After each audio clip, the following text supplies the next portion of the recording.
Happy Easter, everybody. I am artisanmc, and you have now embarked on the hero's journey. Like, share, subscribe, support the stream if you feel so inclined, and I will try to infotain you for about 2 to 3 hours. And we'll do a little talk about Sinners, the new Ryan Coogler movie. If you haven't seen it yet, I think Resurrection Day would be a good day to go see it, wouldn't it? Also, the finale of Daredevil Born Again, and some other stuff I got on my plate. I might want to just get off my chest. But let's go ahead and see who's in here. Give shots out to the folks that are stay committed. Shout out to Malika Me Bane, my cinephilic brother. What's good with you, Malika? Salutations. Early bird in the building. Shout out to the Beastly Nerd in the Danger Room. He says salute to Artisan and everyone. Shout out to you too, Beastly. Oh, that's me. Sorry. Shout out to Rosie. What's good, Rosie? He said, good morning, all. Good morning to you too. Again, shout out to the package man, no one. Then salute to Artisan MC and the Geek Elite. Catch y'all on the replay. Thank you, sir. You're doing this early in the morning. Oh wait, that's right. You on the East Coast, midway. Not on the coast, but you're in the middle. So yeah, you about 2 hours ahead of me. So what? So what? At least you can listen from the road. All right, so that's it. So the early time today is probably running into people's church schedule if you do that kind of thing. And shout out to Malika Me Bane. I realized it today. It just processed it today in my head. Last night on Dr. Tiasan Johnson's channel, we did a review of the movie Sinners with a cast of characters, what he calls the Justice League.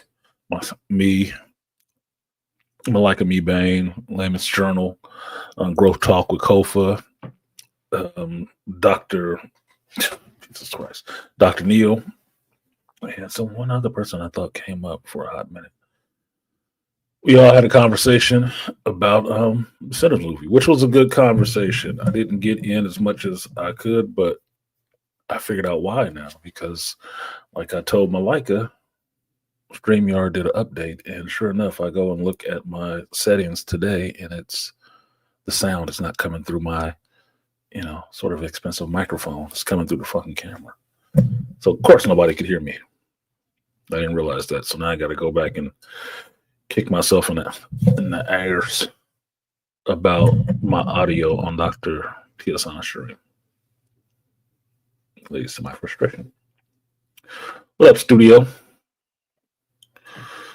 Studio said, what's good, Artisan? It's Sunday. It's always good. I'm hanging out with my geek folks. Gonna talk about some geek stuff. So that's always good for me. Like getting this off my chest before I get back to the normal schmomo. All right, so what we got? Do I want to bitch? Do I want to bitch or do I want to congratulate first?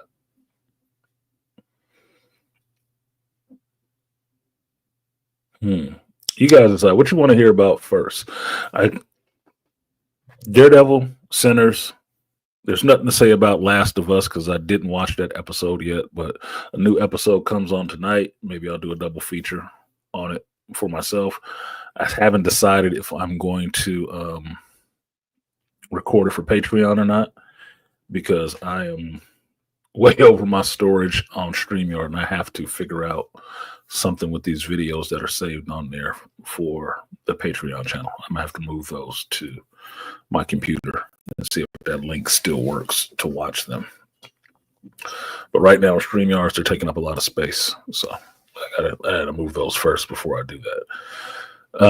So there is nothing to say on Last of Us. I haven't had time to sit down and watch that, but I can watch it tonight. It's not that big of a deal. It's one episode. I did watch WrestleMania yesterday, WrestleMania 40, and I was kicking myself that I wasn't in Vegas to see the shit because when they come this close to me, I feel obligated to go. I've liked wrestling since I was a kid, back in the 80s when we were making loose leaf wristbands and cardboard heavyweight belts and stuff like that, and slamming and suplexing each other in the gym at the boys club. It goes back for me, right? Way back to the 80s. So I watched WrestleMania. I enjoyed most of it. Just that middle card was lazy to me. They were fucking slow and missing moves, and like you were selling terribly for a PLE. God damn. I was just embarrassed. I was embarrassed to watch it. So it was a good thing that Dr. Tiasan's stream started, because then I can just get up and walk away from that shit, and I don't have to pay full attention to it. Because weird thing about me is I'm watching somebody on screen doing badly, I'm embarrassed for them. I start covering my face. I'm not even there, but I'm just sitting there like, oh shit, that looked terrible.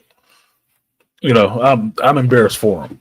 I'm not sitting there in front of 67,000 people. It's still embarrassing. So they went out there and did their thing, but I'm sure it could make some people nervous. But they were missing some moves and selling stuff too early, and it's like, at least make me believe it. Come on, man, make me believe it. Don't ruin it. What up, Detroit? 313 in the building. So Malik is saying, he said, save the best for last. What would you consider the best? What would you consider the best? I just want you to say it. I know what you're thinking. I just want you to say it out loud. For the people who don't know, I know I'm good for jumping the shark. I'll tell you what the whole show is about. I'll talk about that first and then move to some other stuff. I know there was a lot going on this weekend, and a lot has come out this week, which I found enormously entertaining. Outside of the WrestleMania stuff, you had the Star Wars celebration going on, where they dropped some trailers for the Mando and Grogu and some other stuff with the Ray movie and the Ryan Gosling movie. And I haven't delved into any of that stuff yet to see exactly my feeling on it. But my overall feeling of Star Wars Celebration is not that they should cancel it, is that doesn't matter whatever you announced. Is anything you announced going to hit the screen? Is it going to be any good? With the same leadership in play, I don't think so. I don't. Mando and Grogu, I'll watch it. I like Jon Favreau. I do. I've been a believer in Jon Favreau since he first came to Disney and said he wanted to do Star Wars and do the Mando show. Been believing in him. Dave Filoni can eat a dick and take the other end that he bit off where he likes it. I'm not interested. I'm not. I'm not interested in any of his offerings he wants to put forward nowadays. I'm really done with him. I don't have a fan. I'm not a fan of disloyal people. I don't like Judas. Don't. And I don't care about his reasons. I don't care. No, I do not like disloyalty. I don't. It is nothing I think needs to be praised or let's give him a chance. No, hell no. So I'm not interested in anything really Dave has to put forward. I'm not interested in him trying to bastardize any more of the Star Wars Legends canon for his own purposes to promote his characters and slap his name all over other people's better works. I'm not interested. And that's saying it nicely. So hearing about Ryan Gosling having a Starfighter movie, I'm like, oh, is this, the movie that Patty Jenkins was supposed to be doing? Was this supposed to be the Rogue Squadron movie? Is this the repurposed Rogue Squadron movie? Is that what this is? Get the hell out of here. Look, man, I'm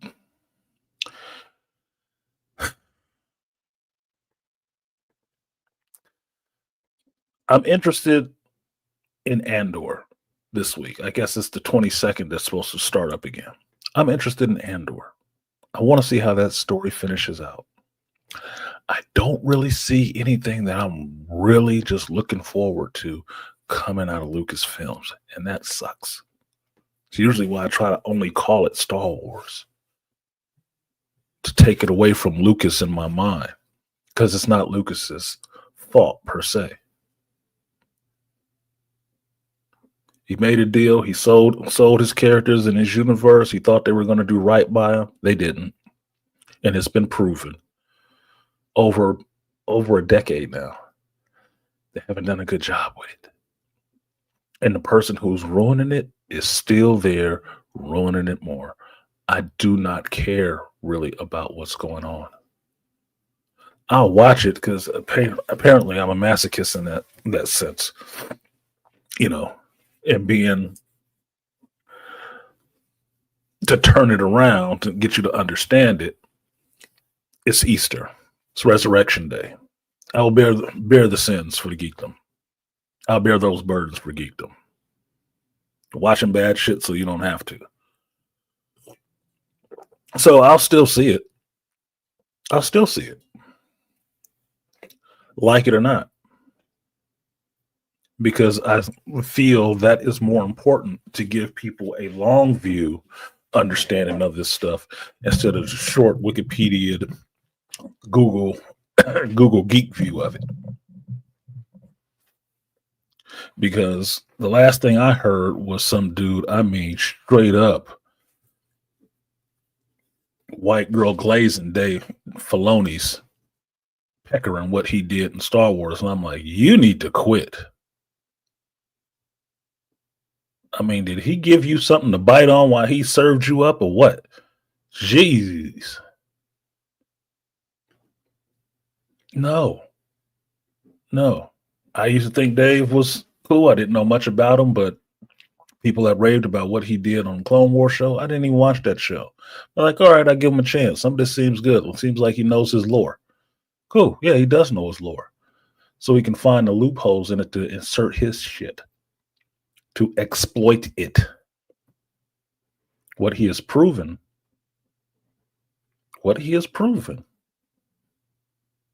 is that he wasn't there because he actually loved that shit. He was there because he wanted to take it over for himself. Because somebody had the creativity he didn't. That's why he can fall in line with people like KK and that other chick, that Leslie Headland, and still put his name and supposedly creativity on things that suck.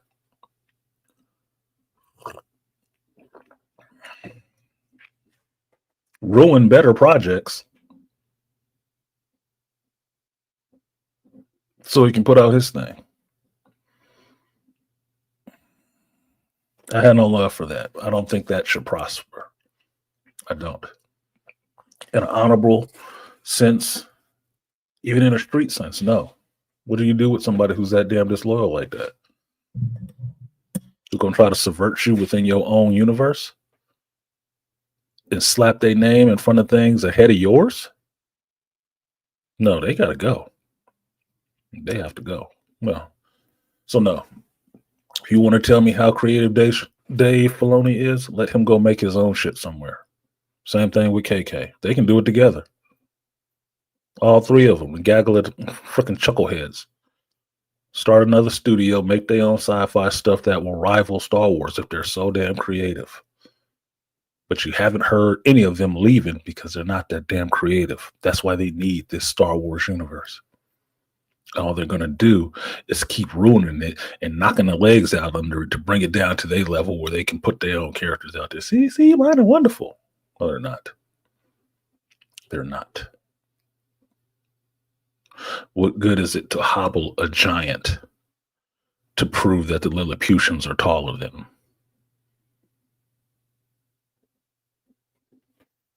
Pointless. So I'll delve into the stuff on Star Wars Celebration this week and see what I can find of interest to me about it. Mando and Grogu, I was going to see it anyway. Doesn't matter. Story necessarily doesn't matter either, because I'm trusting John to hopefully get a better finish than he got in season 3 of The Mandalorian. But this stuff has been taking so long, I'm not sure anybody will care. I'm not sure anybody will care. And the only way that Lucasfilms under KK has found to make people care is they keep strolling out these older actors from the prequel series or the sequel series and letting them keep beating them drums of racism. You heard John Boyega say something one week. You heard Kelly Marie Tran say something this week. My thinking is, did they tell you to say that to hype up Celebration? This is old shit we've already heard before. The fan base is racist. If you want to go there, the country is racist, you jackass. If you want to go there like that. That's not the problem with those shows. The people creating this shit obviously are racist. Liberal as they may be. They are. Because they're California racist, not Southern racist. And if you want to know the difference, Southern racist is in your face, looking at you, telling you they don't like your ass. And you know it. They mind their P's, you mind your Q's. Might not be an issue. California, West Coast racists look you dead in your fucking face and smile at you and say they love everything you do. You were so oppressed by those other people. I'm not like my father. And then behind the scenes, they do the same shit. They make sure your roles suck. They make sure they put you in the sweaty face, scared Negro role in a movie. They make sure they make you the butt of the joke in the next one. They make a cute woman, a cute Asian woman, look like a damn trash bag by putting her in one. Goddamn tomato with hair.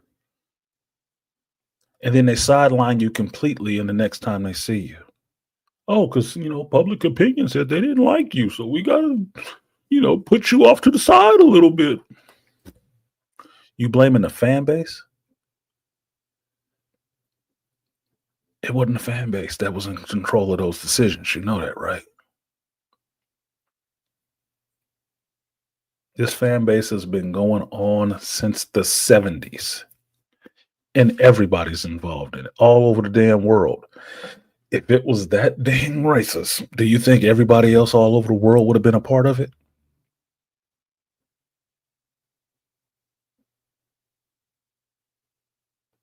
Can you not go to India and find Star Wars fans? Can you not go to China and find Star Wars fans? Can you not go to Africa and find Star Wars fans? Stop it. It's not the fan base. It's the creators of this shit. They put you in those roles. They wrote those characters that way. And you were so jazzed about being behind the emblem that you thought meant something still, that they wrote you some shit ass roles. And you didn't speak up enough about it. You didn't want to pass on it because it was too prestigious to be a part of a Star Wars movie. And that's what they used to bend your ass over their desk and run you through. And your career suffered because of it.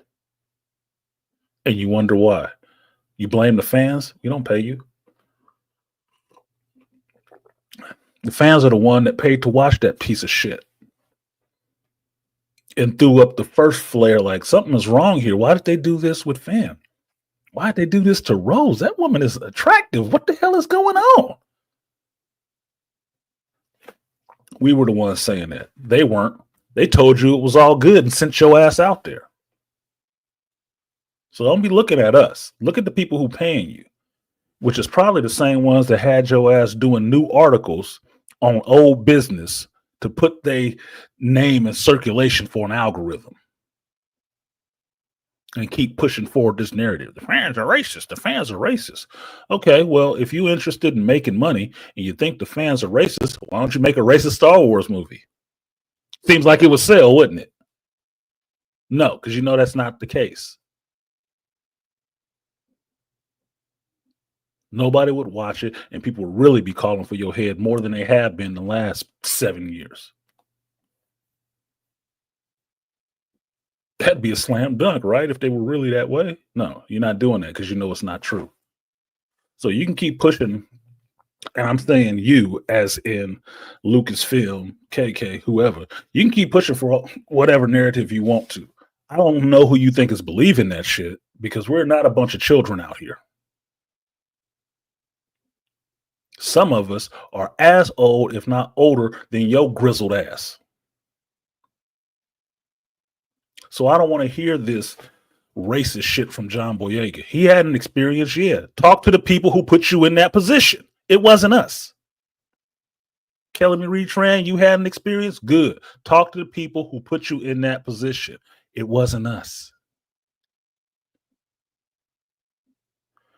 I said the same thing about Daisy Ridley. I don't hate Daisy Ridley for how shitty Ray was.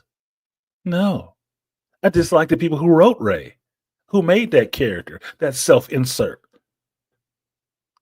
But even then, I still will give competent people the chance to write and fix that character.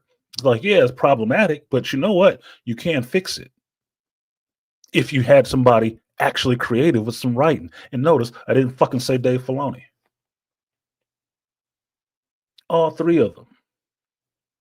Rose, Finn, Ray could all be fixed. All you need is a competent writer. But since they're in short supply at Lucasfilms, it's not going to happen. So you're going to get the same goofy shit. So I don't know what the hell we celebrate, but it ain't Star Wars. But I'll watch your little show and see what you put up, what your offerings are. I'll look through it like an expensive car brochure. That's nice. They're really charging a lot for a windshield wiper.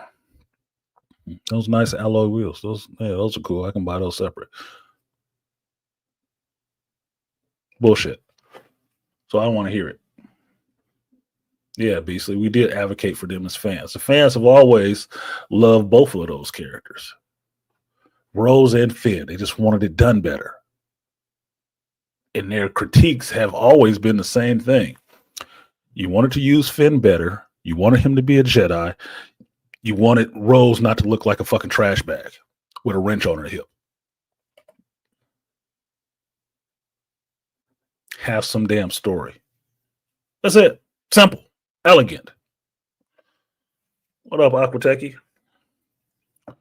What up, A Bizzle? Instant Media in the building. That's it. So you don't have to run out another article next year about how racist Star Wars fans are when you still trying to sell us new Star Wars merchandise.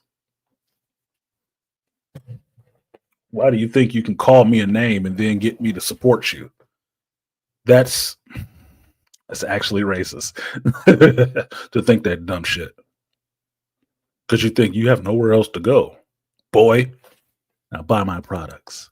Fuck yourself. Choke on them.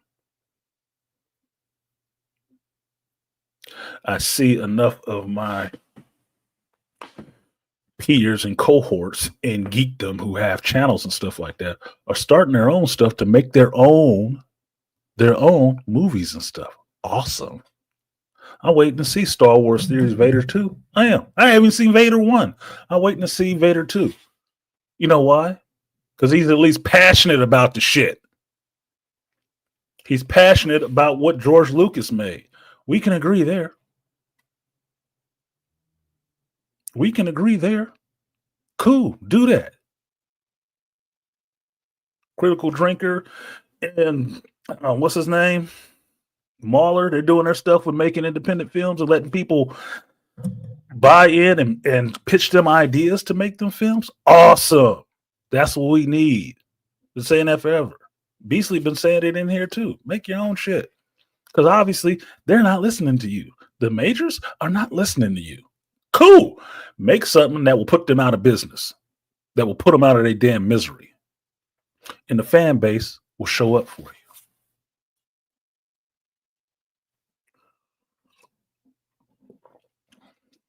Us as geeks and fans just want good shit. That's it. Good media products to consume, if you will. We want to watch movies that make us feel good. We want to watch movies that make us think. We want to watch television that entertains us. We want to see characters on the screen that embody the ideals that we hold sacred, that we would like to see ourselves or our children idolize in some sense and want to grow up to be. It helps. It helps get through the doldrums of what life actually is. And for those kids out there who don't have a real strong parental figure in their life showing them at least the right way to go,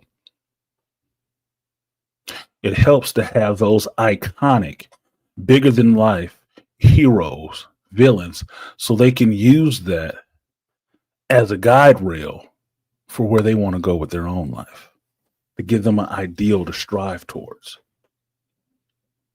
Because you can't tell me, like with the Superman movie coming up, people are going to see that Superman movie because they're waiting for him to be just terrible.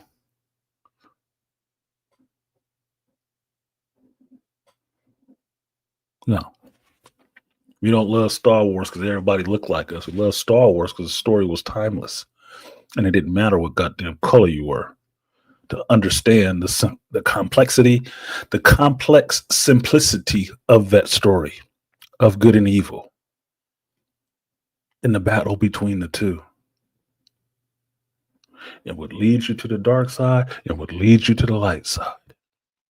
And figuring out where the hell you stand in that. That's not a racist ideal. Moralistic, but not racist. So you sitting there, well, all these people are racist because they didn't like Rose. Rose sucked as a character. Not the actress, Rose, the character. Finn, as a character, sucked. And that's a black man telling you this. A long time Star Wars geek. Finn sucked. The best thing you did was put a lightsaber in his hand. The worst thing you did was have him get slashed in the goddamn back and turned into a joke the rest of the fucking series. Scream after some chick that ain't interested in him whatsoever. Hey! That's what he's known for. You think he happy about that shit? Who wrote that line? Did the fans write that line? No, the fans are the ones saying it's stupid. The fans are. You know who agreed with that shit? KK. KK. You know, the one that was probably on set with, oh, we need a little bit more glazing on his face when he's running through the desert. Well, I really think. Shut the hell up. He was a runaway slave through that whole shit. And he knew it. He didn't walk off, did he? No. He stood on his mark. He said his goddamn lines, got his check, and left there pissed off. And then you want to think it's the fan base? Shut up, man. Look, I tried to give him a caveat for saying that I understood what was being said in the article, that he was possibly talking about the response to Brave New World Captain America and relating it to what Anthony Mackie was going through. Well, yeah, you kind of had a point. But that's not how it got reported. It got reported as you slandering the Star Wars fans because that's what the person that, you know, Lucasfilms wants to happen, to try to bring people closer. See, they all hating on us. Protect us. Watch our stuff.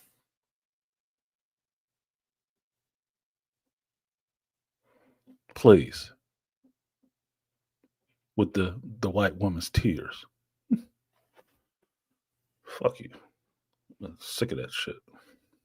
Yeah, Finn was horrible, dude. Finn was. And it's not John Boyega's fault. But then again, I've seen John Boyega be shitty in some other movies too.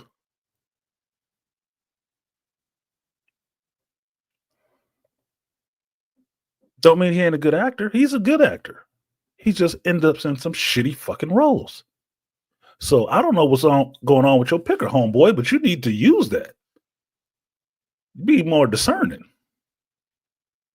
Because not only did you play this goofy dude in Star Wars, you got this goofy dude in The Woman King. Oh, you were in that Pacific Rim remake too. Yeah, that was another goofy ass character. You need to work on your picker. Talk to Denzel or somebody else. Okay? You've picked some questionable roles. And they have slaved your ass out every time. Had you looking crazy.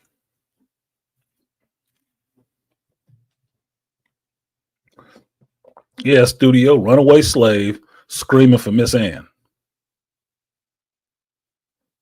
Sweaty faced and everything. Wade in the Sarlacc pit. Wade in the salt.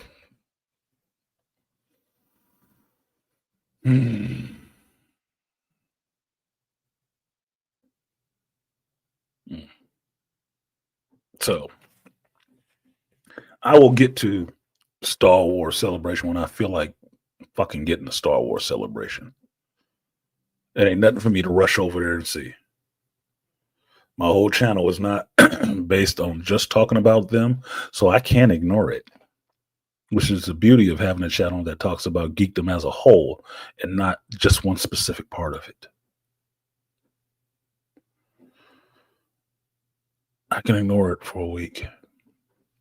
This ain't broadcast television where we have to chase the bubble. This shit is going to be out there for a while. Maybe I'll wait till the smell die down on the shit. Maybe I'll wait for it to solidify a little bit more before I go over there and clean it up.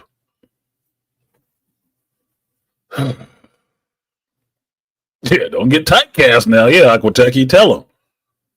I'm sorry, we just black men. I guess we being racist. Stupid shit. I feel just the same way for Rose. I feel bad for Kelly Marie Tran. But the next news story that came up this week that I know y'all heard about, because I talked about it Sunday. I really wanted to go back. I didn't have time yesterday because Dr. T's stream went kind of long. But I didn't have time yesterday to go back to my video from last week, from the Hero's Journey stream last week, and clip out that part when I was talking about when we were going to see the Silver Surfer for this Fantastic Four movie and what I said she would fucking look like. And sure enough, they released a video, they released a trailer for it, and oh my God, she was unremarkable. How did I not see that coming?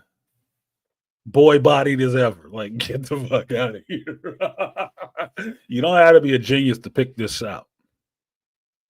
You just have to read the room and see what they've been doing. You wasn't going to get no busty, womanly looking fucking Silver Surfer. No, you get some pedo bait on a surfboard.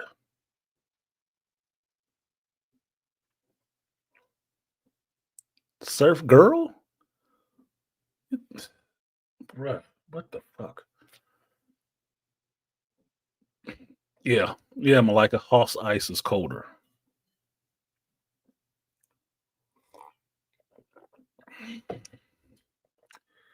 Tim's Story's Silver Surfer was better. Looked better.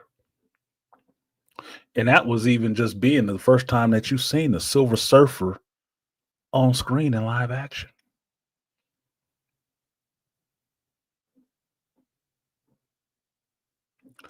Now, look, when I saw the trailer, because I did finally watch the trailer, I was going to wait until I had time when I was at home to do it, but I didn't. I didn't have time to watch it. So I ended up watching it at work just on my own to see what it was. Didn't record it, just watched the shit. They ain't making me no better at seeing the damn movie. I was going to go see the movie anyway, but now you show me more and you waited. Oh my God. You could have waited a little bit longer to show the surfer because it was like being prophetic. I told you guys that we hadn't seen the surfer yet in a trailer, and it's probably because it looked like shit. That if it looked really good, they would have threw that out there up front early because you know how Marvel is. They'll spoil everything. They will. They'll spoil it in the trailers. It'll be nothing to goddamn see. Why do I keep watching Thunderbolts or keep seeing Thunderbolts trailers showing up and we already know the Sentry's in it and you already know the Void is in it because it's showing you in the trailer? Why are you showing that in the trailer? Bro, do you guys not understand any of this stuff? Do you even have sex? Do you understand what foreplay is? How to warm things up first before you just get into it? Jesus. Oh my goodness. Bruh. Seeing the surfer in this last trailer was not a surprise that it looked bad. It wasn't. I figured it looked bad. I said as much that it probably looked bad. That's why you hadn't seen it yet. Because if it looked good, they would have had it out there front and center from the jump. Just the same way they made sure to show you Galactus' shadows. See, it looks like Galactus. Who gives a fuck? Who cares? Unless you're about to do a multiversal story where you're going to show us the Tim Story Fantastic Four, what difference does it make what Galactus looks like now? Yeah, the older fan base remembers that. But the younger ones don't.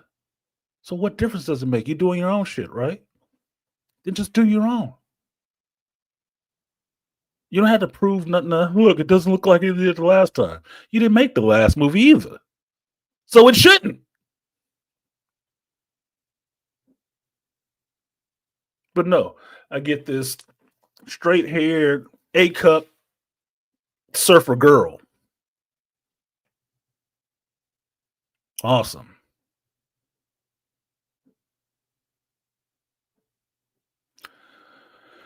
And this ridiculous ass, it could be the Power Rangers. Galactus boot walking through the city. I'm like, what is this shit? That looks ridiculous. Ugh, fuck me. Just get it over with, man. Just get it over with. I don't want to see Galactus strolling through New York. That looked dumb. And the first thing I thought of was the damn Power Rangers. Weird. Not Godzilla, Power Rangers. Because that's what it looked like.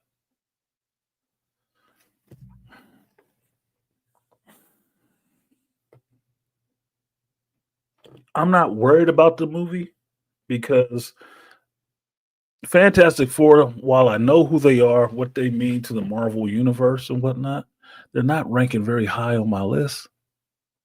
Because, like I said, they keep fucking up with the Fantastic Four because they keep trying to make the Fantastic Four into an action movie. They're not action characters, they're explorers.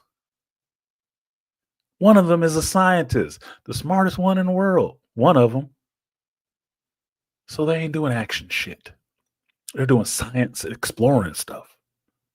And since you're not making a movie like that, it's kind of off already. Sure, it'll give all the racists something to be happy about because your first family is up there. But you already know who they got a problem with.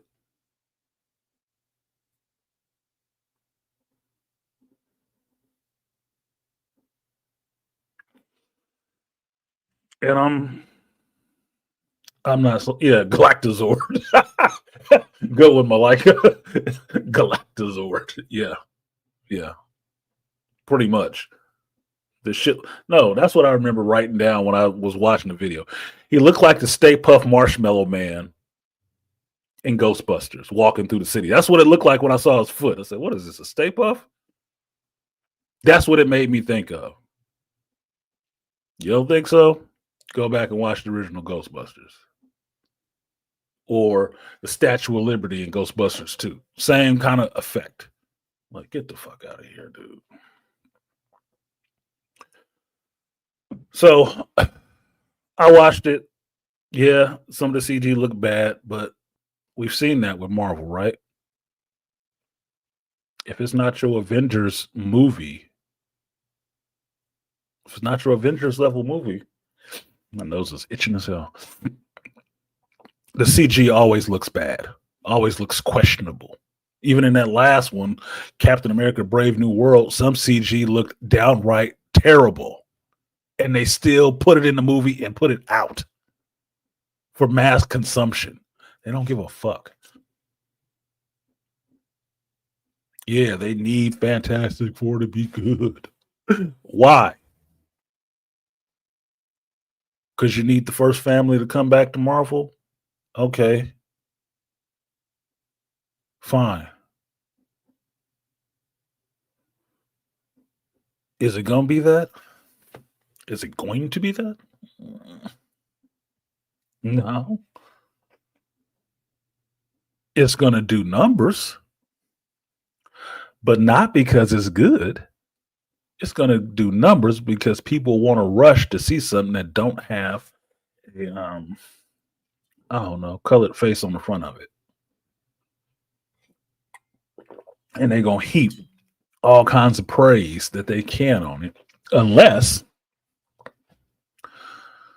the weather of the geekdom is such that they would be more interested in seeing the movie go down in flames and people talking shit about it than saying no, it was actually really good.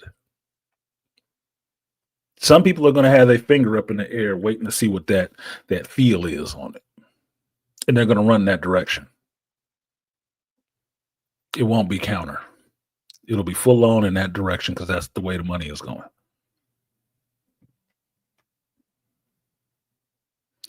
If you want the test case for this, wait till the Thunderbolts comes out. Because I've told you from the beginning, I was interested in seeing the Thunderbolts just because it's not that well known. So that means they might have a little bit more freedom to do something a little bit more creative. Initially, your bigger channels and stuff like that was shitting on the Thunderbolts. Who is this thing? That looks cheap. Now what? Now they're trying to praise that shit. Well, this could be good. This could be the sleeper. I said, no shit. I wonder where I heard something like that before.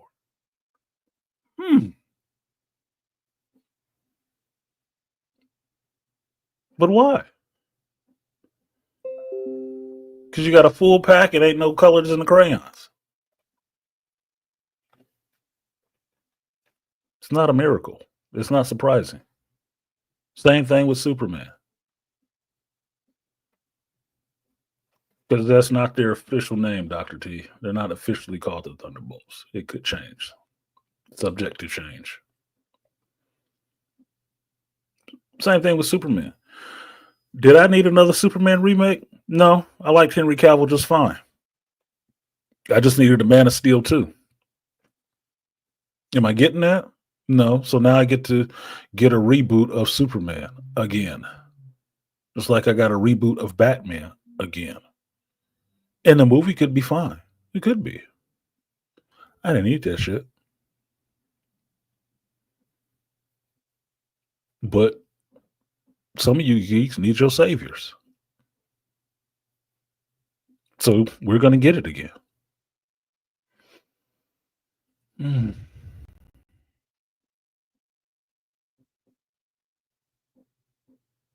I understand that it's Zaslaw's idea that you shouldn't have your marquee characters sitting on the sidelines.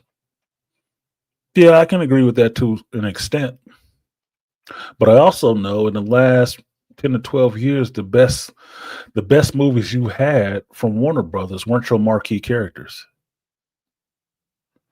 It was other people. Aquaman, Wonder Woman, Joker. Maybe it's time to get off these marquees and go through somebody else in the roster. Get somebody else off the bench and give them some playing time. Because Deadpool seems to do a damn good job not being associated directly with the X-Men, but doing his own movies. Seem to be pretty successful. It's not because they had to filter him through the X-Men first. Why is that? Because the fan base wants to see the rest of the characters they know.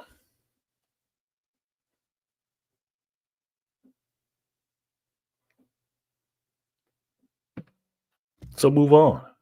We all know Superman is out there.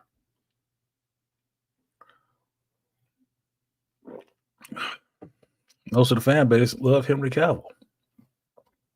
Just because James Gunn didn't want Henry Cavill don't mean shit. Outside of the fact that he running it, so he want to do it his way, his style. Yeah, okay, James. This is why I have to deal with now the dancing goofy Star-Lord, which is not the Star-Lord from the comic books. This is why I have to deal with the buff doofus Drax, who is not the Drax from the comic books. Or the serious leader of the team, Gamora, who was not the Gamora from the comic books. Hate to break that to you. Yeah, the movies did really well. Yeah, they did. They did. They did really well. That wasn't the Guardians, though. And the reason why he could do the crap he did with the Guardians is because nobody knew who the goddamn Guardians were. Other than comic book geeks like myself that said, that ain't them. That's their names. That's not them. That's not right. It made money. Nobody gives a shit now.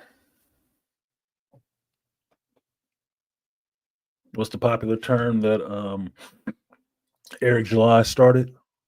The normies ate it up. Mm-hmm. They did. And that's what they think the Guardians are now.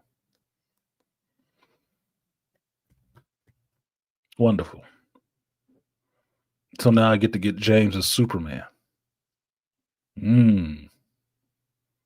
I like James Gunn. I know what he brings to, a movie. I can't wait to see what fresh piece of shit that might be. It might be funny. It'll be entertaining. Got Nathan Fillion in it. A lot of actors I like. Yeah, it could be good.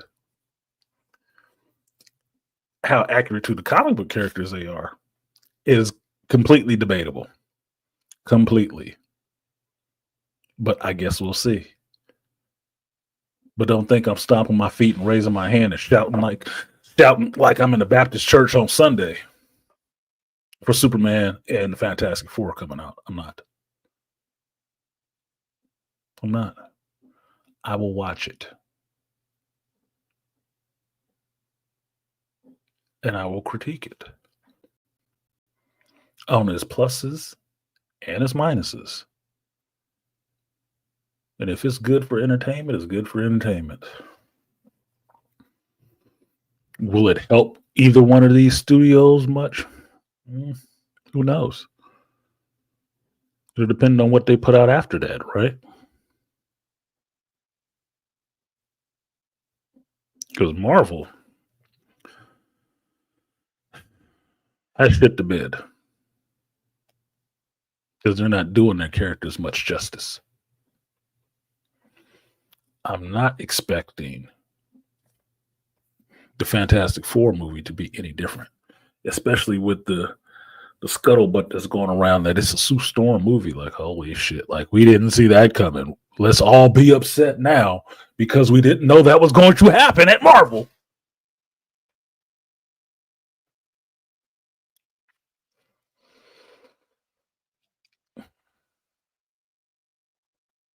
Is Superman going to save Warner Brothers?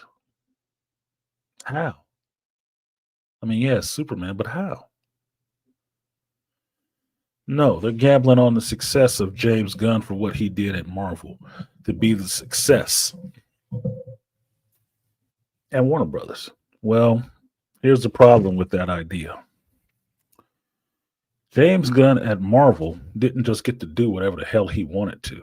He had a brain trust he was working with of other directors, other competent directors. That's why Guardians 2 for me sucked ass with Londo. Didn't like it. Didn't. Love 3. Didn't like 2 that much. Because I understand the second movie is where the director has more control. How good was Ragnarok? How good was Love and Thunder? This is what happened when a director gets a little bit more control and not being reined in a bit by anybody. You get bombs.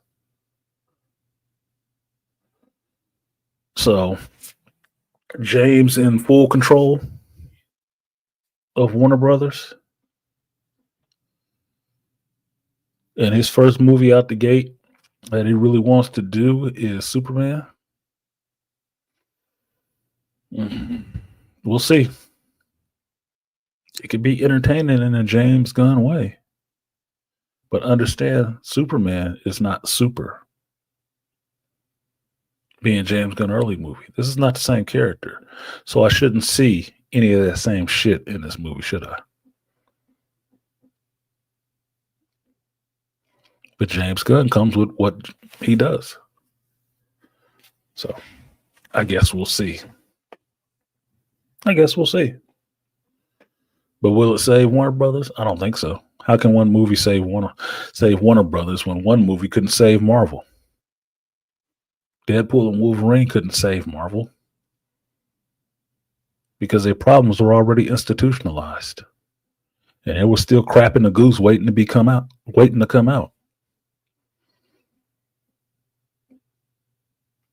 So we'll just see. It's like I told y'all, it's going to be a dark time. This shit is probably going to have to burn down to the foundation before you can build something new on it. And I'm of the mind, and I have said so years ago. Don't wait for them. Don't wait for it to burn down all the way. Go somewhere else and build your own shit. Build something to rival them. To get them on their fucking grind again.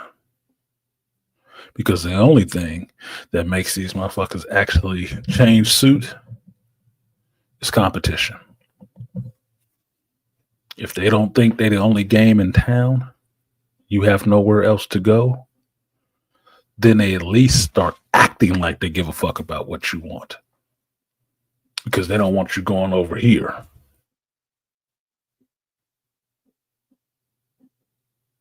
Wait, I'll give you this.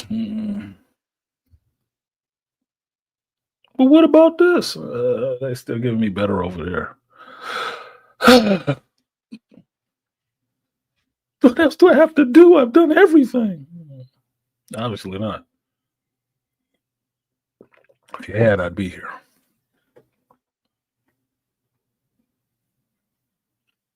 No, that doofus Adam Warlock, yeah. You know you cannot have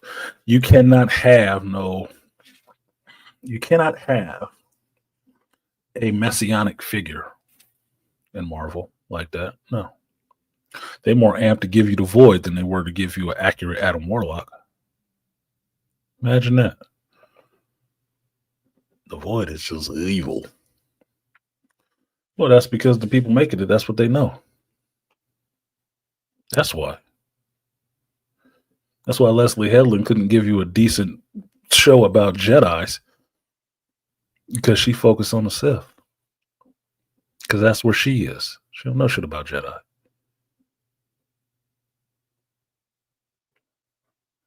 And the show was full of all this depravity and stuff because that's what she knows. And you think Star Wars is going to be okay with Cuck Filoni? All right. I guess we'll see. What up, Lion? Yeah, I haven't even watched the Devil May Cry anime yet. I haven't watched that yet. I've always liked that character, but I haven't watched that anime yet. It's on Netflix, so it'll have its Netflix stuff in there. And just for you guys to understand, this is how I watch these things. On a long enough timeline, you can see what companies actually push out, how they do certain things, right? It's the same with directors, it's the same with writers, it's the same thing with artists. You get a feel for their style, what they put into things. Once you understand that, whatever project they're on, if you understand the character in a project, you can get a sense of what they put into it. Like I say the best for last. Sinners. It's a Ryan Coogler movie. If you've seen Ryan Coogler movies, you know the type of stuff that Ryan Coogler puts into his movies. Strong sense of, I wouldn't even say black empowerment necessarily, but a strong sense of black people being authentic. Strong sense of brotherhood, strong sense of love for black women, strong sense of musical composition that goes into the projects that he's making, a really inclusive view of having diversity, not for the name of diversity's sake, but having it put in there where it makes sense. And it's not played up like you need flashing lights and stuff like that to say, look, we got an Asian. Or making them unlikable, unattractive, and every fucking stereotype under the sun to say that, look, we got one of these in here too. No. He writes people human. He writes them relatable, down to earth.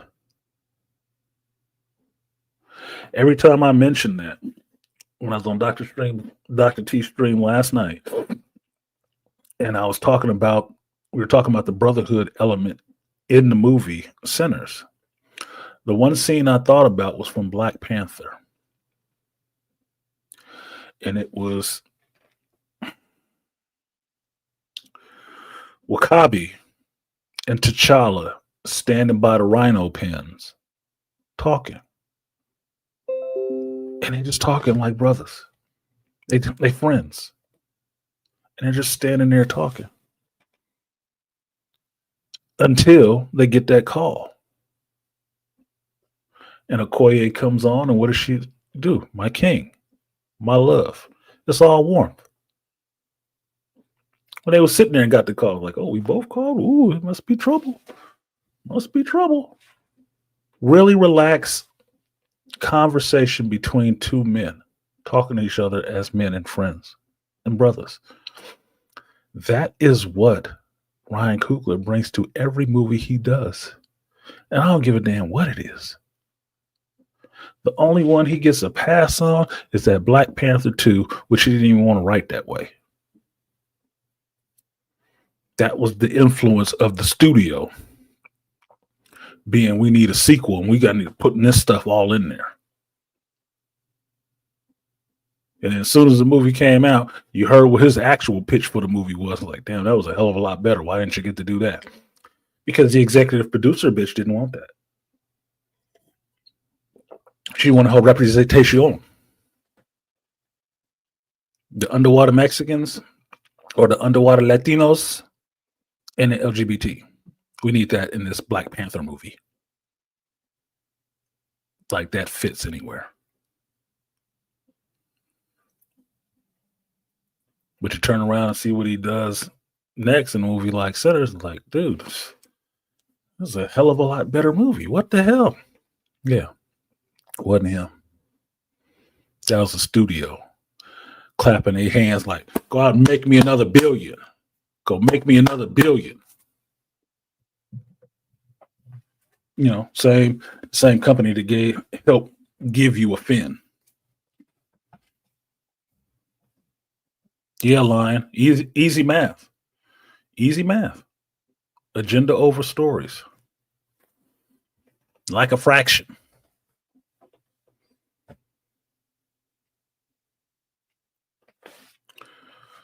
Happy Easter, Herb. Happy Resurrection Day. Now, where are we at? The 1 hour mark? Hour 10, so we can get into the sinners talk. Since Herb showed up, now we can talk about sinners now. since all the degenerates are here, not in church today. Don't worry about it. God loved me. He woke me up this morning, and he knew I wasn't going to church, so he don't care either. Like, share, subscribe, support the stream if you feel so inclined, so we can get into the actual point of this show. I'll talk about Daredevil later when Malika comes up. If you want to talk about Daredevil, we can. But I can live a long time not having to talk about the finale of Daredevil. I wasn't impressed. Told you. So anyway, let's talk about something that I actually liked and enjoyed. Sinners.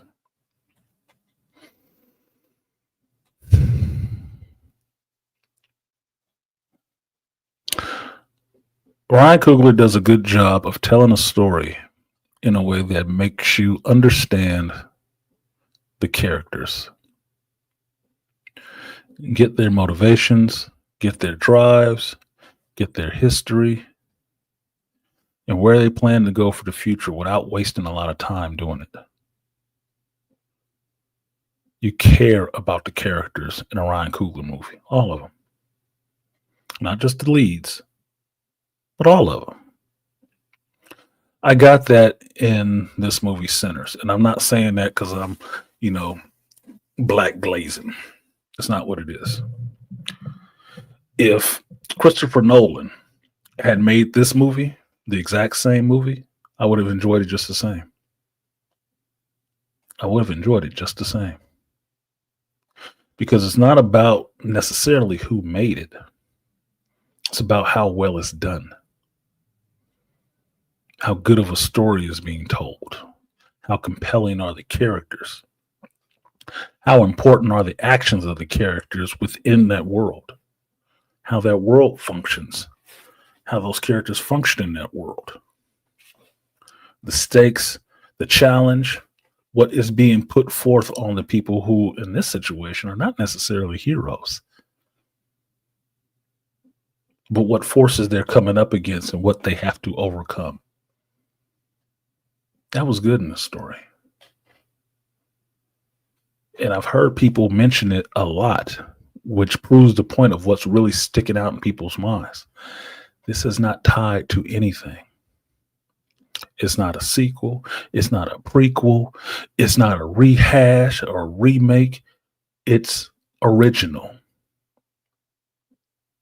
It's an original idea written by some little black boy from Oakland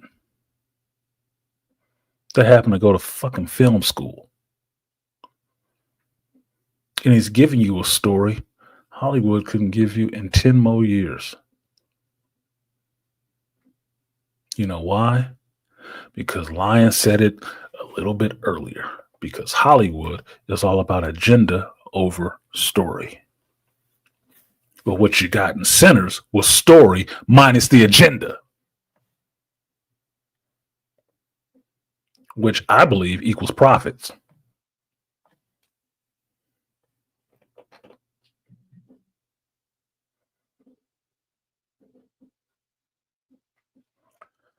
Now, I watched this movie.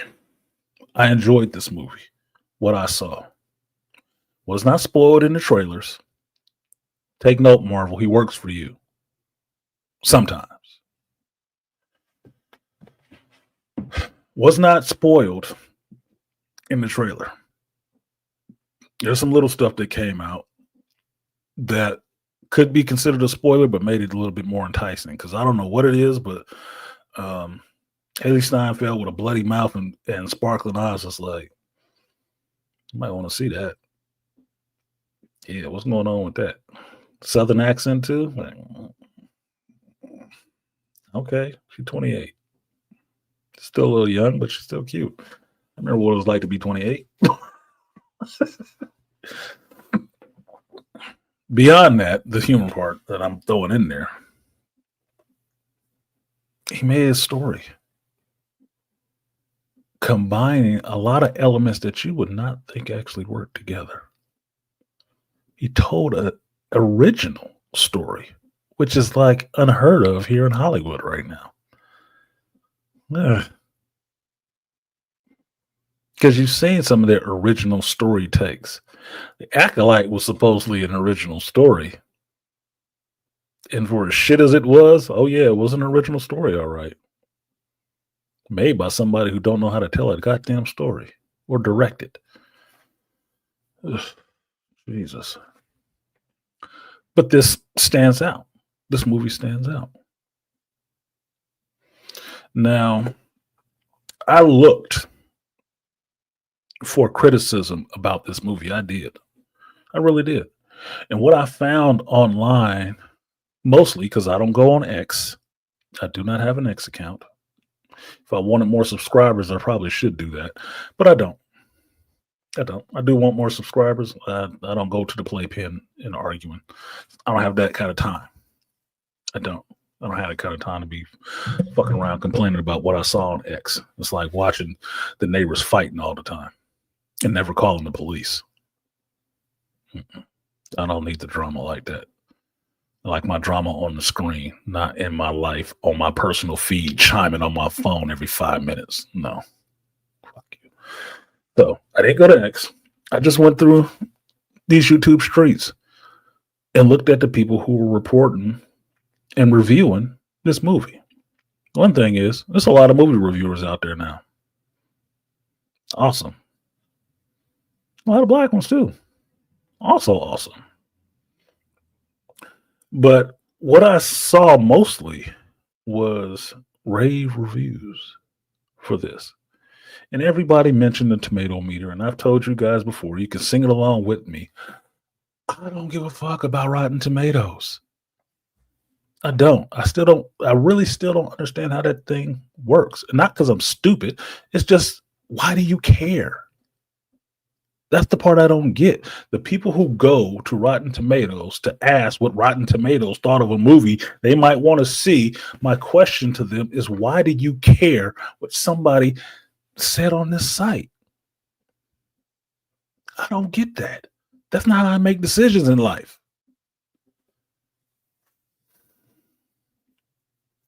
I knew I was seeing this movie from the trailer they showed me.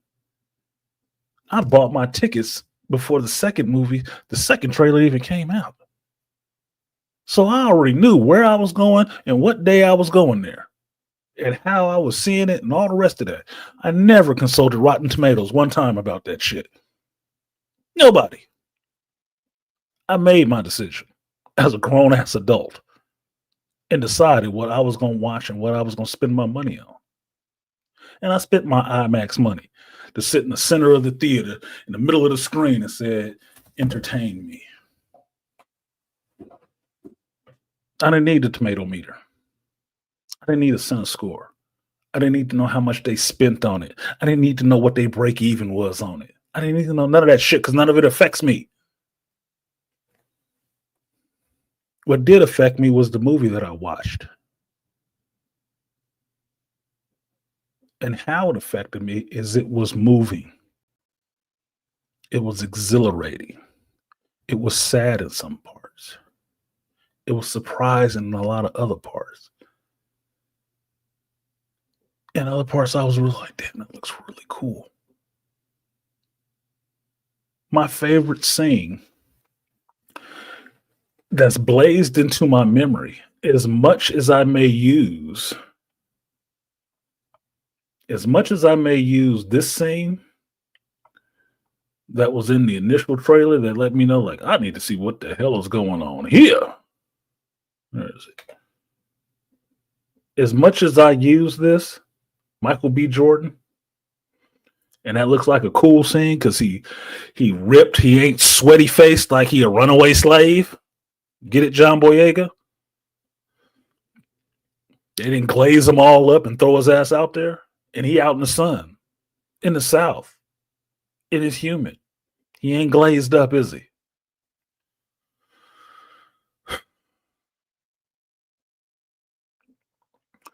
As cool as that scene might have looked, the actual impact of that scene is different. But that's not the scene that's burned into my mind.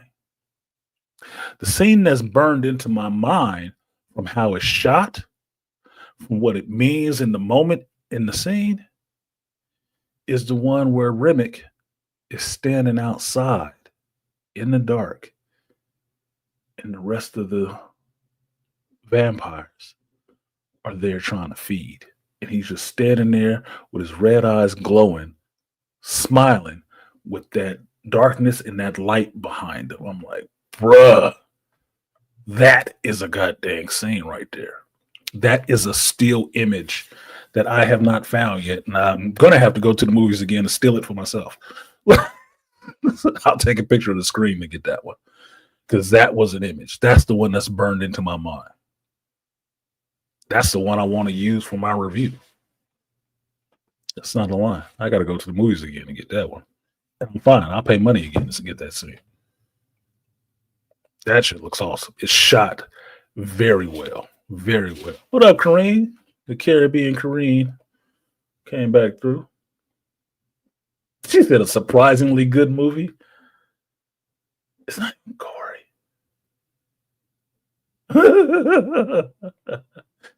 Kareem, you can come up sometime. You got some decent takes. I might not agree with all your takes, but sister, you make them forcefully enough. I'm fine with that shit. Look, I don't mind the pushback. As long as you push back when I can thrust forward. The lion knows that was a dope scene. Yeah, it was scary, but it was cool at the same time.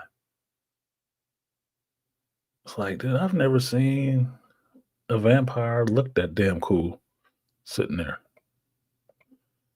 And it's just him on the screen. That means it's a well shot and lit scene. And it just stands out in your mind like that. This is like what I say about why I like Denis Villeneuve movies. Because as much as people complain, well, he just thinks in images or whatever.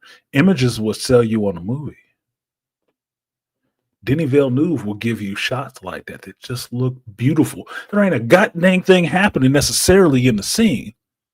But if I said to you, Dune 2 opening, the Harkonnens, the Sardaukar, are using their levitation packs to go up to the top of that bluff. What do you think of immediately in your mind? Red, orange background, black suits, going up at an angle, flying. First thing you think of. Ain't nobody talking in that scene. There's no dialogue. There's nothing really happening except that. But it sticks out in your mind so much like, oh my God, that looks beautiful. That's what cinema is for. Giving you those type of images. That's what the visual medium is for. To give you things that burn in your mind like that to make you remember what you're seeing. Which goes along with the dialogue and music and stuff.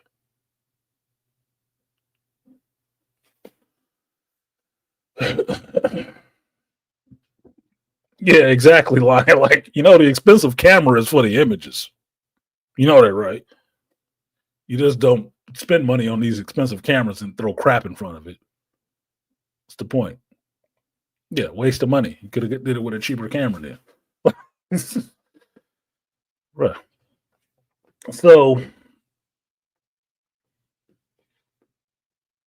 this movie by Ryan did that. It gave me a lot of what I was looking for and didn't know I was looking for. It gave me a lot and got me all hot and bothered for the possibility of a sequel. And if you haven't seen the movie yet, like I said earlier, that's your fucking fault. That is your damn fault. I already told you in my reaction, do not show up here Sunday and have not seen this movie. And then gonna be, oh, he's gonna spoil it. Look, I told you already. You see, I'm putting Daredevil off to the side to talk about. Because that was something made by some white folks, not even made necessarily for me. Not centering me, not starring me, none of that shit.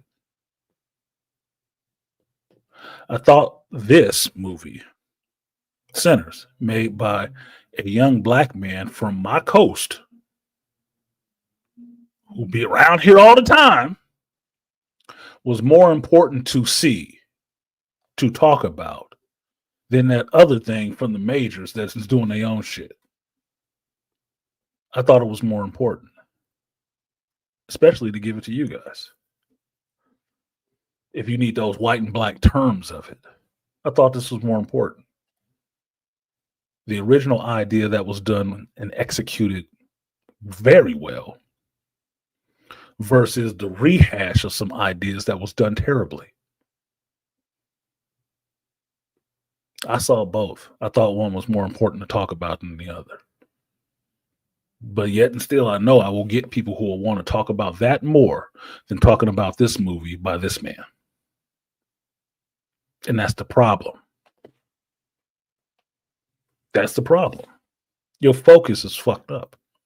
You focus on the wrong shit. You heap too much praise on the wrong things. So here's the realignment for you. If you have not seen this movie and you're worried I'm going to spoil some stuff, I am. And this will be the one time I do it on purpose, because you should have came here prepared. This is one of the things I wish Kevin Samuels was still here for.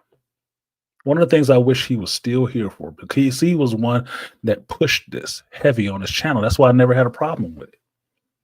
He pushed for black folks to be accountable and to show up prepared. He challenged you to do shit that you don't usually do, like have some goddamn decorum and stay on topic. So, if you haven't seen Sinners, boo-boo on you, go watch the movie. If you don't want a spoiler, too bad. You're going to get one, because I did watch the movie and I want to talk about it, because I want the idea that this movie is good and how good it is to circulate.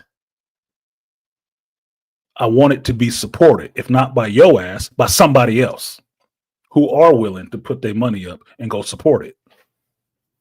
Because I don't want to see it some dude on some other channel giving me box office numbers, making projections on when this movie is going to fall off. At the same time, they keep overly promoting The Amateur, which was a good movie. It wasn't better than this. And I saw both of them.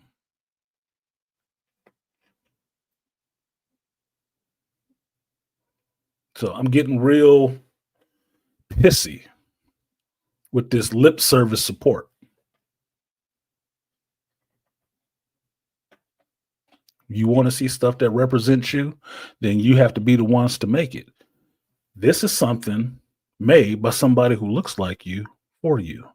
And if you're waiting a week or two to go see this shit, don't talk to me about seeing Fantastic Four the first day it comes out.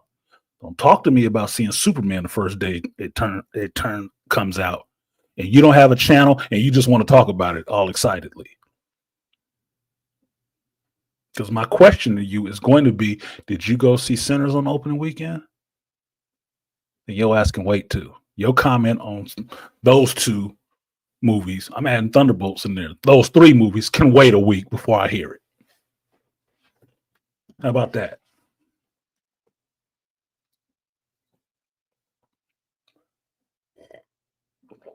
Now that I got off of that, back to the point I was trying to make. The story deals with a pair of twins. They are not necessarily good people.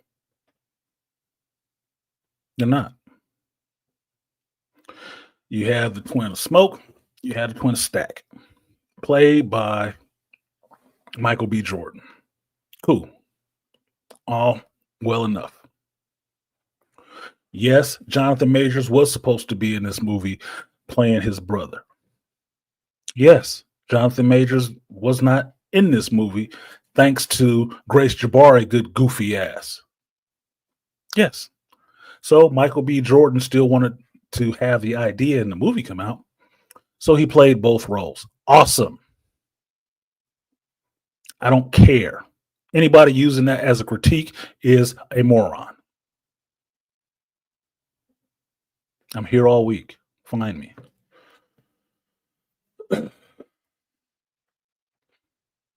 Michael B. Jordan playing a dual role was good. There was nuance, there was deference to each character that I forgot that this dude was not a twin. I forgot that. I don't forget a lot of stuff. My head is big, not because it's empty, because I try to fill it.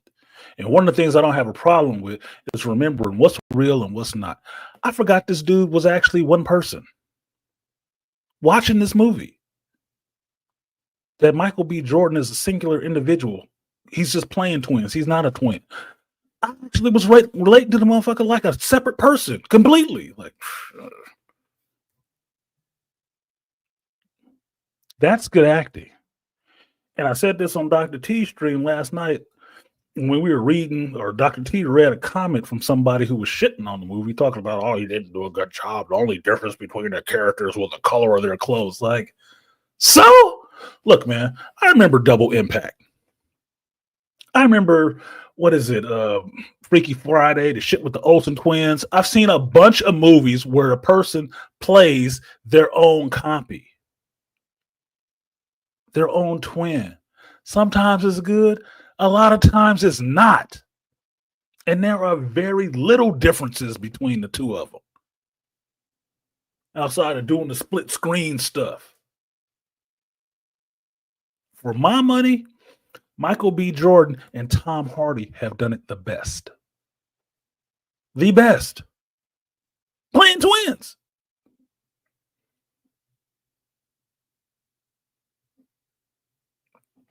So I don't want to hear that shit about, oh, the only difference between them was their clothing. There's a lot of difference between them.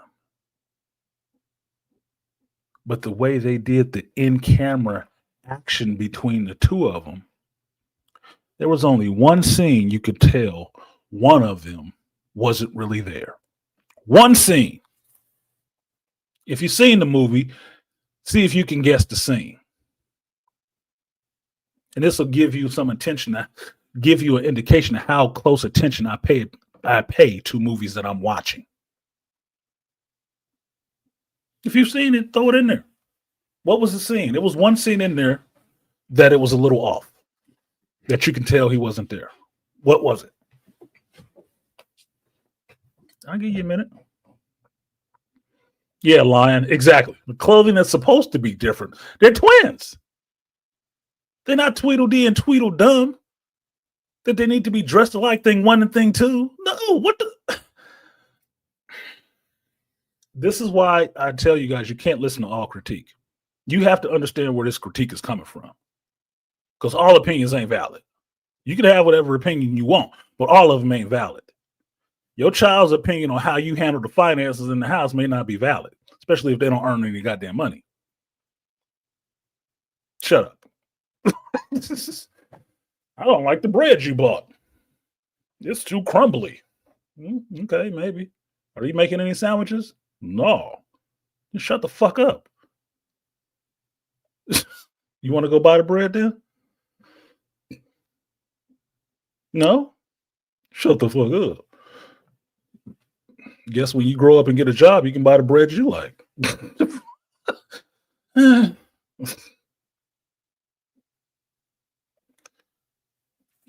I remember Double Impact too, but you know how they got around it?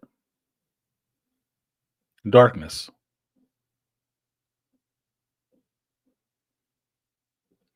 And it was the same character. There's some Disney movies that pulled that shit off too. One character playing twins. I'm trying to think of the name of it. I don't remember it right now. Some Disney kid movies. That's good.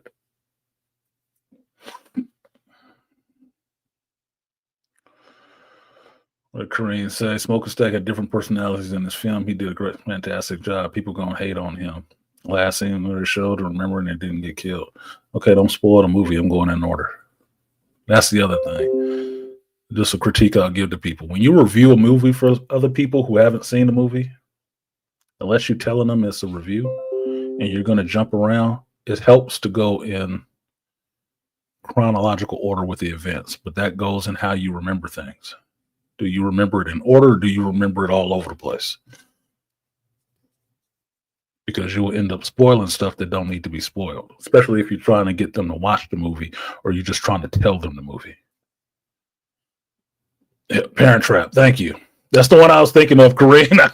I was like, it's not the Olsen twins, it's that other chick, and I wasn't remember her name at the time. Parent Trap is a movie. I almost said Freaky Friday, and that's not it. Freaky Friday is when they switch, but the Parent Trap is the one. Yeah, Ocean made from the Acolyte. Oh my God! You see, Techie, that didn't even rise to my memory. You see how much I'm trying to forget that, hoping for Alzheimer's on that motherfucker. What up, Uru?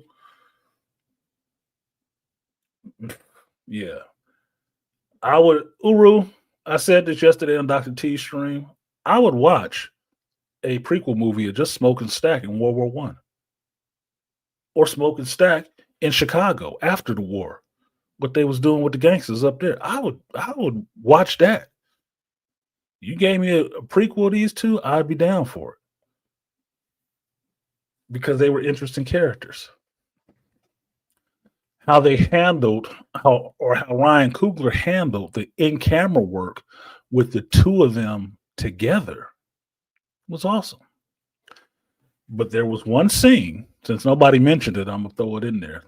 If you're gonna go see the movie for a second time, you'll see it when I say it. If you're going to see it for the first time, you'll see it after I say it. You'll notice it.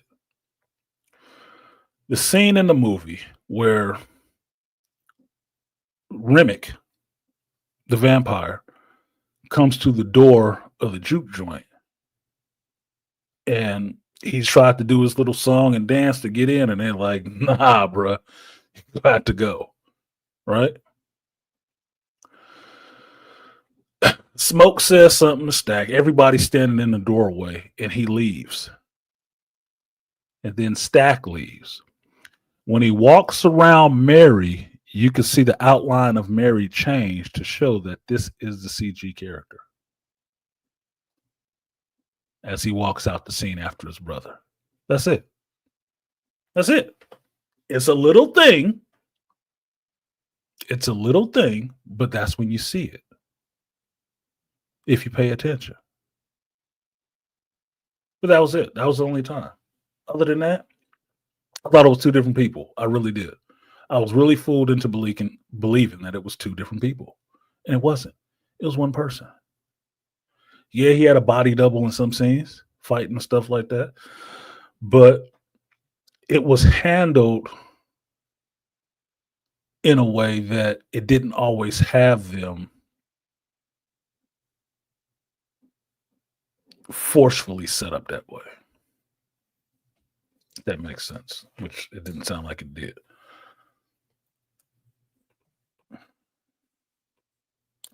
Now,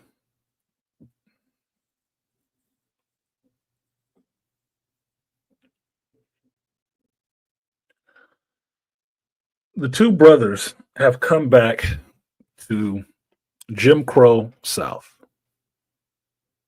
to open up a juke joint, a business. Now, the two brothers have a reputation in the area that they've come back to because basically they've come home. They've been away in the world for a while, and now they've come back. They have a reputation. People know about them. The reputation ain't good, which is why I point out to the fact that these are not heroes. They're not. They're the protagonists, but they're not heroes. They're not good people.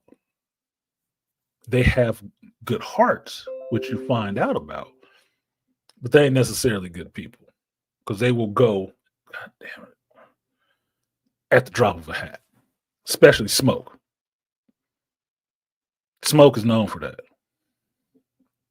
Now, They're going to open up a juke joint, and they buy this old mill from this white dude who just,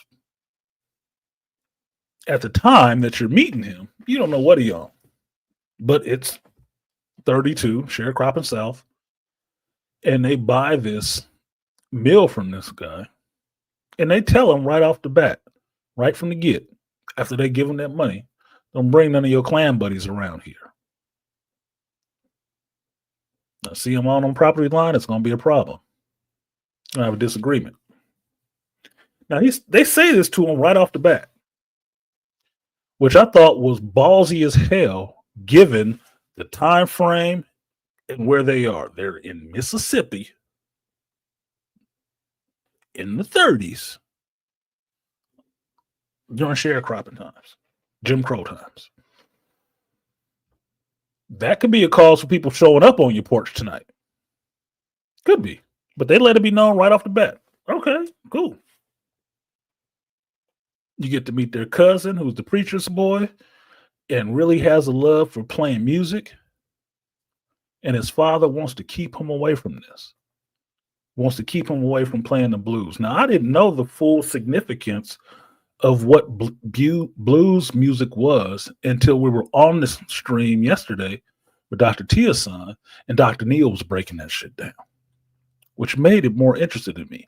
I always liked the blues just for the sound, for the music. Didn't know the history of it. That was not something prominently promoted in my family like that. Just why you need men in families.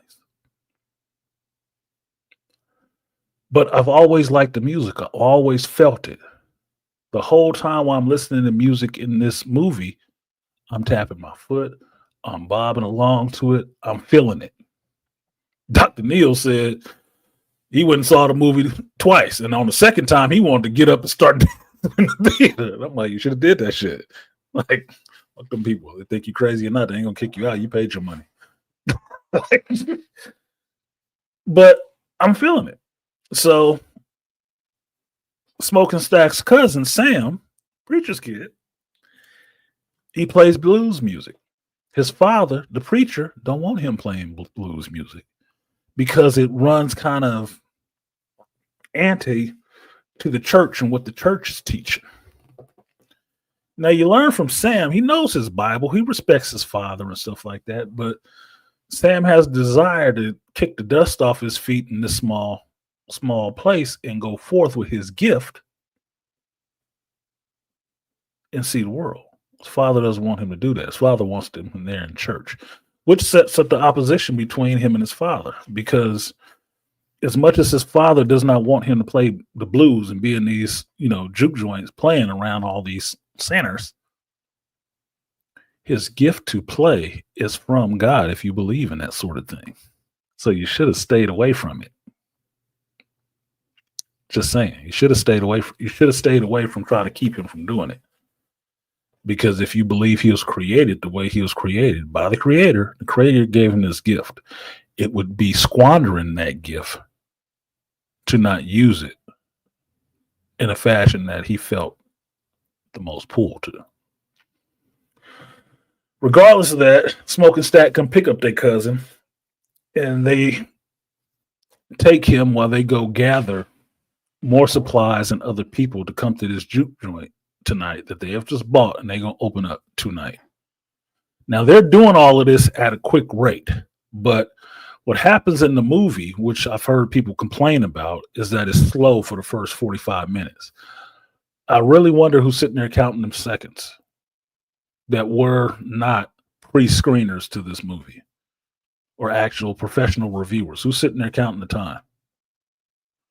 Because I'm watching it, and when I thought it was going on a while, I thought this was really good because they were introducing each character, and you were getting to know a little bit about each character, which reminded me of reading a good novel with a lot of characters. They're not all shoved into your face at first. You introduce them as the characters move through the world. You start meeting these different people.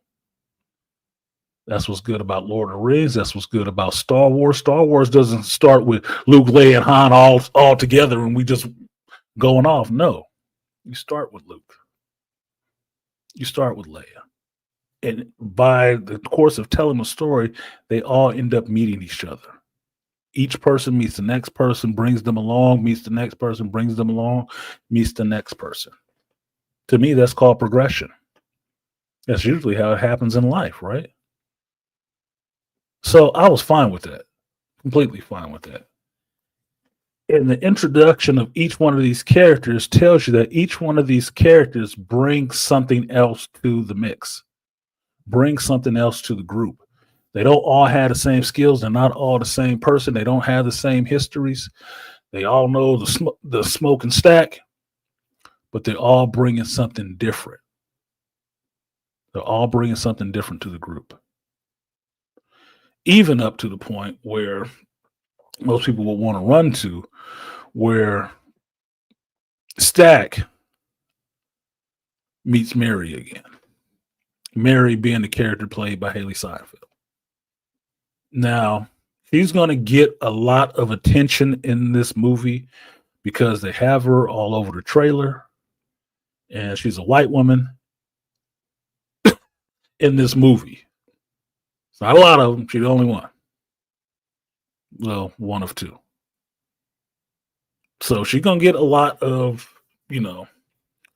advertisement, a lot of mileage on this movie because she's in the movie not playing the little good girl and being a vampire when you got a movie full of black folks. You can get some attention. The attention is deserving. She did a good job. Kate Bishop did a good job sucking blood in this. But it's everything before she ends up becoming a vampire that makes the character more interesting. Because the character of Mary, despite people understanding that Haley Seinfeld is a grown-ass woman now, so she's shapely, she got a figure, could have worked for Silver Surfer, but they didn't use that shit. Whatever the fuck. The character that she plays shows that she has love for Stack. She knew Stack since they were kids, grew up together. When Stack and Smoke's father and mother died, I just leave it at that. Mary's mother took those boys in and raised them. So Stack and Mary were raised together. They ain't siblings, not like that. And they do love each other. And Stack said he would, be back and left her ass waiting for him. And he never came back to that town until that moment. And she saw him. And like a kind of jilted love, she got some words for him. And she don't talk like no prim and proper white chick. She give him smoke, pun intended, like a sister. Like a sister in the South. Which makes it funny in a sense. Because she started talking shit. I'm like, oh, I've never seen this side of this woman before. This is interesting. It's a lot of subtle things that happen since they're at a train station having this open conversation. How he interacts with her and how he's, not trying to look at her, but trying to push her away to be it. But there ain't no lying in the characters about this. What's going on between the two of them? She has issue. He understands why she has issue, but he ain't trying to hear that shit. Now, even Mary brings something. She brings that loyalty for Stack. She brings that support for Stack. So if you want to be one of these people who is overly mad about, black men interacting with the white women, look, a woman that shows you loyalty, be it red, black, brown, green, yellow, whatever the fuck, it shows that loyalty and support for you, you should support too. As far as I know, there's only two types on this planet. And one that supports you is the one that you can fuck with. One that doesn't, don't matter if she look like you, if she don't support you. Don't matter. That's not the important part. If the colors match on the card. No. Now, the other character you meet at this time is Delta Slim. And Delta Slim is played by Delroy Lindo. And Delta Slim is a drunk, sort of, but he's a musician and a good one. He plays a harmonica, he plays piano. Excuse me. And Stack and Sam go to him to get him to come to the juke joint to play tonight. And Stack is offering them money because here's the difference in the character. Stack is a hustler. Stack hustle. He runs businesses. He's fun loving. He's personable with people and shit like that. He can talk to folks. He good. He's savvy. That's why his job is to go and talk to these people and grab these other people up. Smoke ain't like that. Smoke personable to a fault, but he will readily put a bullet in your ass as opposed to being warm and cuddly. They both will go because they're brothers. They watch each other back.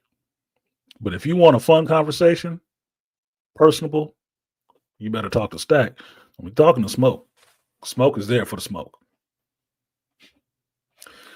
So Stack talking to Delta Slim kind of finds a way to get to his soft spots and offer him a deal to come to the business. And there was a really interesting scene, and Dr. Tiasan pointed this out yesterday about the discussion between Delta Slim and Stack about why Delta Slim did not want to come to the juke joint that night. That he had been playing in the same place every day, or not every day, every Saturday at the same place for like 10 years or more. And they pay him a certain amount of money and give him all he can drink. And he's fine with that. Stack is showing up, offering him $20 to pay one day. But what Delta Slim says is like, you might not even be here tomorrow. And why am I going to mess up the thing I had going for 10 years to come play at your place for one day and you ain't going to be around? Which was real shit. And Dr. T brought it back to say, yes, it's how black businesses work. You might not be there a year from now, 6 months from now. And Dr. T saying that really hit home with me because I had a black business. And the support wasn't there. Didn't matter if that place had been open for 30 goddamn years or more.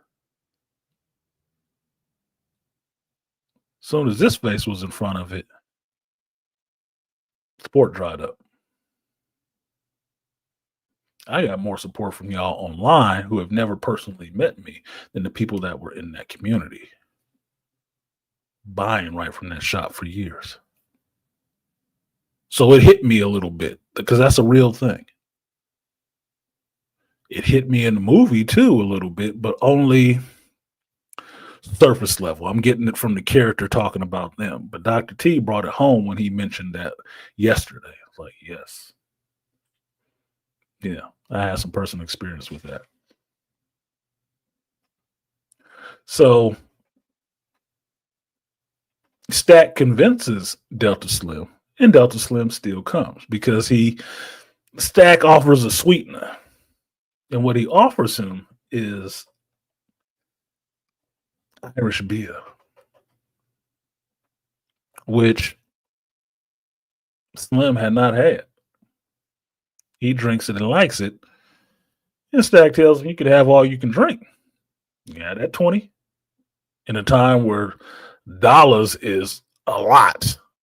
So $20 in that time would be like offering him $200, I'm thinking, in today's terms. I'll give you $200 for one night. God damn, what I gotta do? Fuck one of y'all. So he was offering him some good money and all he can drink for the night to come and play piano with Sam. He down. Now I can say this for the movie, something I didn't expect in the movie that I got. The movie was surprisingly funny. Not in a sense it was a comedy, not in the sense that anybody was acting stupid. It's just funny in dialogue. What happens and how Delroy Lindo plays the character of Delta Slim. Because Delta Slim is funny. But there's funny moments in situations that happen throughout the movie. Different people have them. You meet Delta Slim and he's funny. Just in his conversation with Stack and Sam.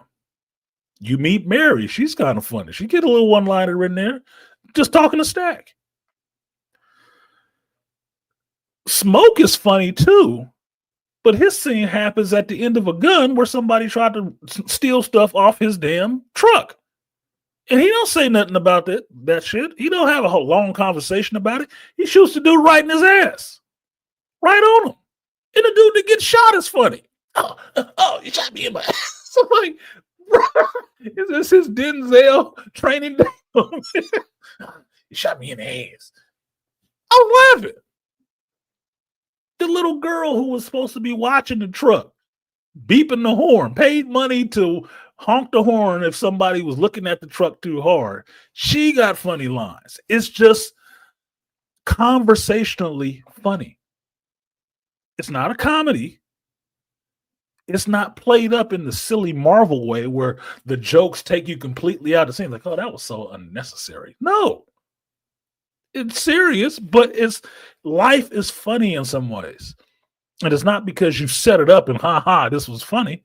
It's just in the way it happens. It reads as funny. You laugh at inappropriate moments. And that's what it was. Nah, I fucking told you. I was laughing in there more than I expected to. In a vampire movie. Who laughs in vampire movies if a vampire ain't biting on somebody?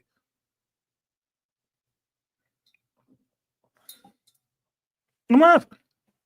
So that was something that was unexpected in there. Now, the other complaint I heard, and Dr. T read this too from another person that I'm not going to mention here because, I got a small channel and there's certain people I can't fuck with. Or anybody really. He complained about the Chinese business owners in this. Now, when Smoke goes into town with the truck and he's going to get some more supplies for the juke joint tonight, he rolls into a general store. And in this general store, it's run by a Chinese man. All right. And he ordered some catfish and some stuff that made me sound like, man, I want to eat. I want some of this catfish. He ordered a bunch of food, right? And he's asking the guy that he knows, it's a friend of his that knows him. That's why he's there doing business with him. He tells him he needs a sign and some other stuff. And the Chinese man sends his daughter to go get her mother. Well, the daughter walks out of that business and walks across the street on this row of businesses to another business, and the mother is working in there. I think it's clothes and some other shit. And gets her. Now, everybody is making a stink about that because, it's Asian people, they own all the businesses. I'm like, it's two shops on a two-sided street with a bunch of other businesses. Now, everybody's complaining, like, I don't know, black folks don't own anything. Who said the black folks didn't own that shit? Who said that? It's black folks everywhere. Except for these two stores. Who said they didn't own the rest of that shit? Now, I did hear a complaint about people really wondering, was Asian people even around in the 30s and 32? I'm like, if you thought Asian people were around in the 1800s, the Old West times, if they were there then, why would they not be here in the 1932? Look, man, just in my city of Richmond, I was reading this book about the early days of Richmond, and there was a Japanese man here in Richmond trying to fly a plane. At the same time, the Wright brothers was trying to fly a plane. This motherfucker was out there in Nickel Knob. If you're from Richmond, you know this. He was out there at Keller's Beach trying to fly his damn plane. A Japanese man. That's why that's a sister city for us. They've been here, just like us. They've been here. May not have been a lot of them, but they were here. Thank you, Aquatechie. Them railroads didn't build themselves. Yes. Look, planes come in a lot of colors. Indentured servitude has no color. So people was here. They're mating and doing all the rest of that shit. So I'm not upset about that. I don't think there's a huge animosity between all of them. They just get fed a lot of that white folk shit. That's how you treat the darkest. That's what everybody get. And that's usually propagated through your fucking media. But I can tell you, being from California, I know both types. I know Asians that wouldn't fuck with me a day in their world. And I know Asians that love my stinking draws. So I'm not injecting that into this movie saying, oh, that's not realistic. They really hate us. Look, man, can you just watch the goddamn movie and enjoy it for that? At least you found a place where they wasn't just hating your guts. And apparently they knew how to fry some catfish. Shit. Oh my God. Spoke with a southern drawl, which was funny as hell, but it's only funny as hell if you don't know any Asian people that come from like Texas and wear cowboy hats and cowboy boots and shit.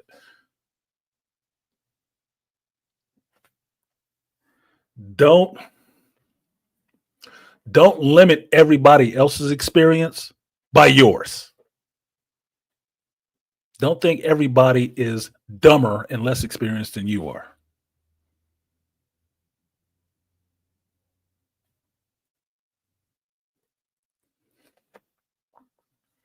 So them being in this movie was not an issue for me. It wasn't a question. It wasn't a shocking surprise. If anything, I can say this. How Ryan Coogler does diversity in movies seems more organic than how Marvel does diversity in movies, than Star Wars does diversity in movies, than Disney does diversity in movies. Because those last three are doing it with a sign up there wanting a fucking cookie.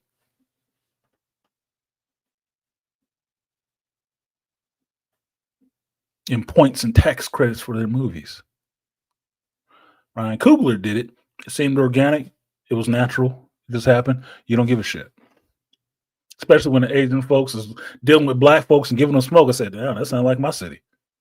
It's Asian folks that's hood as hell, nigga. And talk just like you. And like the same shit. Cool. We can all get down together. Yeah, JT was good with you. Yeah, hood ass country agents from college town in Virginia. Yes. But people who have apparently no experience with that think it's an aberration. It's not. Would you move around the world a little bit? Out of your city, out of your state? I'm just saying. The world is bigger than your vision. What up, Trust? She in here dropping the 100s. Now, I didn't have a problem with that. I thought the other businesses were owned by the black folks because they're sharecroppers, right? They got their own plantations. They make their own money, wood nickels and everything and all, but they do their own business. So I wasn't thinking the whole town was owned by other people. And we only got a problem with just these Asians that was there. Well, by that logic, that means all the rest of the stores is owned by white folks. You ain't bitching about that, are you? The fuck up. The two Asians in the movie got to get smoked. It's a shame when real history is revealed about other races being in and around America, while ignorant people find it unbelievable and try the history buried in my place with revisionist history. That's all we getting right now is revisionist history. That's it. In every form of media. What do you think KK is doing over at Star Wars? What do you think Dave Filoni is doing at Star Wars? Revisionist history. Putting a stamp and they smear on it. They mushroom print. No, the people are really just racist. Since when? Did you decide that was a thing? I guess somebody younger would believe it. I don't. Anyway, moving on with the movie.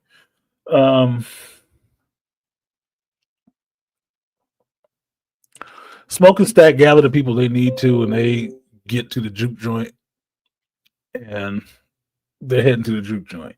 And at this point, you get to meet Remick. Now, the scene where you first are introduced to Remick is in the trailer, where he seems like he just falls from the sky, and this motherfucker is smoking. Not hot, just burning, smoking. And run into a farmhouse. Now, running to this farmhouse, he comes up on the porch and is really trying to get the people inside to let him in.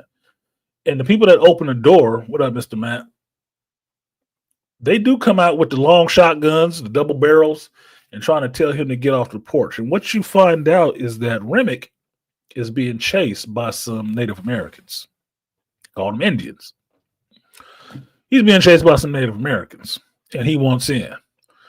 Now, Remick is listening to the people, but what he does see in the background is some Klan robes and a hood, which is not surprising. Not in this day and time. In the world of the movie, this is not surprising. It's two white folks with shotguns on this little house right out in the middle of these, cornfields, whatever the hell they are. And they don't like visitors. And he turning up on the porch with a story about being chased by Indians. Killed his family, and all he has is these gold coins to give them. Now, excuse me. What was missed in a conversation yesterday is there has to be significance to those gold coins. And you get it a little bit later because it gives an indication of how old Remick is. That's what the gold coins symbolize. Now, one of the things Ryan Coogler did in this movie that I really enjoyed, he didn't tell you everything. He didn't tell you everything. Some of the stuff about the characters is revealed through dialogue. No flashbacks, dialogue.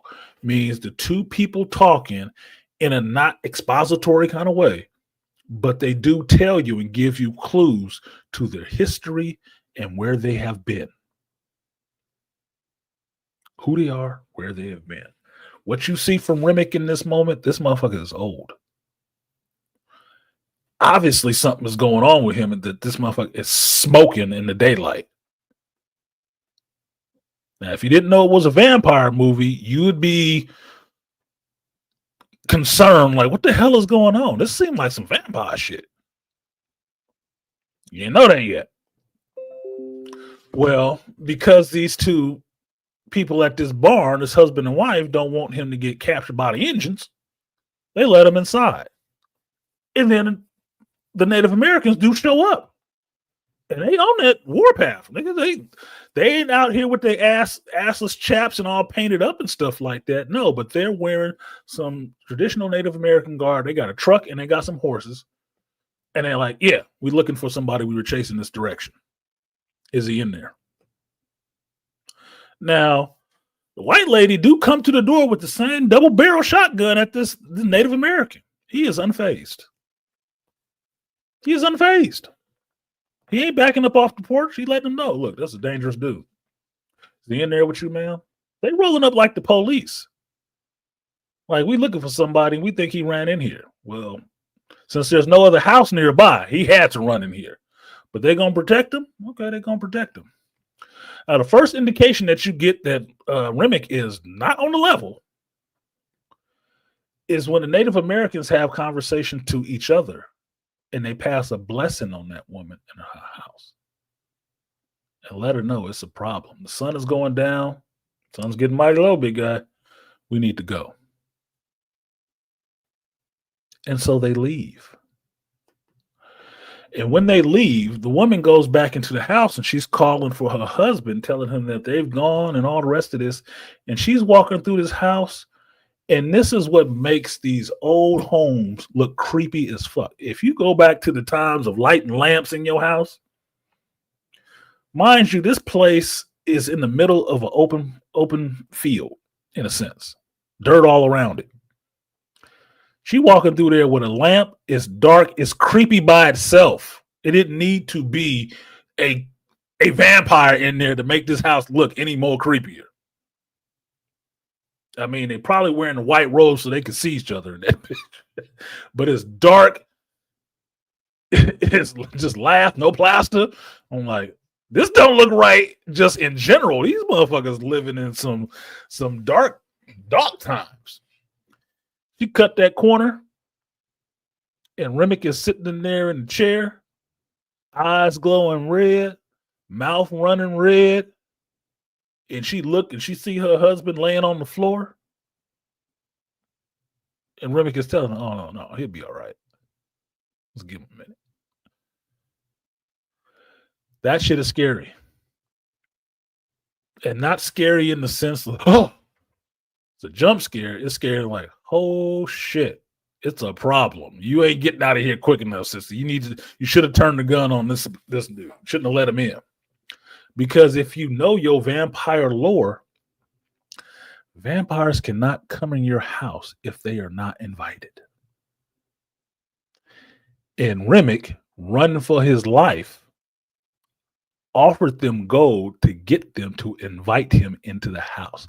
Otherwise, he would have got caught by the Native Americans. The movie would have been over right there. But because they invited him in, he got carte blanche to car their ass up, and that's exactly what he does. He bites the husband, and then he bites that chick. And this is when you understand, well, we got a vampire in this movie. And he is not shy about biting anybody. Yeah, claws and all. That was the interesting part. The claws. Yikes.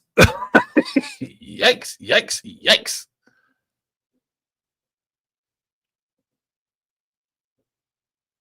Those vampire busters. No, that was the Night Stalkers. Okay. That was the early Blade. Okay. That's what that shit was. And just as a side note, why don't you let Ryan Coogler direct the next Blade movie? Might work. Just saying. Side note. Yeah, Aquatech, he got a 2-pack. He got a 2-pack. Got a 2-pack of racists over here. Mm-hmm. They say blood smell tainted. So anyway, once you're introduced to Remick, you get back to the juke joint. I'm gonna speed it up because I was talking way too long on the shit. And the juke joint is where most of the action in the movie happens. After you get the introduction of all the characters, where they're going to be tonight, you get to the juke joint, and people are showing up. Black folks are showing up, and they're going to be there, which is cool. I like seeing that. I like seeing. I think it was Dr. Neil called it the house party. Yeah, I like seeing the black house party. Bay Area, that was a thing. We did that.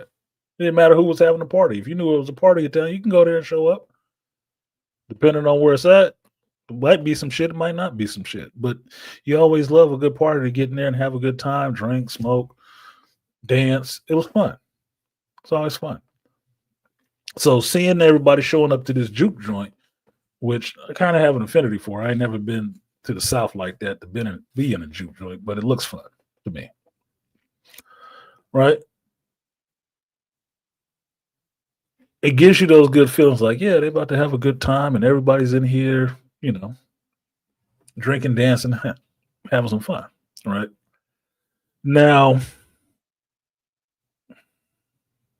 Mary shows up to this juke joint, and initially I thought this was going to be a problem. I thought it was going to be a huge problem because, mind you, everybody knows each other. Everybody that's working here at this juke joint this day knows each other. They know Smoke, they know Stack, they all know each other. So when Mary comes stomping up to the door, and old boy Cornbread, one of another sharecropper that Smoke and Stack have watching the door, sees her coming, he's like, "Oh shit, it's gonna be a problem. Like, go get Smoke. Like, it's gonna be an issue." But she roll up there, she talks some shit to him, and she walked the hell on in.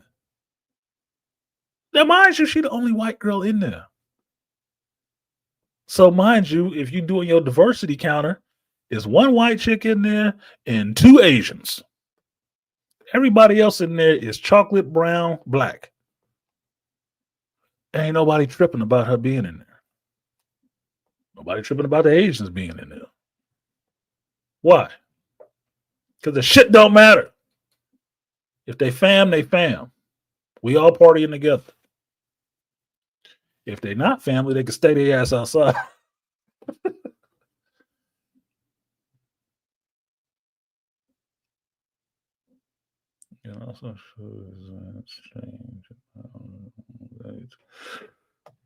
Now, this is where the other scenes come into play, where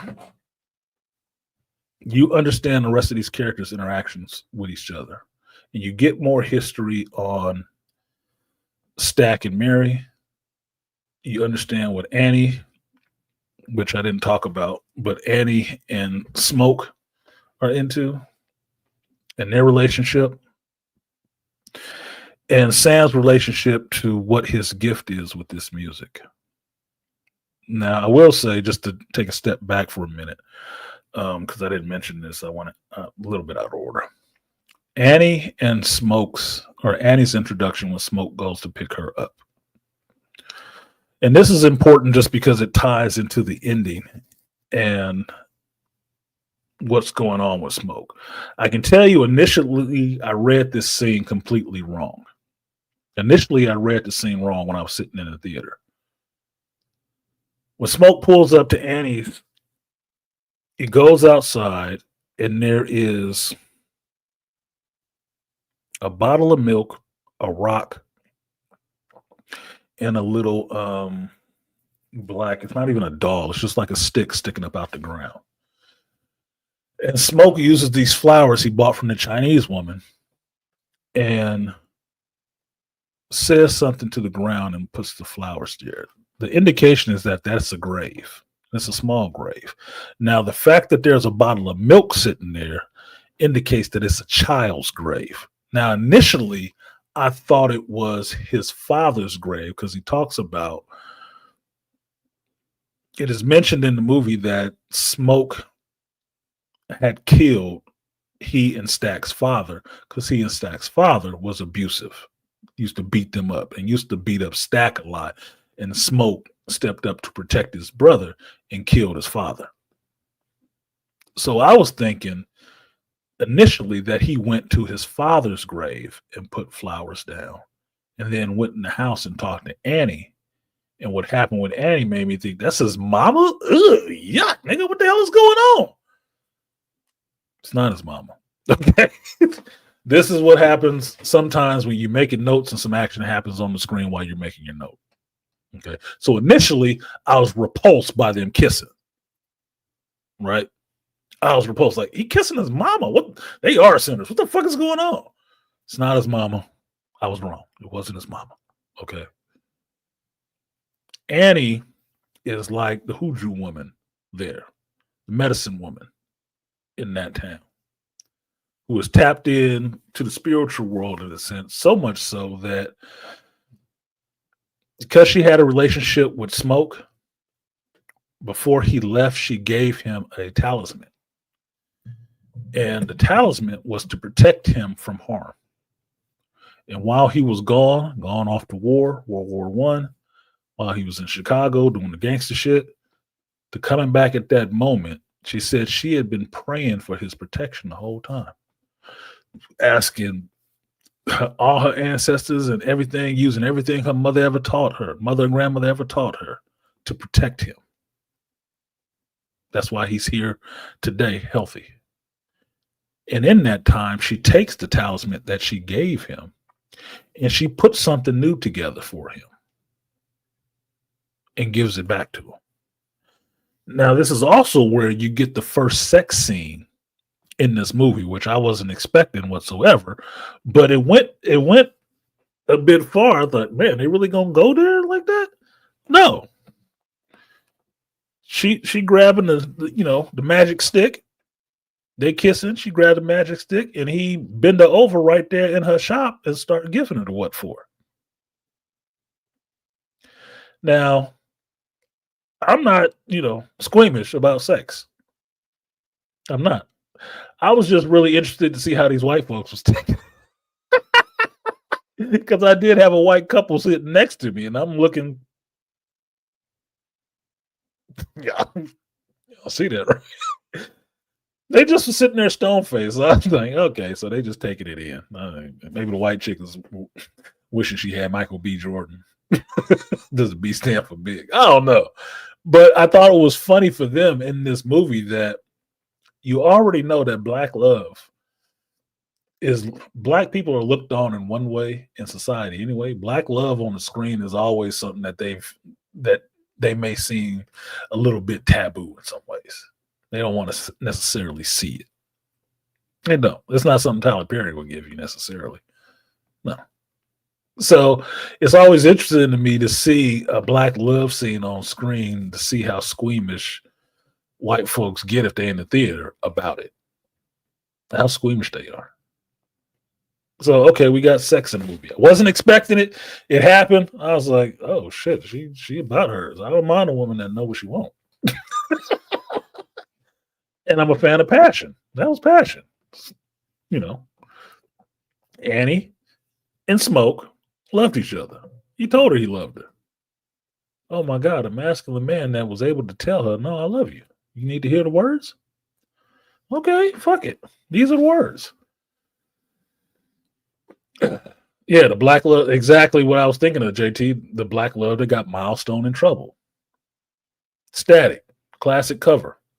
Having sex with his girlfriend, I think her name was Frida, with condoms and stuff around. They got to put a cover on it because, oh no, that's too much. Why? I got a comic right now telling me that Emma Frost was a whole fucking stripper now. Showing that shit. Shut up. Anyway, I say all that to give you that both brothers have their respective love interest. Smoke has Annie, dark chocolate, big, well, healthy breasted sister. As Dr. T was pointing out. Some good motherly breastises. And Stack has Mary, which you find out from being in this juke joint, although Mary is played by Haley Seinfeld, which is a white woman. Mary, as the character, is not fully white. She's like half black. And she passes as white. So she's like a mulatto, which makes it a little bit more interesting than being like, oh, okay, that's why she's talking to him like that. Now, it may not be as such in the South. I don't know. But on the West Coast, you can find chicks just like that. Yeah, look, white is, the driven snow. Black as fuck. It happens. Phenotypically, they don't look as what you would call black, but they black. Daddy, mama, somebody. So once you understand that about the character of Mary, it's like automatically giving her a pass. Oh, well, okay. Then that makes sense. But it also gives you an understanding that Mary knows the plight of those black people. She grew up with them. Now you understand why they like each other. It's not just he chasing white women. She presents as white. That's a black woman. Now you understand why people don't have a problem with her being in a juke joint. Now you understand why they'll split somebody's head about fucking with her. That's bam. But you also understand why she's so pissed off at Stack and why Stack did what he did, which was pushing her away, because Stack loved her and was trying to protect her. Because where they were in the South, that shit wouldn't have flew being together. If you don't understand what that means, listen to the stories that Trevor Noah tells about his mama and his father in apartheid South Africa.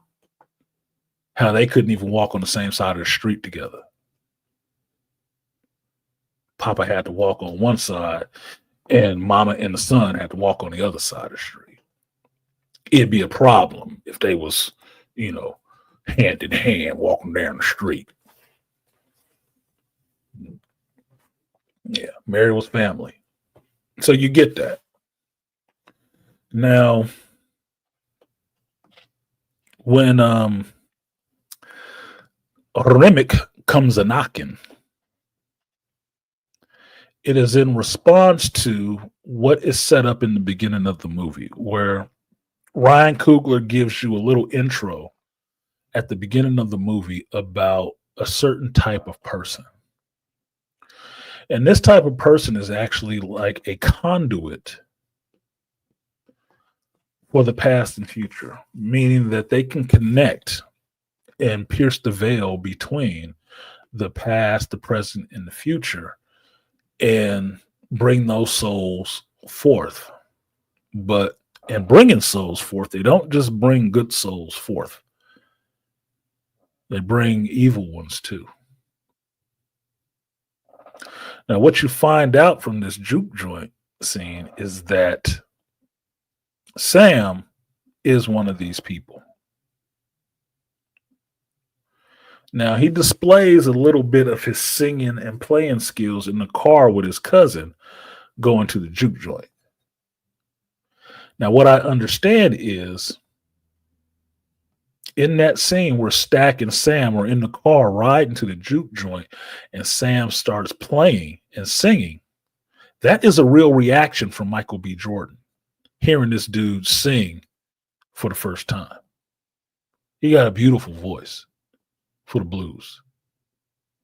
What you also understand from that scene is that actor that plays Sam, Miles Cannon, this is his first fucking movie.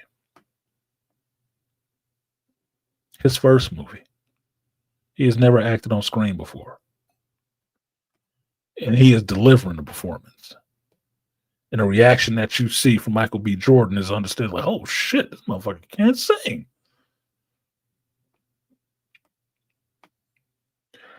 Now, while he is in this club scene, which to me is the centerpiece of this juke joint scene, where you see Sam finally getting to express his gift in front of everybody. He doesn't know what it is. He's just playing. He just really likes to play. And when he starts playing, he does start piercing that veil between the past and the present, bringing those spirits forth. And the first spirits you start seeing are older African spirits, like the ancestors. But then you start moving forward to people looking like Bootsy Collins. What ends up happening in this scene, which I think is the centerpiece of the movie, where the movie switches, this is the fulcrum for the movie, is that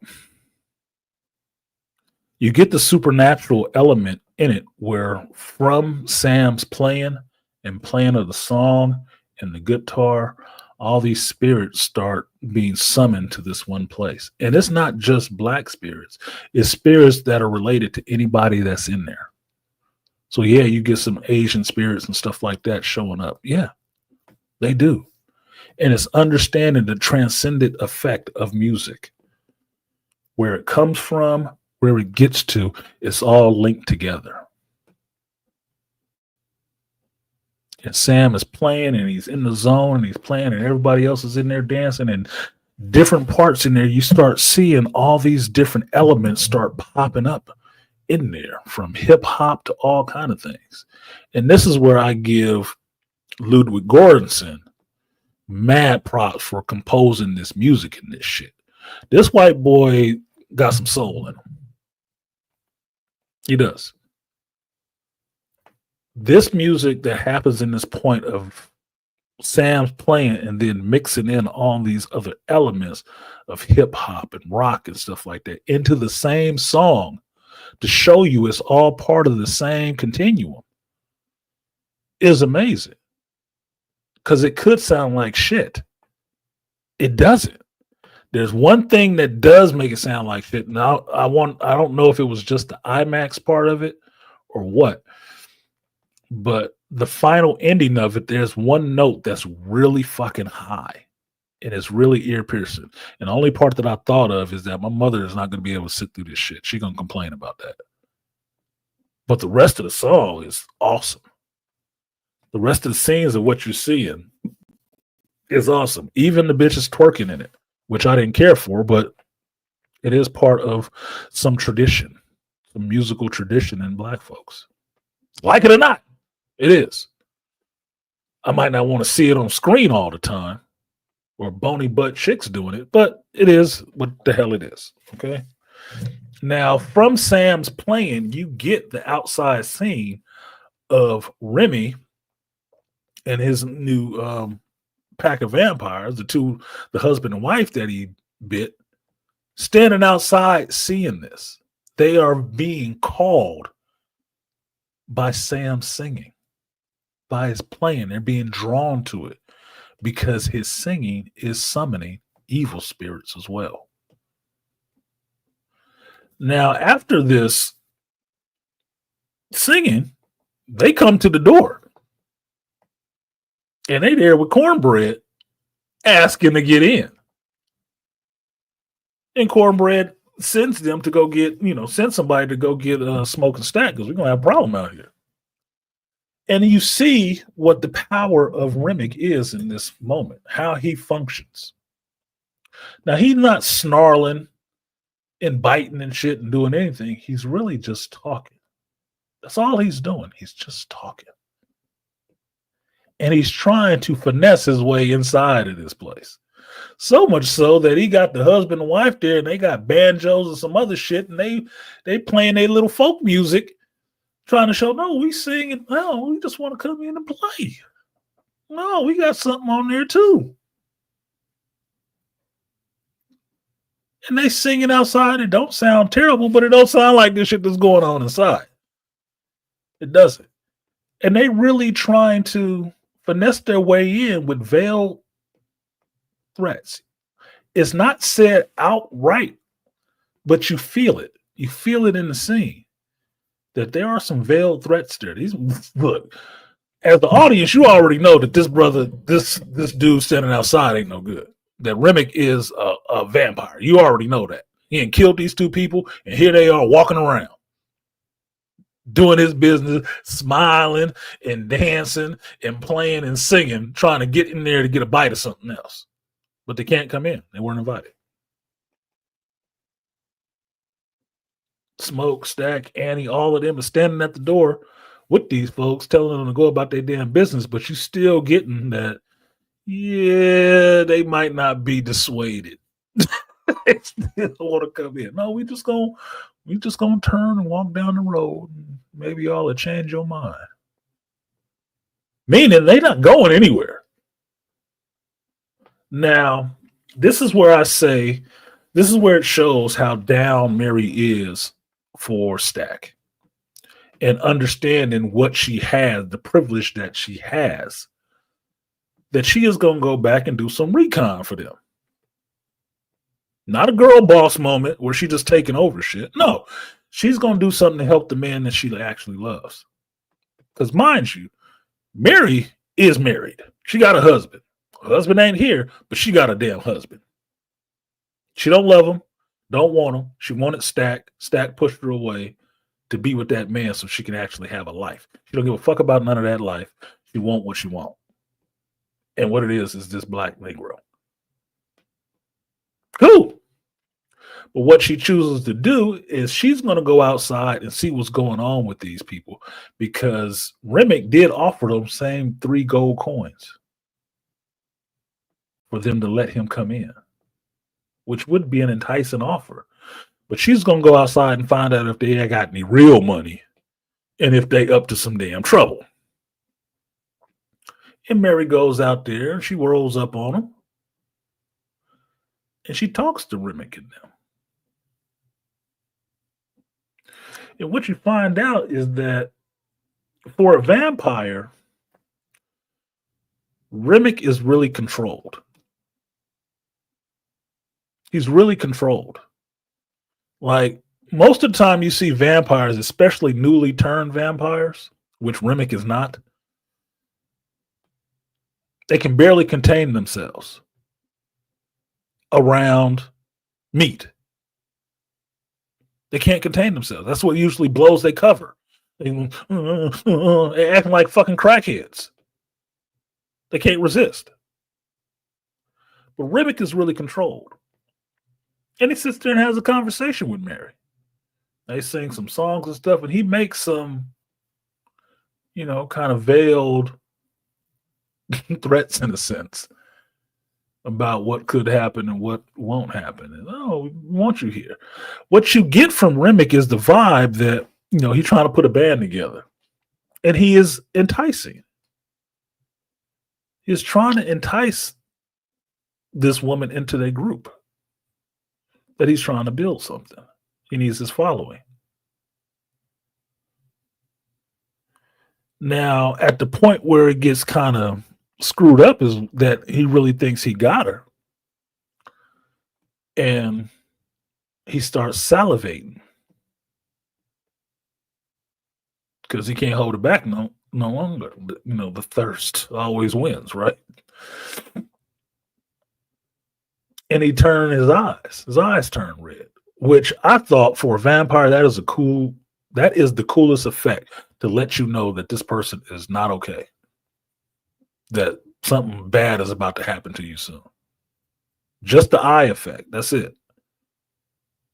Yeah, if you paying attention, a lot of little subtle stuff happen with the other vampires, like they moving around her. People nails start growing. But they still talking calmly. Yeah. Mm-hmm. And when he turned his eyes, his hands got a little longer, like, oh shit, the fuck is wrong with these people? Mary tried to get out of there. Now, what I will say is you see Mary walking away from him. She pull out the blicky on him and start backing up and trying to run back to the thing. And what you see in this moment is while she's running towards the camera, you see Remick in the background and he jumps really high. And that's it. You don't see nothing else. Back inside, little conversation, little bullshit going on or whatever. And then Mary comes to the door and is getting back inside. And when she gets back inside, she wants to see Stack, let him know what the hell is going on. And apparently, Mary is really horned up, which leads into the third sex scene. The third sex scene in this little situation where she takes Stack to the back room and they start messing around with each other. And she's on it. And what ends up happening is revealed is that while Mary is riding Stack, you see that her shoulder gets exposed and Mary has been bitten. And she was bitten by Remick. You didn't see it happen. It happened off screen, but it happened. So at one moment, Sam is coming to get Stack and bursts in and sees Mary riding Stack. So he, closes the door and leaves and lets his brother know, like, yeah, Stack is busy. He can get it. So Smoke don't give a fuck. Go get my brother.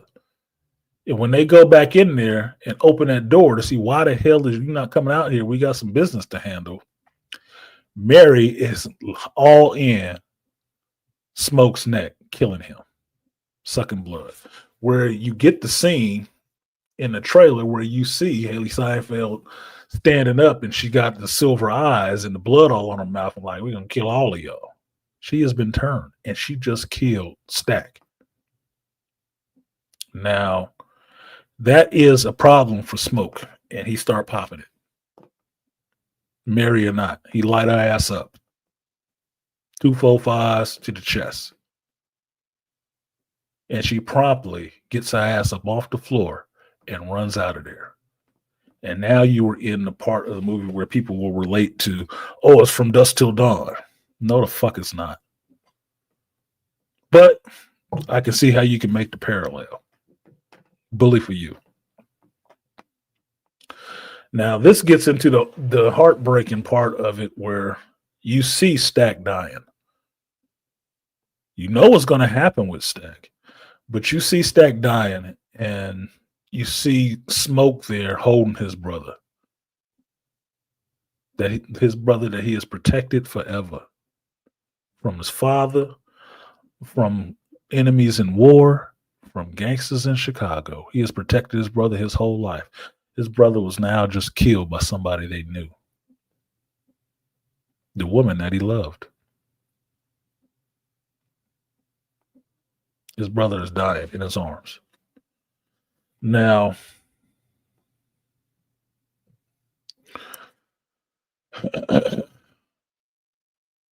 from that point, and I think I'm going to drop the link because I don't want to spoil the rest of the movie for you. And I'm getting a little long in the tooth. Vampire reference. From that point, this is where you get into all the vampire stuff in the movie. Where it is figured out by the team and Annie that there's something out there.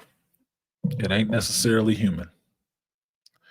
And we need to start making preparations and toss this body outside. And Smoke don't want to hear none of that shit. Not about his brother. And since nobody is able to give Smoke, he leaves his brother locked in the storeroom. And they start and listens to Annie about what the hell is going on and what are they dealing with.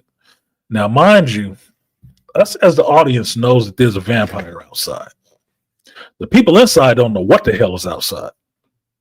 They just know this chick that they do know bit this dude and got up after getting riddled with bullets and ran out the goddamn door, gleefully laughing. It might be the corn whiskey. It might be the Irish beer. They don't know what the hell is going on, but Annie got a clue. And Annie starts calling it a hate. Right? But a little bit later, there's a knock in that storeroom door. And this is another scene that you saw in the trailer. And the knock in that door is Stack. Because within a short time, Stack has been turned and Stack is back up and wanting to come out of that room and telling him he all right. He shook it off. And everybody else is outside like, no, nigga. We saw you. You can't shake that off. You lost way too much blood to be shaking nothing off. You didn't put a cork in that. So this is where things start breaking down because Remick comes back.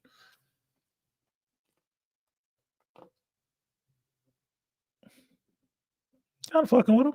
They outside. They know they outside. You know, just give us so and so.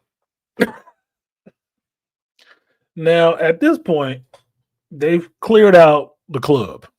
They cleared out the juke joint, sent everybody home after Stack was killed, which you as the audience watching the movie knowing they just sent these people into a feeding frenzy. It's like it's a shark in the water everybody swim for the shore. Like, what are y'all, bruh? That was, as the audience, they don't know as the characters in the story. They don't know what the hell's going on. They're just getting these people the fuck out of here. They didn't know. But now, since, it's at least 4 people outside, with a thirst. Most of these people that left this juke joint have gotten bit now. And they're hanging outside. Come on out. Come on outside the club, man. We out here. We out here waiting for you.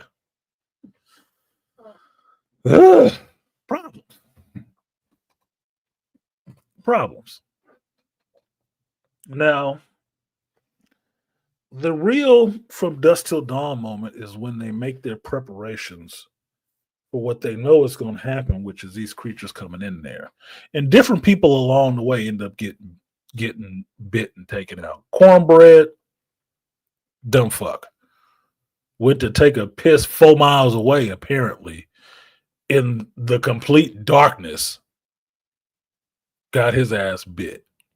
Mary's bit. Stack is bit, and then ends up escaping out of the juke joint as well. Breaks the door down, escapes out the juke joint. Now, I heard somebody question yesterday, I think it was Growth Talk with Kofa. He questioned why Stack couldn't come back in the juke joint. It's because he wasn't invited. Yeah, he was bit inside the juke joint, but once he crossed that threshold as a vampire, he could not come back in unless he was invited. He ain't got a stamp on his hand that just say you good, all access. No. Different rules now because you're on a different side of that shit. And you left. He could have stayed in there and took out everybody. But, pickled garlic water in the face kind of hurt if you're a vampire. So he got the hell away from that shit where there had abundance of that. So that's why. Now, this leads into the finale, and as much as I said I was going to spoil it, I don't want to spoil all this for you. I will tell you from here on is that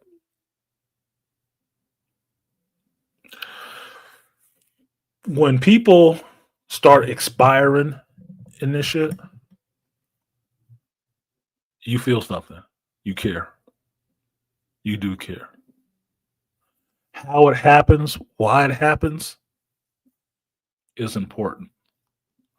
What you need to understand is how it functions, in that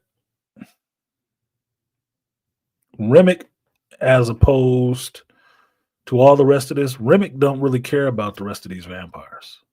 He just wants Sam because of Sam's gift. Because what you understand about Remick's powers is that when Remick bites somebody, he absorbs their memories like Rogue. He absorbs all their memories. He knows what they know. What he understands about Sam is that Sam's singing summoned him. He is that special person that can do that. And so he wants Sam so Sam can peel back that veil and put Remick in touch with the people that he has lost, that he wants to be in contact with, to summon them. Now, the way Remick functions, Remick, in a sense, the sales pitch that he gives them, or what he says that he is doing, building this group of people that is none of this racism stuff, we're all family here and all this functions as, to me, a metaphor for what Dr. Neal was pointing out could be the music industry. I was pointing out to be Hollywood. If I bite you and you become part of us, we can all be here dancing this Irish jig together. Yes, I'm in control of all of you, but you'll all love me. You'll all be here with me, and we'll all be together. It won't be none of that racist shit. Because truth be told, once Remick and the rest of these vampires bitten all these other people that was in the juke joint, And now they outside having their own little party. They ain't having the same kind of party they was having inside the juke joint. They having a whole Irish hoedown with the Irish vampire out there dancing an Irish jig, doing a river dance with these sharecropping black folks dancing around that shit. The first thing I thought of was Lord of the Flies. After them boys that killed the pig and shit like that, they all dancing around the fire. That's what I thought of it as. Like, holy shit, these motherfuckers just went begging. This shit ain't, it's all right song. It ain't that damn good. Y'all had better music inside. But Rick's happy because he got these people to his side. They giving him support.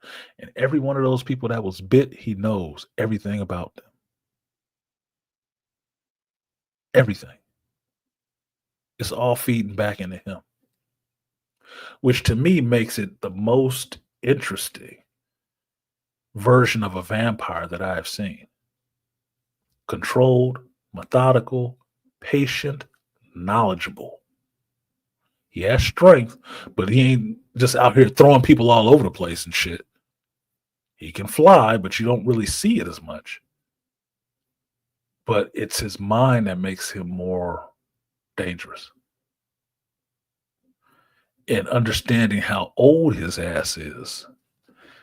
And understanding that when he starts doing this Irish dance, what nationality he is, like, damn, did this motherfucker come over from Ireland? Or was he bitten in Ireland? That makes me want to know more about the Remick character. Where is he from? He from Ireland. Okay. How old is he? He got gold. What? You want to know more? You want to know more about him? Now, he wants Sam because by biting Sam, he'll get access to those powers. Sam will be part of him. He'll know everything Sam knows. And Sam can still use his gifts. That's the thing. Him biting these people didn't turn them into mindless fucking zombies that they couldn't function anymore. No, they're just part of the group now. And they can do whatever they did outside of the group. They just do it now within the group. That made it interesting. So the eventual fight that happens to try to take Sam is pivotal in a lot of ways. And where Remick and Sam do end up having a confrontation, you understand the stakes, so to speak. And you understand how interesting of a character Remick is. A lot of what is really pivotal in this shit is what's said in the dialogue. It's not a big flashing sign. It's in the dialogue of characters talking to each other. And when you finally get to Remick and Sam being face to face and fucking talking with each other, you understand a hell of a lot more about Remick. And a lot more what his point is on why he's doing what he's doing. Like, wow, okay. Yeah, they used that on me when they came and took my farm and killed my daddy. Like, oh, shit. Were they missionaries? Please tell me they were missionaries. Forcing their religion on you just to take you over. Same way they did with the slaves.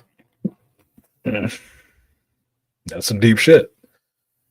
Yeah, he's a bad guy. But there's reasons. He said, that's why I wanted to know when he got that gold.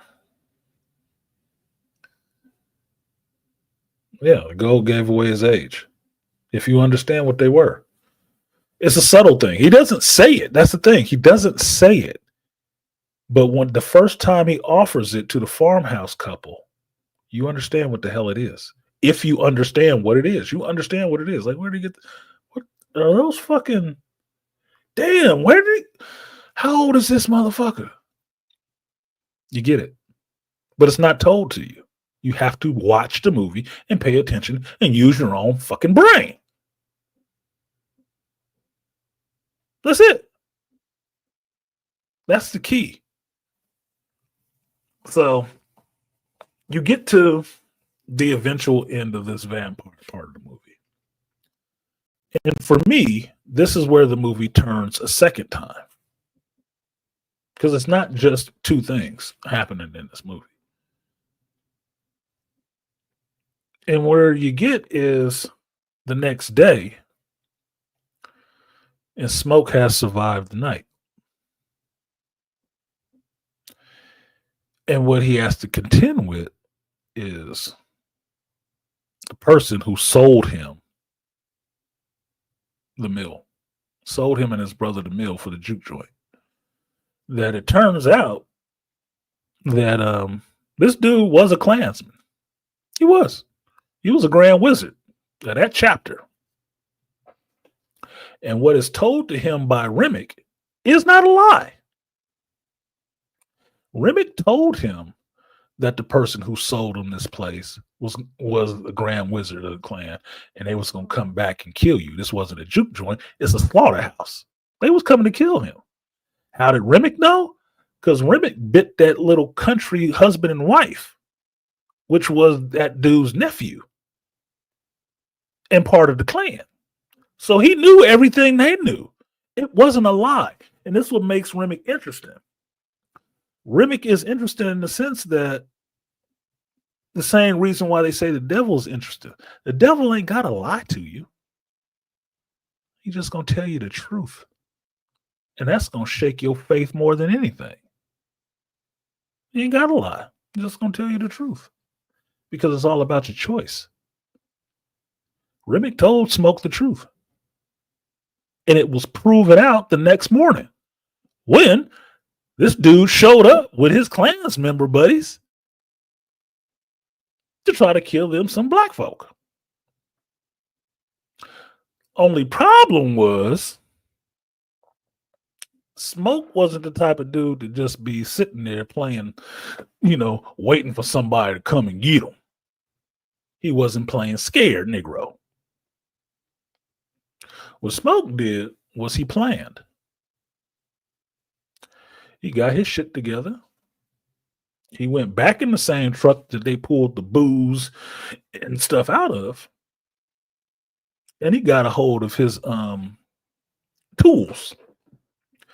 And when these, we can call them crackers, because they're wearing white sheets and stuff. When they rolled up with their guns, waiting to go inside and kill them some black folks, they started getting picked off. And the first thing they start getting picked off by is Smoke sitting in the bushes with a BAR, popping them one at a time. Now, this is a part in the movie for me that turned into some Inglourious Basterds shit, some Tarantino style shit.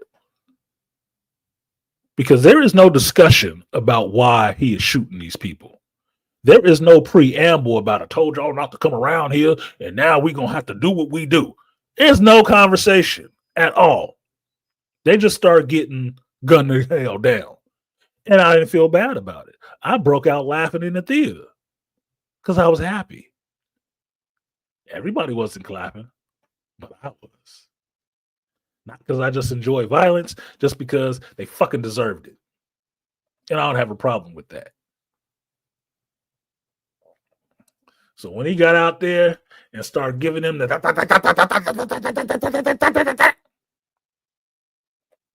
I was fine with it. I was. Because they deserved it. If not for what they were planning to do, for what they probably done to other people before they were planning on this shit. Smoke gets out there and lays down these Klansmen. First with the BAR, and then with the Tommy gun. Even with his 45 and some grenades. And you see that Smoke is a soldier, has been a soldier. And watching that scene made me really want to see a prequel with Smoke at war. to see what he was like in war. Because that had to be a monster. Not to, make the black man a beast and stuff and not to see him as fucking human, but just understanding that he was probably a problem out there on the battlefield. If not, he became a problem. But he was already supposedly a pretty bad dude before he got there. Just saying. But that would be no different for any other American male that went off to war in World War One and then came back, and the business that they got into was crime.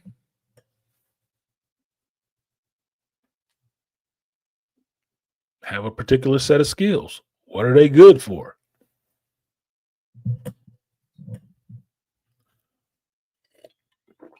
Enforcing rule and pushing lines. So Smoke does kill him a bunch of Klansmen. He does. A bunch of white boys eat it. This is the scene in the movie where you understand why they don't want black men having guns. This is why. Because somebody skilled with a weapon can always defend themselves. And they don't want you able to defend yourself. They want you like them people that got sent out of the goddamn juke joint with the vampires outside. Defenseless. Easy prey. Little or no resistance. But Smoke gave them motherfuckers smoke. Vampires and Klansmen alike. But he did get shot. He's not invulnerable. Why did he get shot? He got shot for the same reason his brother, the vampire, could not bite him. His protection that he got from Annie. He took it off. His brother couldn't bite him because he couldn't pass through that protection that he had on him. But that next morning, he took it off. He ripped it off his neck. And so when he went into this battle with the Klansmen, he did get shot right through the side. And it ends up being a very powerful scene that I will not ruin by describing it here. I want you to watch the movie and feel it yourself. Feel it yourself. But understand he does die. And that's fine. None of us are going to live forever.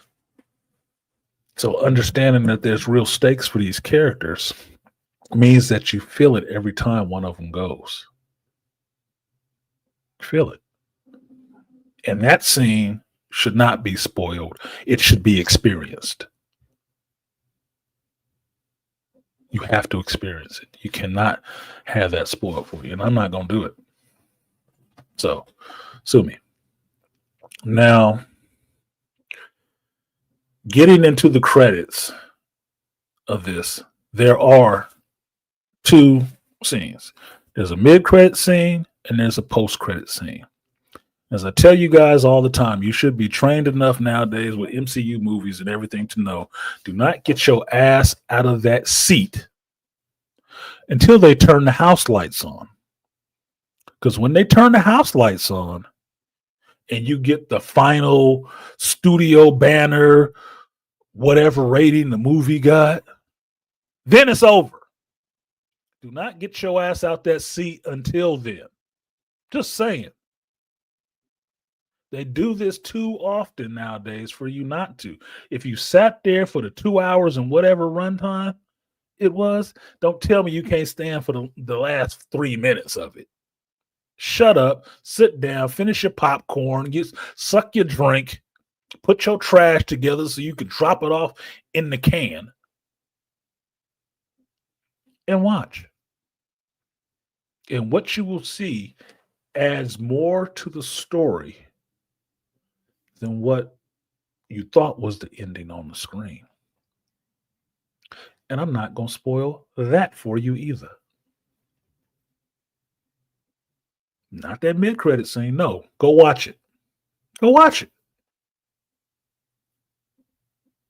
Because I want you to have the experience.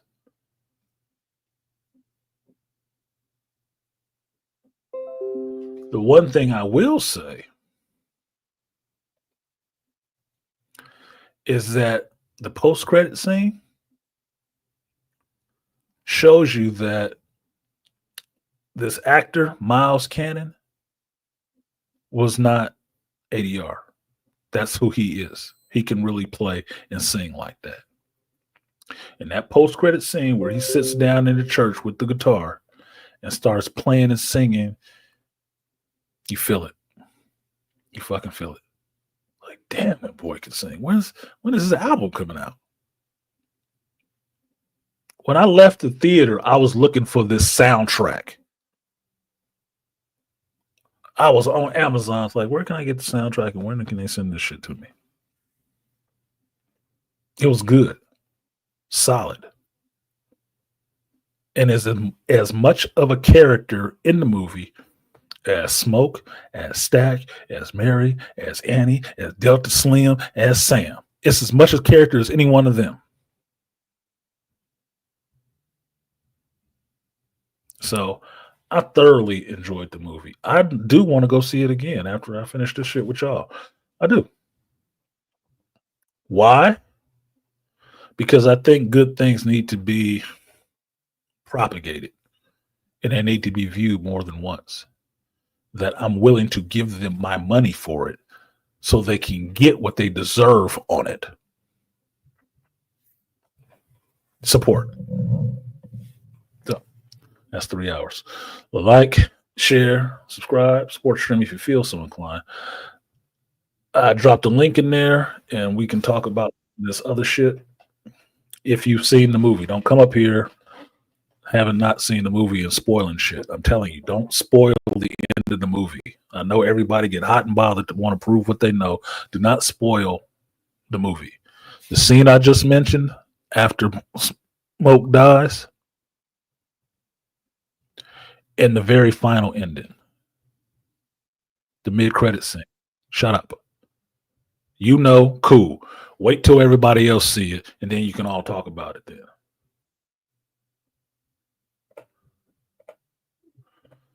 What's good, brothers? Peace, Yo, man. Peace. What's up, y'all? Peace. what's going on?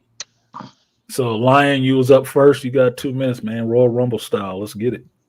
Yeah. One, I found the soundtrack. I found the song, and yes, I am going to buy that song. The song he was singing, that Miles was singing when they were. Yeah, I want that song because I was dancing or tapping. I was like, "Yo, who is this kid?"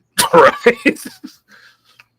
But yeah, that. But there was another funny scene that had me cracking up slowly, and that was when Remick was first introduced, and the Native Americans showed up. Because notice the only people that knew what was going on or who he was or recognized it, well, the Native Americans already knew who or what Remick was.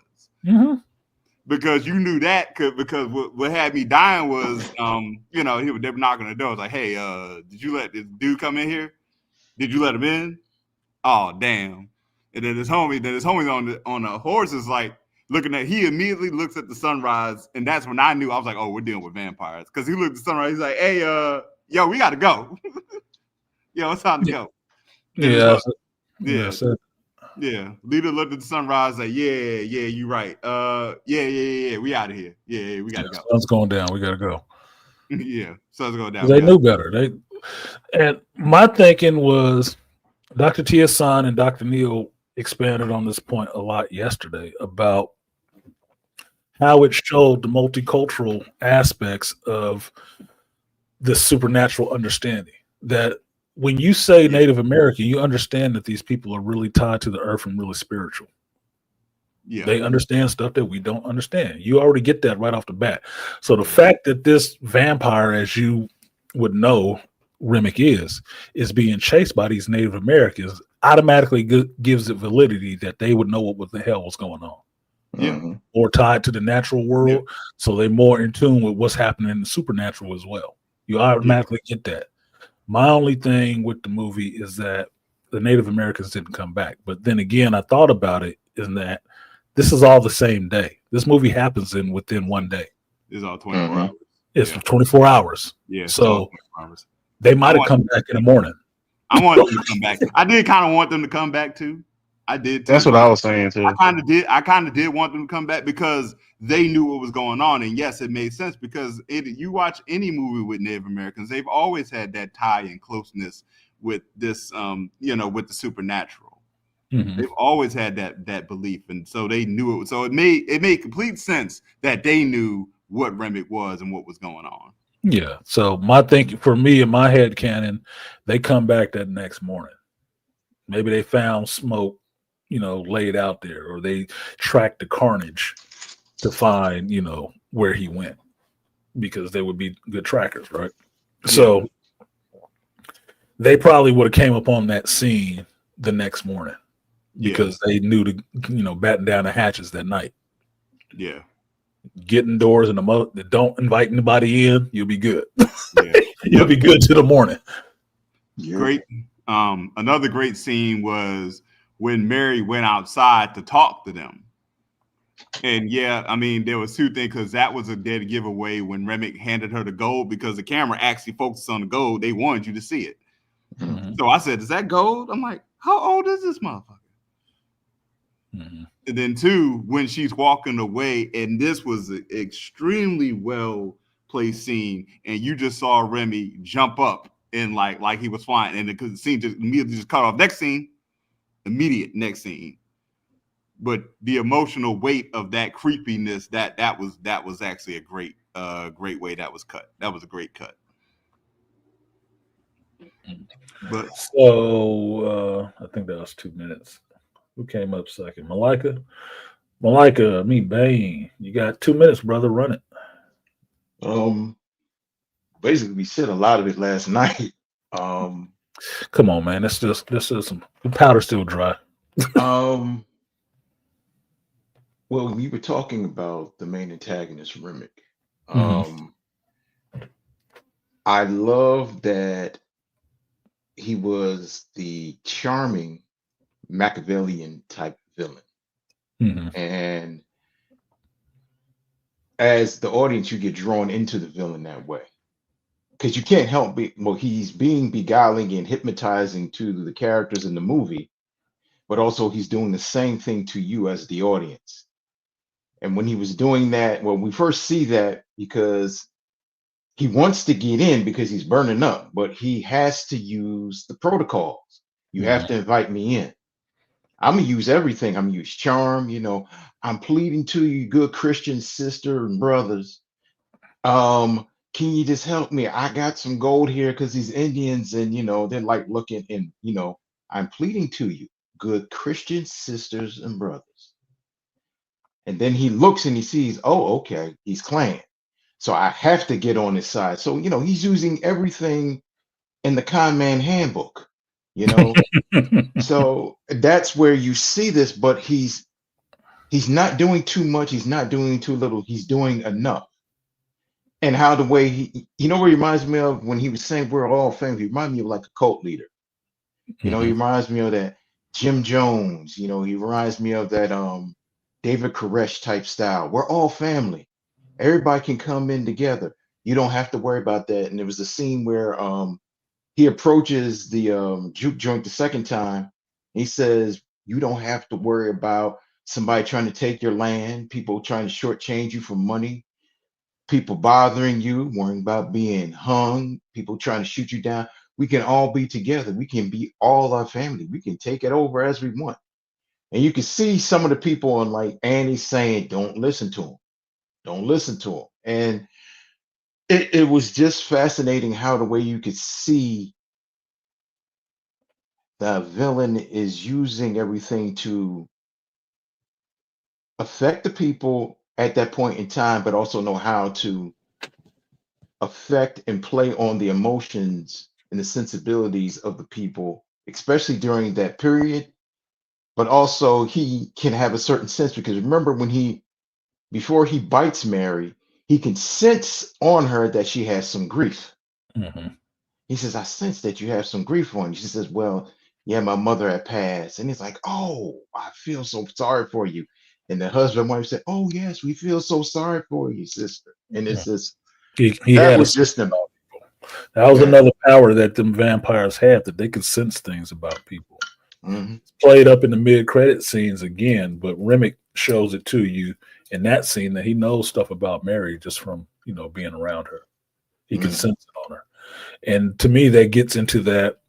I mentioned it before when I talked about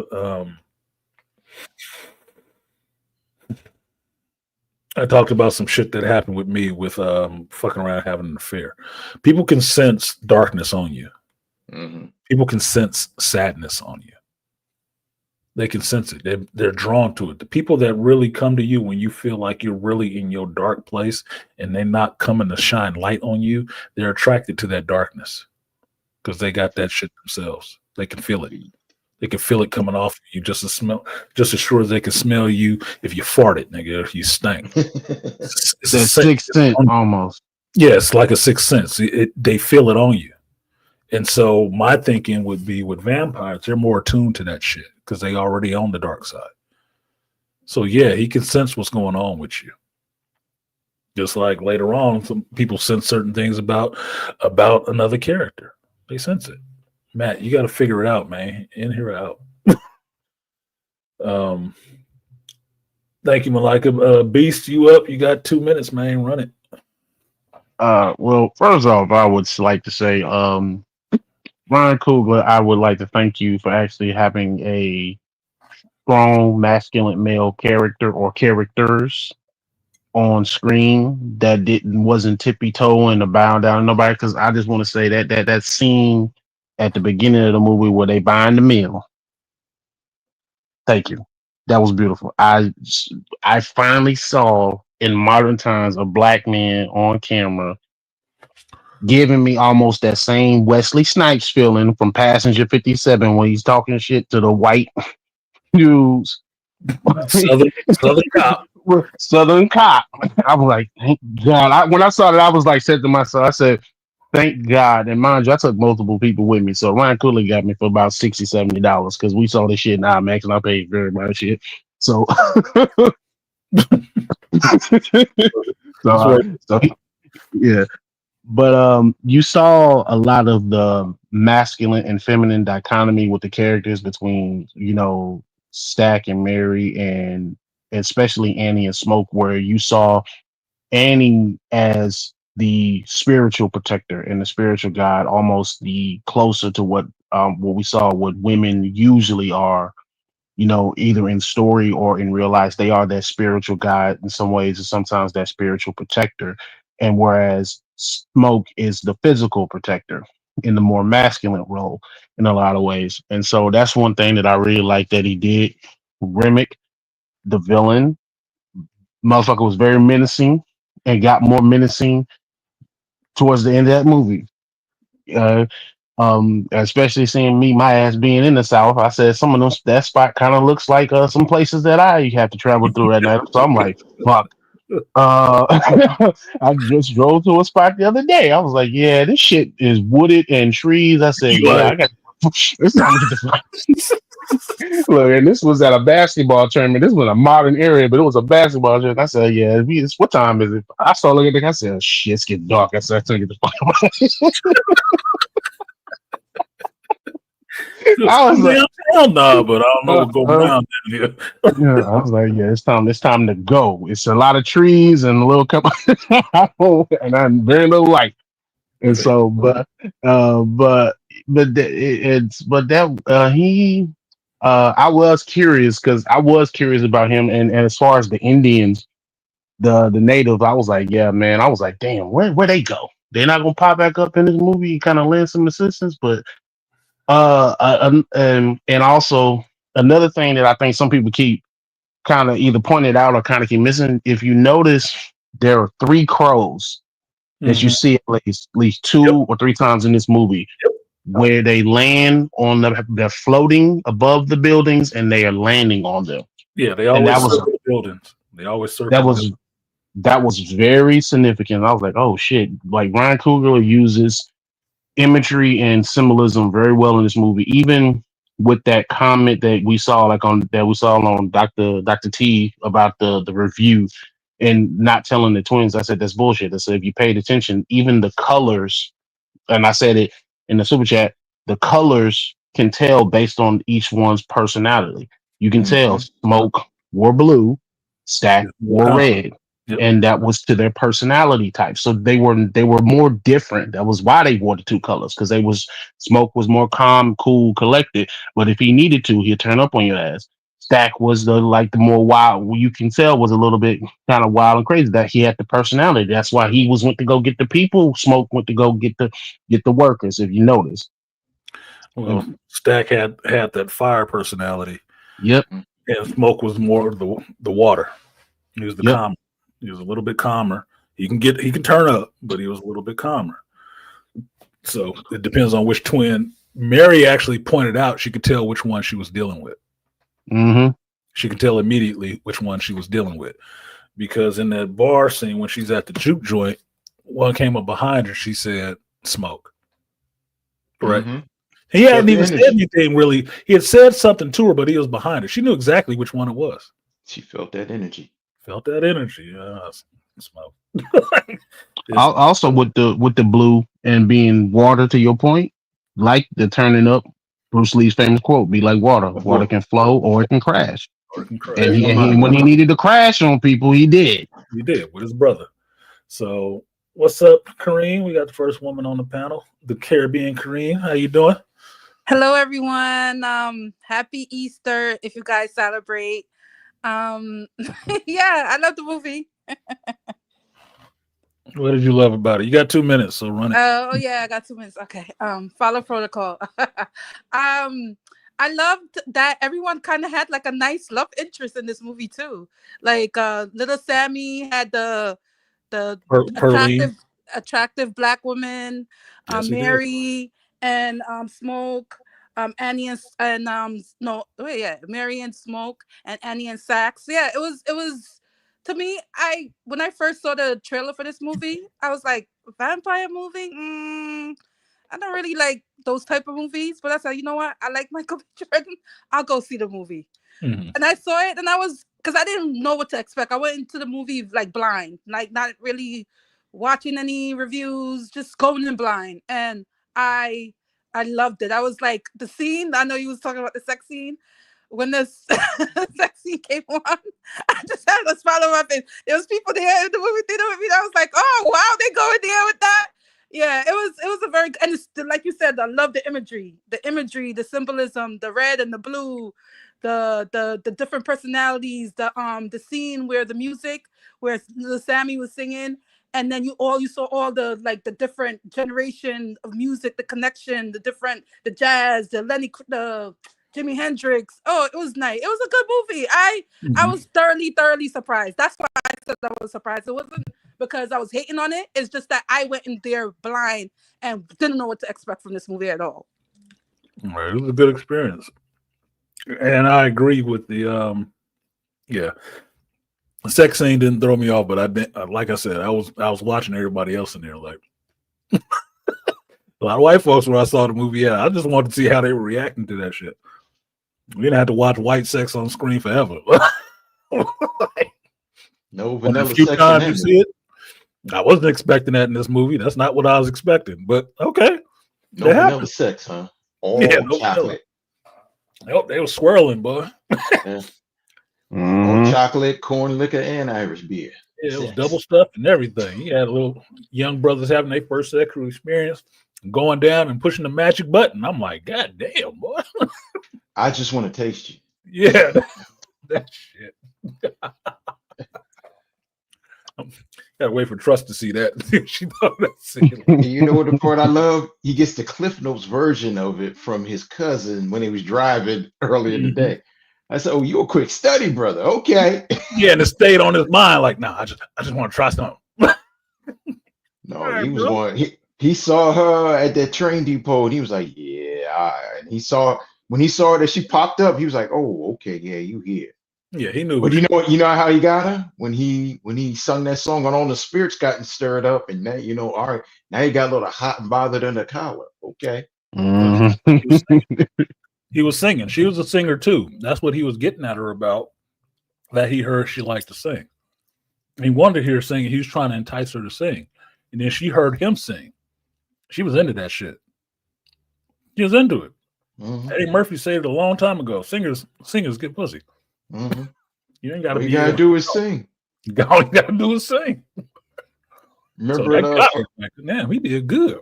I give him a little something. Shoot, man. Husband or not. We got 2 movies, 5 heartbeats. Remember when Eddie Kane he starts singing at that chick Mm-hmm. and made her come? Yep. And then you had Prince when he says the beautiful ones, the Apollonia, he take her back to the place, have sex with her. The next day he banged that pussy out so good she buys him a guitar. I said, damn. An expensive guitar. Took a I job said, from your enemy to buy you this guitar because you put it down, baby. I was like, You go ain't- ahead, play it.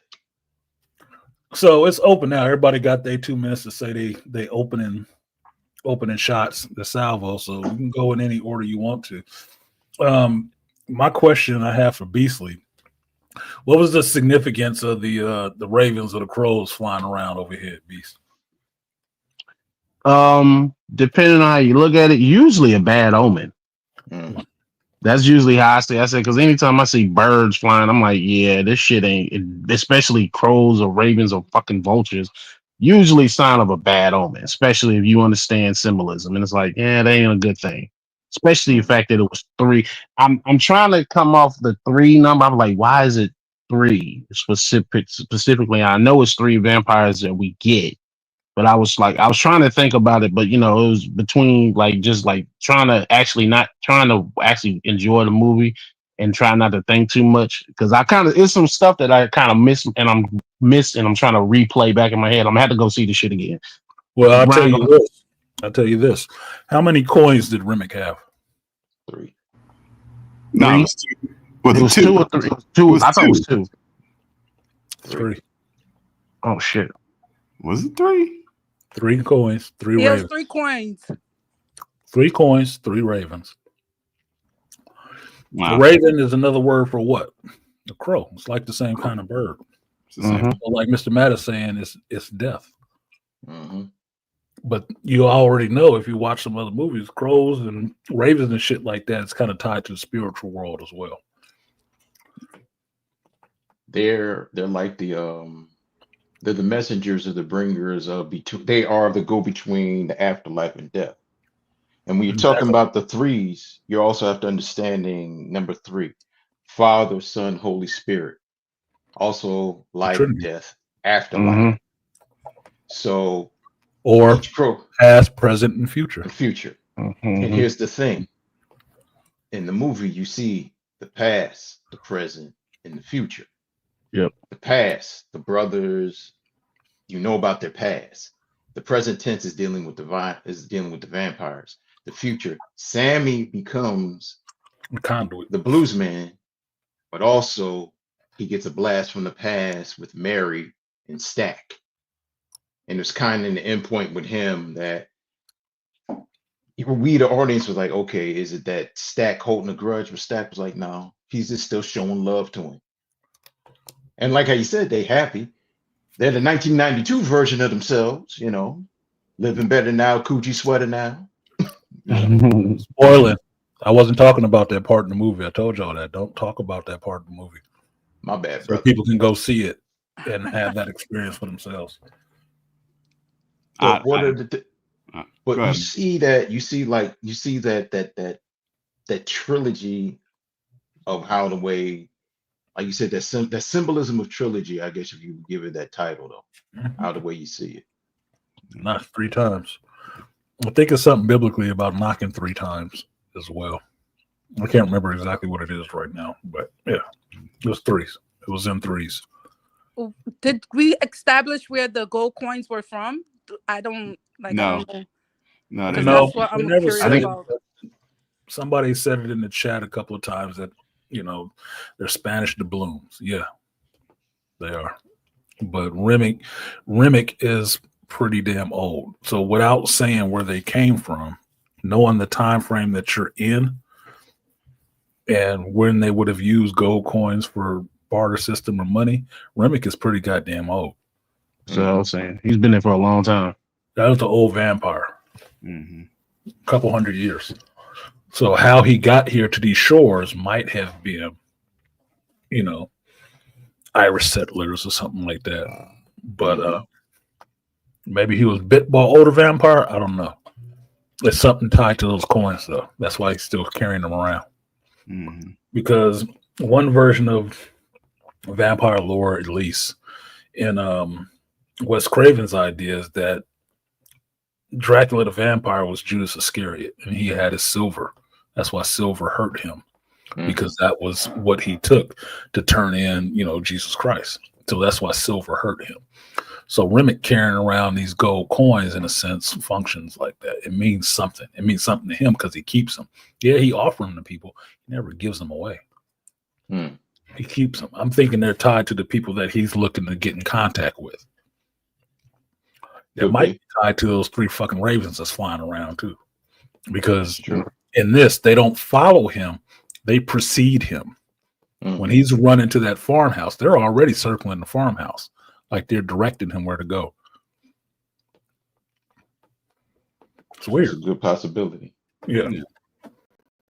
I don't even like seeing ravens in real life when I see them around. Not a lot of them. Nah. Not a lot of them. Not a lot of them. I got a couple crows. After you understand how smart crows are, I got a couple that land, you know, on grass and stuff on where I work. They'd be looking at me, and I'm looking at them too. Like, man, go somewhere. Yeah. Why you eyeballing me? Why don't you fly away or something? It do be like that because I see crows too, and they land place. I be like, "What the fuck you looking at?" Yeah, would you go somewhere? I ain't bothering with you, man. Yeah, Like, Don't bring me no bad news, man. Yeah, I know, right? I don't you need that ass somewhere. Like I'm in a good mood. I don't need that shit right now. I don't need the last thing I need to see is you. Hold up.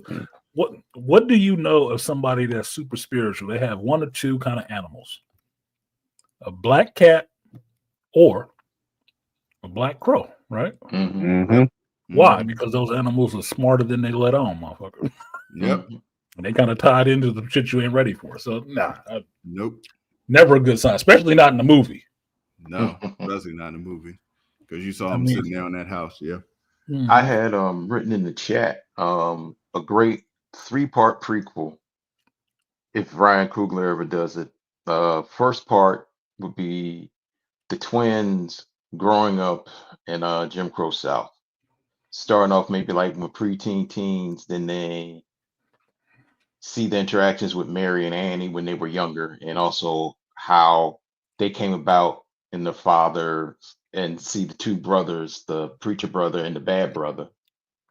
And I was thinking it'd kind of be cool if Sammy's brother and Smoking Stack's brother might have been twins, because you know they usually in a genetic line there's always twins. So that kind of be cool though. Then the second part, you see the twins going into war. And you see how the way they go through war, and like how you see their personalities and see how the way that fires. And we can see they might have been distinguishedly honored. But then they get out of the war. And also they show back then racism as it goes when they went into war, and how you have segregated units. Then they go to the third part is they go to Chicago, and how they get in with the gangs and dealing with the Irish and dealing with the Italians. And then they come up with the idea that they do what they do and they come back to the South. So I was thinking that could be a cool, nice 2-some-odd-hour 3-parter prequel of how the way you see the story of the Smoking Stack twins. Yeah, that'd be good to see. I would definitely want to watch to see their interaction in Chicago, because Chicago, as in Al Capone and all the crime families, because that's also where they got the alcohol and where they got the booze from. They brought it from Chicago. How they get it? Yeah, how they get it? Yeah, and Because how the way they have a they. reputation up there. They Mhm. had a rep. They had a rep up there. So I would be definitely interested in their interaction in Chicago. Definitely. I think the prequel, when they were in Jim Crow South, would serve more as a flashback, because I don't think there's anything overly interesting about just seeing them growing up in the Jim Crow South and getting their ass kicked by their daddy. But it would serve well as a flashback to let them know what's motivating them To get in out. an instance, being either in war or in Chicago during that gang stuff. Mm-hmm. That Yeah. would be interesting, because it all feeds together. Go ahead, Corinne. Yeah, I have a question. I don't know if they touched this in the movie, but did Smoke and Stack Daddy have the same abilities as Sammy, little Sammy? Because They it was his guitar, right? It was his guitar. Okay. I don't know. It's not really. It didn't really touch on it, but it would be interesting to find out if he did. That'd be something good. It'd be something good. It'd be a reason why he had the guitar he had. I think he made it, and why that guitar was so significant, because it really means something to Sammy. That's why he held on to it and fixed it, right? But the thing that bothers me in the movie is that Sammy's father, the preacher, Smoking Stack's father, was his brother.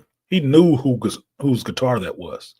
He had to know whose guitar that was when he found it under his son's bed. So him thinking it's just all tied to something evil, which is being who his brother was, would lead me to believe that maybe his brother did have that gift. Maybe he did. That's why he had the guitar. And that's why he was such a man of the cloth. Mm-hmm. Mm-hmm. And Because maybe part of the. Go ahead, Malika. and maybe Smoking Stack's brother, if he had the same ability as Sammy, he might have succumbed to the dark side of his power. That's what I was going to get to. That I think it was Stack was talking to Sammy about that shit, or Smoke was talking to Sammy about that, about Sammy wanting to get away and whatnot, and Smoke wanted him to stay on that light side. Uh-huh. He wanted, you can play this, but play this here, not in these juke joints, because he saw what it did to his father. Mm-hmm. You want him on this side with them, that you can walk a different path. You can go down there with them nice black folks and live a good life with them nice black folks, but don't come over here to this dark side. It's setting up the duality between where the road that you walk. Where is it?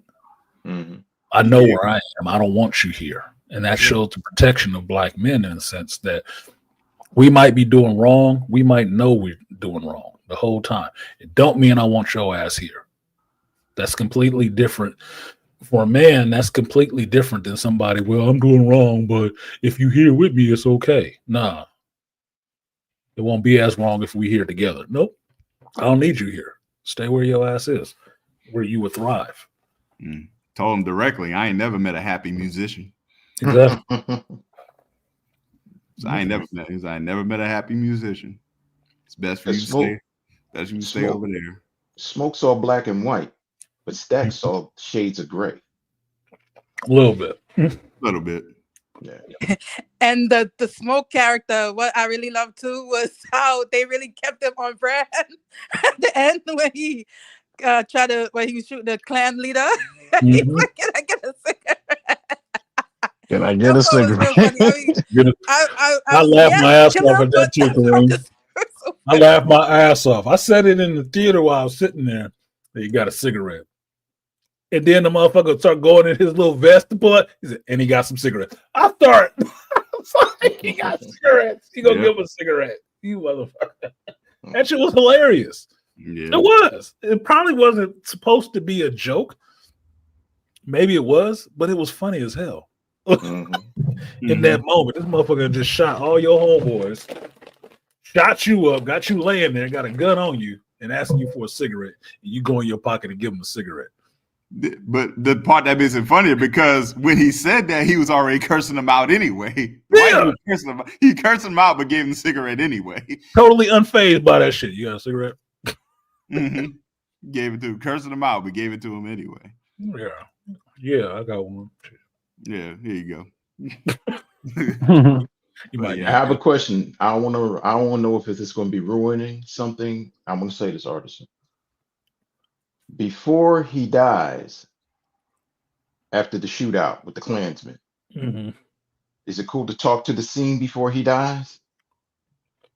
You No, mean what 'cause he that's saw? one of the scenes. We're not talking Okay, about his death. I didn't want to go there because it was something Yeah, specific that I found that was we know beautiful in we that know he scene. Nah, dies. Yeah, we nah, know he nah. dies, but we're not talking about that scene and not talking about the mid-credit scene because Okay, that's important.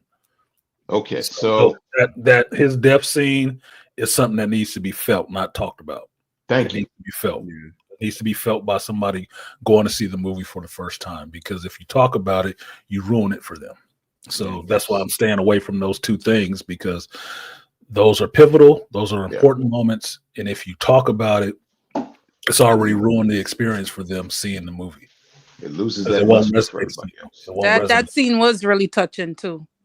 But the I'm not one gonna say. thing, I'm not gonna spoil it. I'm gonna for the call. Yeah, You said you said enough. we It don't was yeah, touching. you said enough. It Yeah. was heavy. That's enough. It was touching. You should go see the movie and figure out what the hell we talking about.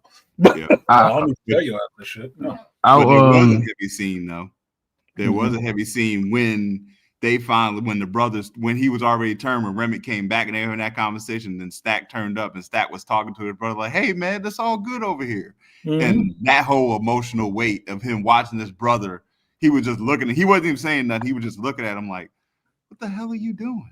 Yeah, bro. Like, What are you doing? Like, what are you doing over there?" And he No. couldn't.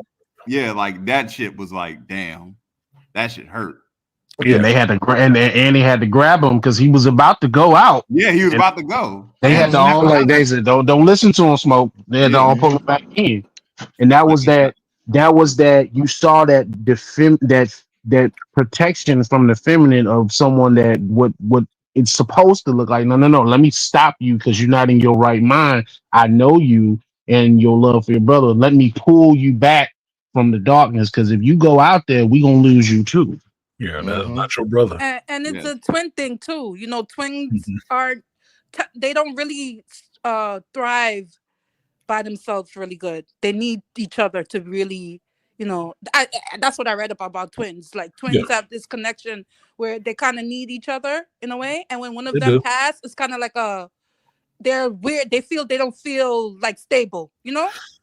It's I would say yes. Like my crazy ex is a twin. Okay, my crazy ex is a twin. Her sister is gone. She is not completely right. She's not completely adjusted because of the loss of her twin. It is, and that's what I understand about her, right? But for what I know of twins, look, how do you even make a twin? You split one cell in half. They're still the same person in a sense. They're still the same person. Genetically, they're the same person. So it's understandable that they would have that connection to each other that they can't really function well without the other part of themselves. If anything was more a yin and yang, it's twins. And you can't just have one without the other. Excuse me. You have to have them both. Yeah, it can function, but it doesn't function as well as it would if they had the other part to them. It's just something about that. Yeah. It's weird, but it's there. Yeah. But the one thing that did stood out to me that Stack said to Smoke during that scene, he was like, after everything you've seen us been through, you knew we were never going to be free. Mm-hmm. I was like, damn. Yeah, but he's that's why I say that Remick is playing on them and talking through them a little bit too. Yeah. Yeah. Because everybody he was biting was gaining that ability to mouthpiece motherfuckers. Yeah. Mm-hmm. And get at them to get at what they knew would work for them to try to get them to entice them in the house or out the house. Yeah. All of them were doing it. Mary was doing it after a point. Stack was doing it after he got bitten and went outside. They knew how to get at people. Mm-hmm. And it just goes into that sense that Remick had, which was when he was telling Mary about her sadness. You could just feel it. Like they just know. They just know shit. Only person who couldn't do it was cornbread. He was trying, and I was like, Oh, the only one he come. We was one people. I was like, yeah, you didn't get Yeah, the gift. you definitely gone. He was Yeah, like, That's well, it. I'm just being nice. The Right. hell you being so nice about? Mm-hmm. your big ass been in and out here all night long, man. All Come right, on in what the here. hell Then. you talking about? Being nice. Then he had to go to one thing. Well, pay me. Come on, give me my money. And I then know. Smoke, but Smoke's honorable. Yeah, I know I gotta pay him. And then she was like, "Don't do it, Smoke. He Don't got do his it." hand out. Why you got your hand right there?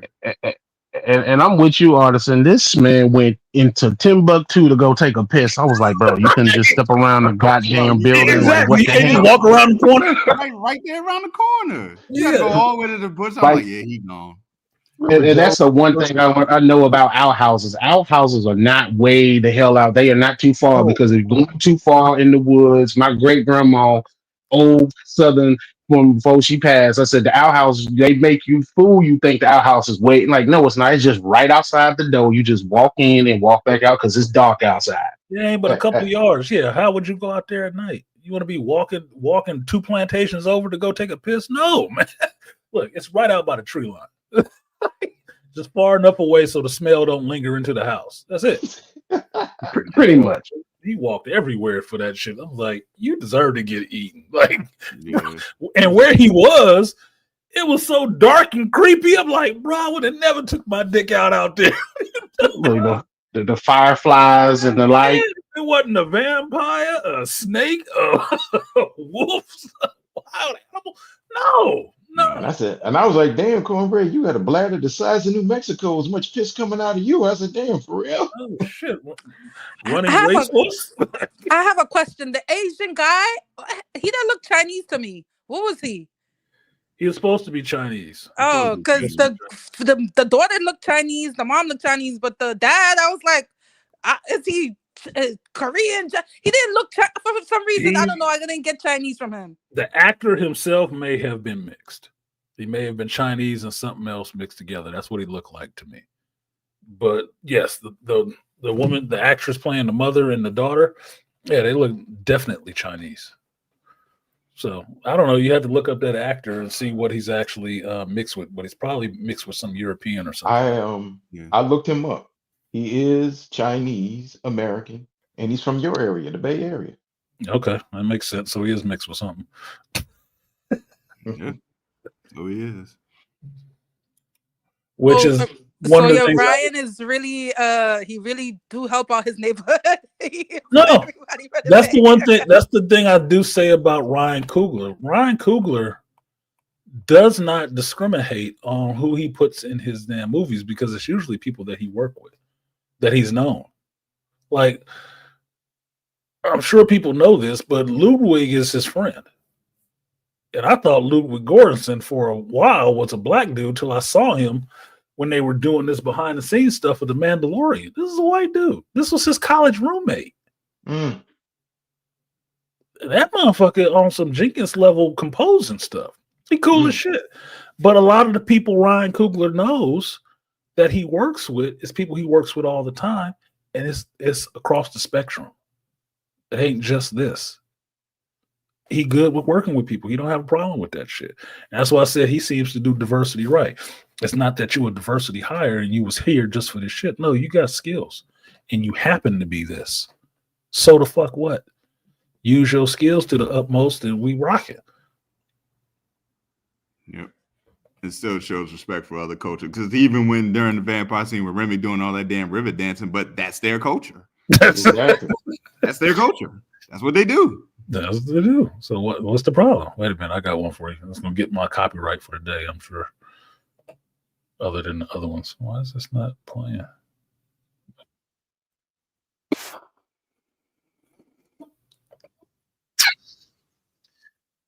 Y'all hear that? No. Nah, I missed it. Wait a minute. I'm gonna make sure I get my copyright for today. Everybody else don't understand what this shit is, but y'all will. Y'all will. Why are we? That's not what I want. Here we go.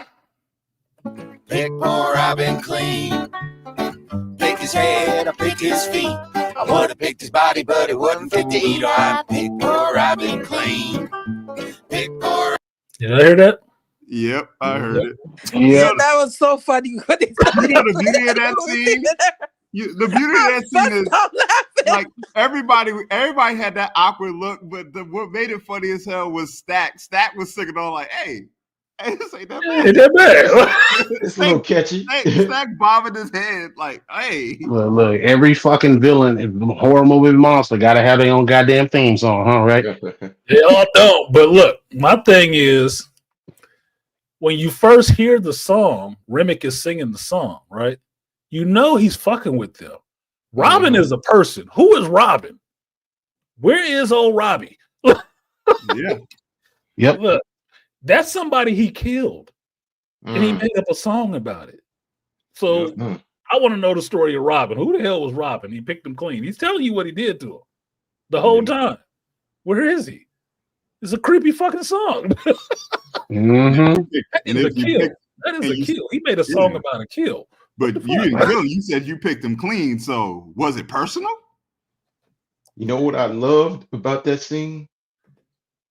When you seen everybody standing there, you see Smoke with his hands on a gun, but Annie right in back of him got her hand right on his back. Mm-hmm. And I was like, that's a woman. That's a rider. I said, there you go. That's a ride or die. And then like like everybody's looking at and like, you know, Stack's bobbing his head and she looks at Stack like, fool, what you bobbing your head for? Stop it, man. Don't. No, yeah, because even Mary's creeped out. Yeah, Mary's creeped out too. But Stack like, it was so creepy. Because it's a creepy song. He's talking Exactly. about killing somebody. Like they really look like even if I wasn't like know anything, I would think something is wrong with these people. They look He so ate so and so, but his feet wasn't fit to eat. He's talking about killing somebody. And They made a song about it. Listen to what he said. Yeah, listen to the words, not the beat, motherfucker. That's what I was listening to. I listened to the words. I said, yeah, this is a creepy ass song. Yeah, he talking about he killed somebody. And it was eating. You got three white people wanting to sing, and they're singing this weird, creepy song, and they want to come in and want to sing with y'all. Mm-hmm. Because they want to come in and eat. We just want to sing. And the key word is like, we want to have something to eat. And I said, yeah. Have something to eat. Like, look, yeah, but ain't there catfish that they get cooked? Yeah, they got their words, and the song was laced with intent. They want to come in there and for real have something to eat. You just didn't know you was on the menu. Yeah. That was not okay. Also, that shout out to it was all subliminal messaging right then and there. Man, for real, ripping with intent. Yeah, I know. Yeah, I'm kind of hungry. Yeah. Also, shout out to the actor Delroy Lindo, who was playing harmonica. Like he's been around for a while. Yeah, how old is he? He looks. He's at 72 for a while. 70. He's 72. 72. He don't. He looked like he was in his 50s. Oh. And artisan, fun fact, you know Delroy was supposed to be in that Marvel Blade movie, right? And he talked about that recently. He said he joined the cast in 2021, but he said it just went off the rails. And so that's why he left the project. I believe it. Because it's off the rails. If you didn't notice, it is off the rails. So Wesley, it happens. Yep. Wesley meant that line. There's only gonna be one blade. Just bring him back. Just bring him back. Because that's the same thing I said. I've been bring him back. You and me been in the same boat, Kareem. Like, just bring Wesley back. Pay him his respects and bring him back. Y'all don't know what the hell He's you still doing. good. He's still in shape. Like, yeah, CGI some of the more rigorous action scenes, but man, bring him back. Look, I don't want to hear this shit about, he might be too old to do it. Look, y'all got young folks that can't do this shit convincingly. You might as well get them back. They have Harrison, 80 asshole. Yeah. Sorry. I was gonna say, we just got old Harrison Ford playing the damn Hulk. Movies. He could barely walk, and they have Harrison Ford in movies. Bring Went Wesley around with his Snipes shirt back. off. Like, I really man. was. I got a question. When you said that, I was just watching Indiana Jones and the Dial of Destiny on Disney Plus. I'm like, Why? Why did you watch that shit? because I never watched it and I wanted to watch it. Have you ever done cocaine? Because I wanted to watch it. I was looking for something to watch, and I was like, you know what? I never watched it. Might as well. Might as well. Bruh. I was like, Have you ever Indiana been Jones down in in a the pile of Castro with the stupidity. pants around your ankles? plus, I regret And I'm watching not it. opposed to older actors. I But like I'm- older actors. Like I said, I'm an Indiana Jones fan. Yeah. Oh, dude. I'm an Indiana Jones fan. I told you, don't go this way.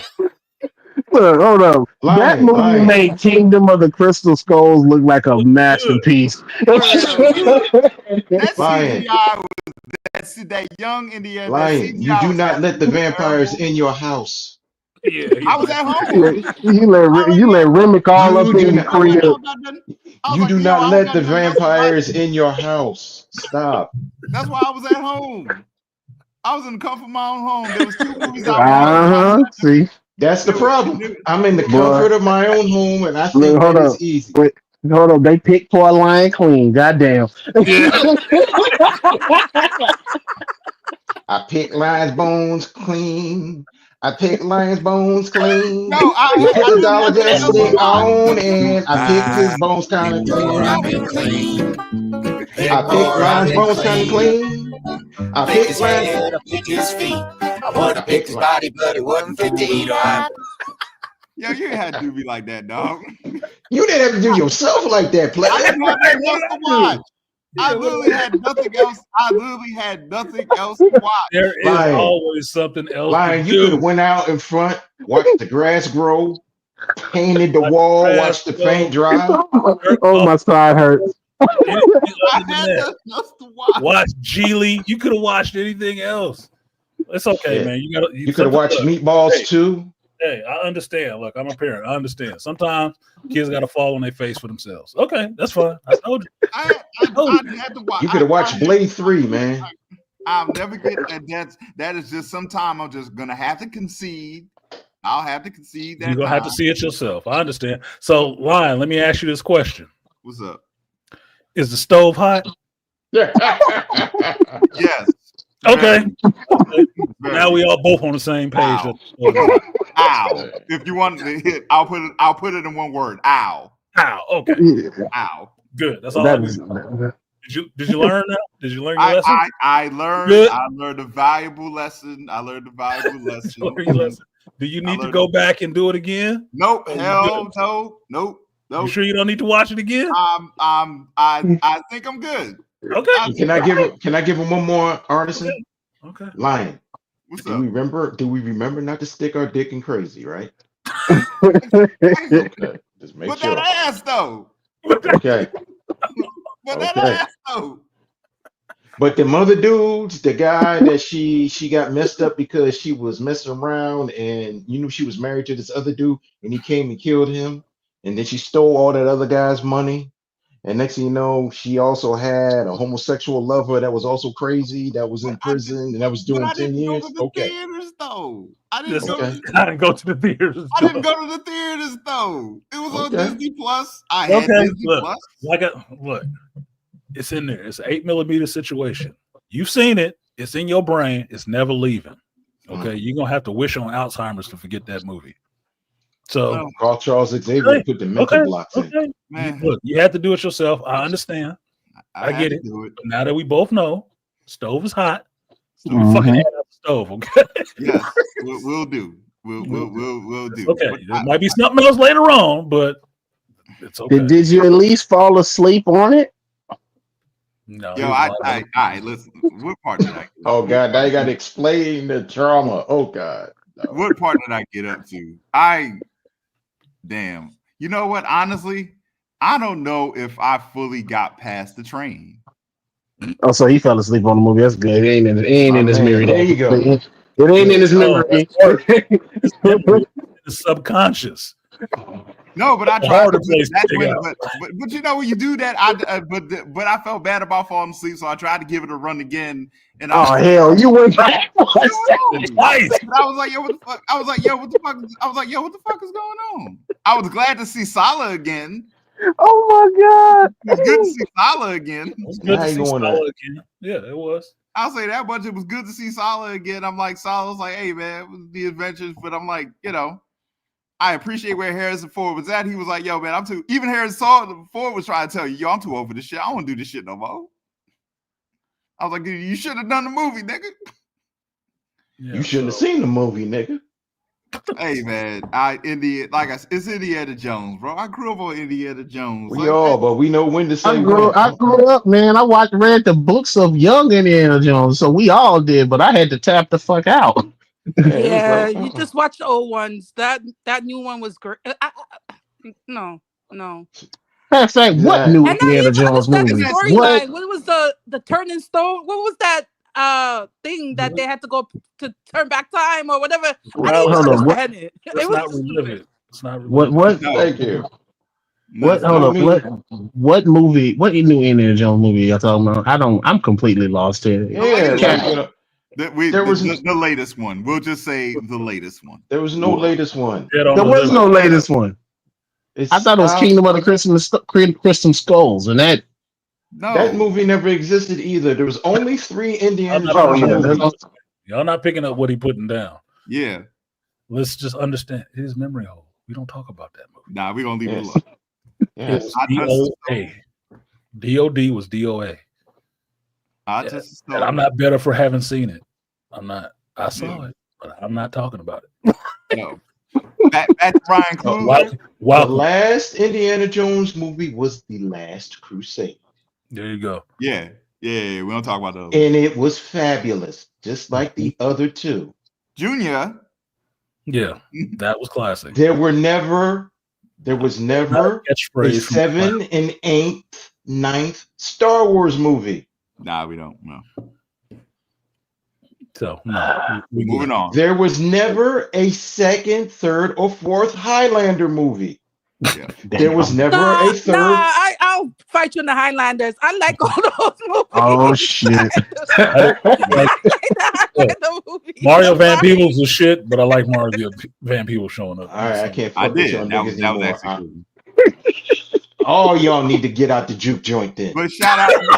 Get out the juke joint. No protection rooms for you.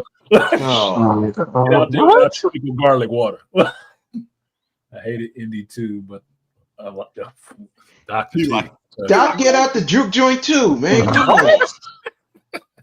But I mean, but you got to say that about all of them because people say that about Mission Impossible. I'm like, I really like Mission Impossible 2, though. I like like all of them. them. I love But Mission look, Impossible. some of those movies are defensible. You can have your position on why you like them and why you don't. Dial of Destiny ain't one of the motherfucking movies. Nah, we don't put that on the list. We No, don't. I think one of with those Dial of movies. Destiny, it was like 5 different stories in one, and like the production, was the all way bad. they did it was just crazy. Yeah, The it's all CGI, CGI, the old people, the Nazis, the Look, back in this is how you know right off it was the just too bat, much, right? too much going on. This is how you know right off the bat. We said The Last Crusade, and the first thing out of somebody's mouth was what? Junior. Okay? Yes, sir. Dial of Destiny. No lines. Not one line. Not one. I'm trying to get it out of my memory, You know the artist. sad- But I don't want to. Actually, you know the sad part Exactly. is I actually Exactly. like the actor that was a bad guy, Mads. What's his name? And that's the way Yeah, he's a good actor, but in this movie he's he a was damn good terrible. actor. He's a damn good actor. He been in some shit movies too. He could Yeah. have saved this Damn good movie. actor. He's a damn good actor. He's a damn good That actor. the ugly girl that they had as the main star, she was ugly. I don't know Big why nose they bitch. need to put like Phoebe I'm sorry, Waller-Bridge. y'all need to cast better females. Like if y'all doing a movie like that, you have an old man that look old. You need somebody that's gonna look beautiful. Why didn't they get like a beautiful girl to play? You know, at least to save the movie. They got this Because she looks so haggard and Because she don't know. halfway wrote this and she good with her own, self-insert. and it was a conversation, Like, who told you and it was more fabulous? yeah, Another and it was a single- Yeah, it was a conversation I had with my aunt about watching the NCIS Sydney show, and I was like, and I was looking at the cast of females. I was like, yo, what's up with Hollywood casting these homely looking chicks that ain't glamorous no more? And I was like, my aunt had to take us. Yep, my aunt had to take us. She said, "Damn, you right. Why? Where the pretty girls at?" She's Yeah, like, I'm sorry. It's a medium, a visual medium. The people need to, okay, you could have regular looking men, sometimes, but the main star should look kind of nice. The girl need to look good. I'm Nah, sorry. they want They that need to look relatable attractive. agenda. Oh, Not just what's the equation? Agenda over story, agenda over story. which equals dog shit. and they don't understand that it's just fantasy. It's an ideal Yeah. stylized version. It ain't gotta be. Well, people really don't look like that. They're not supposed to. They're not It's a supposed to.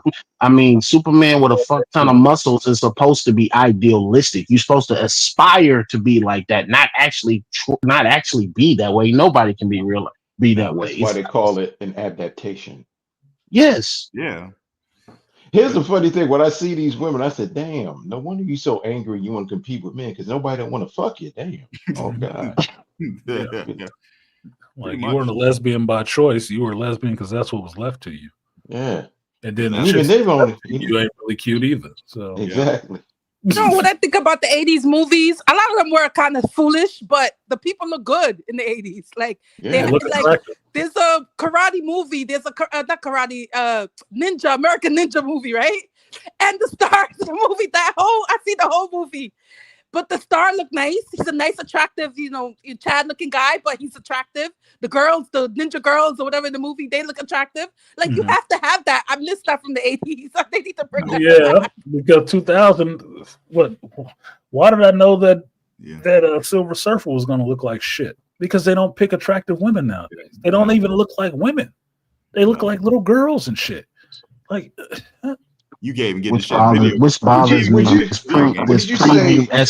Prepubescent looking ass. You said the pedo body. The pedo bait. Get the fuck out of here, dude. What is that? Starting to bother me. I'm like, yo, your weirdness is coming on display, man. I'm about to start filing charges. Might as well, getting me trying to catch a case for watching this goddamn movie. Look, they're doing it with video games too. Exactly. Why does this? You talking about the video games? Does this new Silver Surfer look any different from that chick that was in that Star Wars Outlaws game, or whatever the fuck it was called? Nope. She looking just like ugly, right? No. Just as ugly, right? Just ugly. So who signed off and said this was a good idea? But it's relatable. To who? I'm sorry, I see attractive women all over the place. This ain't relatable to me. That's how I know that this shit don't work. That's not reality. It's not supposed. But I understand. We're supposed to avert the male gaze. Yeah, you know how you do that with ugly people on the screen. Yeah. That'll keep me from looking a lot like shit. You can't just paint Selma Hayek silver. Yep. Look, any of the white boys, and I will join them on this. If you cast Sydney Sweeney as the surfer and painted her silver, they'd be showing up to watch that shit. They might need extra butter on their popcorn, but they'd be in the theater. I'd have pre-ordered my tickets a long time ago if that was the case. That woman got some cannons on her. Plastic surgery, but I won't say nothing else. I don't care. I don't care. I don't care. I can understand washboard ass, but not washboard tits. Come on, yo. Shit. Yeah, we're gonna wash them. She's young. You might as well enjoy them now because they're gonna be, third nipples or third belly buttons later on. I'm just saying. Talking about washboard titties. Oh yeah, I'm gonna wash them all right.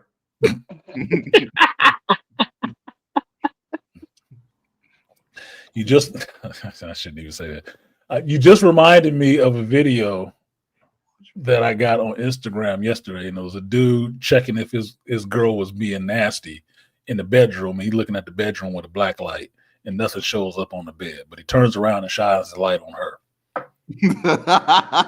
Exactly. Exactly. Mm-hmm. That's exactly wow. how it's supposed to be. Like, wow. Okay. Anyway, let's stop talking about these terrible ass movies and get back to talking about the good stuff. Yeah, I but want to talk shout out to terrible. I'll Ryan. be talking about Daredevil. And Oh my God, Well, I Lord want have to say mercy. about Ryan Coogler. Honestly, shout out to him. I think he chose the perfect time, the perfect date to release this movie because of everything that's coming behind it. So they can go ahead and they can collect this. They can collect this weekend. I think they can collect a lot next weekend too, because it's only Accountant 2 that's coming out next weekend. yeah, So they can collect.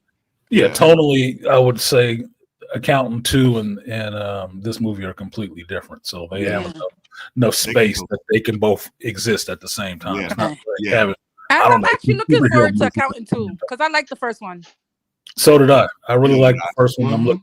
I bought my tickets for number 2. And Punisher is in it. Ooh. Yeah, Bernthal. Yeah. Of course. But Punisher and Daredevil. Yeah. The ones that we want. But for box office purposes, I think this was the perfect time for them to put it up here so they can collect this weekend, and they can probably get number 1 next weekend. Accountant 2, maybe not, but they can probably at least possibly. But I think they could be at least number 2 when the box office come next weekend too. They could, at least number 2, possibly number 1, and I only say that because going into the Accountant 2, people would be hyped to see John Bernthal in it because he came back as the Punisher in Born Again. But that last episode of Born Again sucked ass. So I wasn't going to mention it might take a hit. It might take a hit for that. You're going to have to put me out of the juke joint, brother. What? You like the last episode? I like the series. You're going. So y'all guys got to kick me out the juke joint. Take my Wait a minute. No, are we going to have to pick somebody clean? Okay, Malika, tell us why you liked the last episode of Daredevil. Okay. Born Again. First of all, oh shit. I just didn't like the last episode. I liked the series. I didn't say it was fantastic. I liked it. What do you want to hear first? The pros or the cons? Give me my bullshit first. Okay. The bullshit that I didn't like, it was only 9 episodes. So they had to cram a lot of stuff in 9 episodes. One, right. I wish they could have made the election of Fisk a little bit longer. I like Muse as a villain.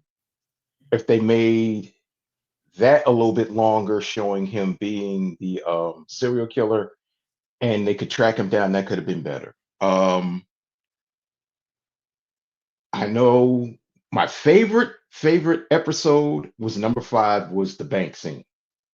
I like that because you saw Matt Murdock using his wits, and he didn't have to be in the uniform, and he's using his wits to save everyone, which was very cool. And I like the symbolism that it was St. Patty's Day, and he was there. They had the IRA guys trying to get to loot the bank, and I liked it.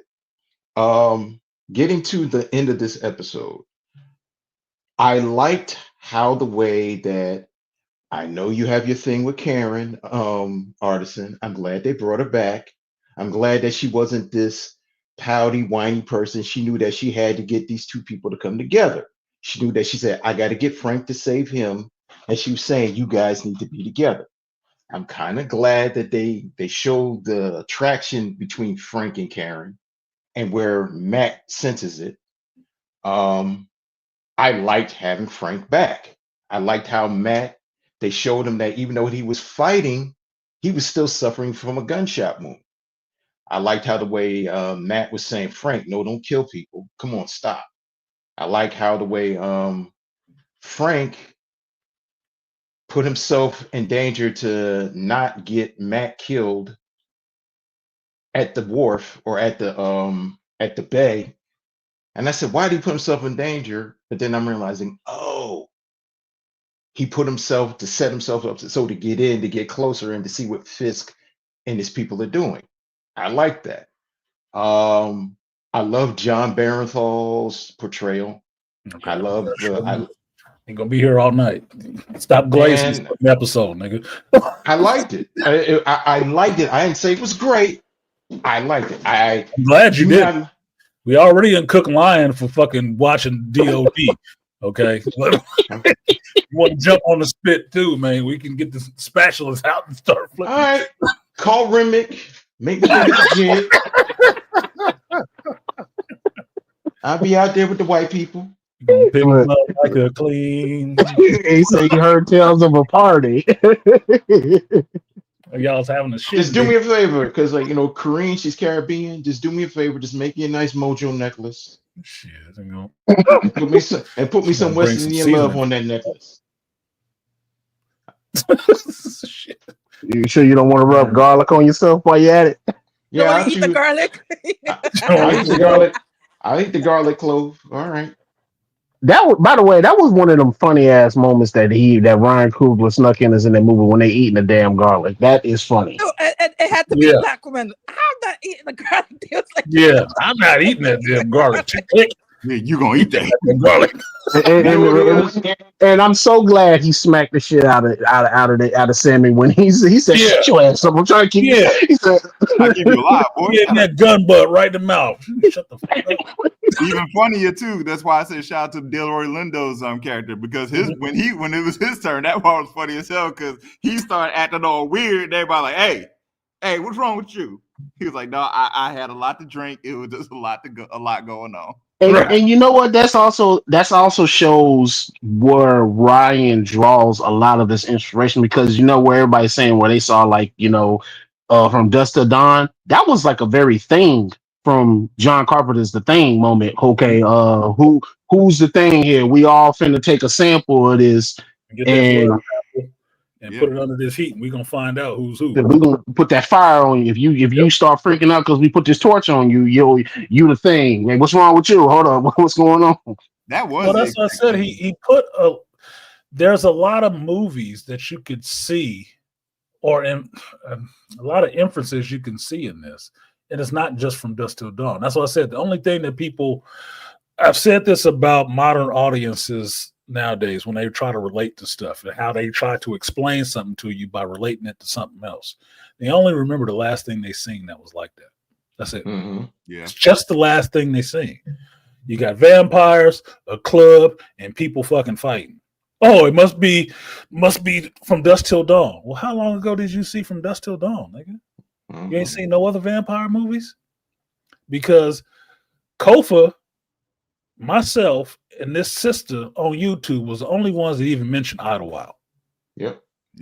That has to do with two black dudes with a juke joint and shit. You know, the only ones that mentioned that shit. Nobody else had hit on that. Mm-hmm. I mentioned Crossroads with Ralph Macchio. Why? Because he playing in a fucking juke joint against the devil. Mm-hmm. Kind of supernatural.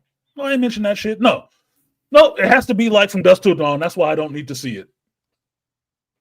Because you're putting that rubber stamp on it. But even if you did, like, so Somebody fucking else in here mentioned, was it here or in Dr. T's chat? They mentioned, I'll see it next week. I don't need to see Lovecraft Country again. The fuck are you talking about? This ain't no damn Lovecraft Country. Mm. But here's the thing. Even if it is, so what? That was not a bad show. I From mean, Dusk Till Dawn was a damn good movie. it's a supernatural movie. They're gonna have those elements in those movies. Like, why people so dunce? Like, they're gonna have stuff like that in movies. It's a movie. Finally. Yeah. Weren't y'all the ones complaining about y'all getting tired of superhero movies? Exactly.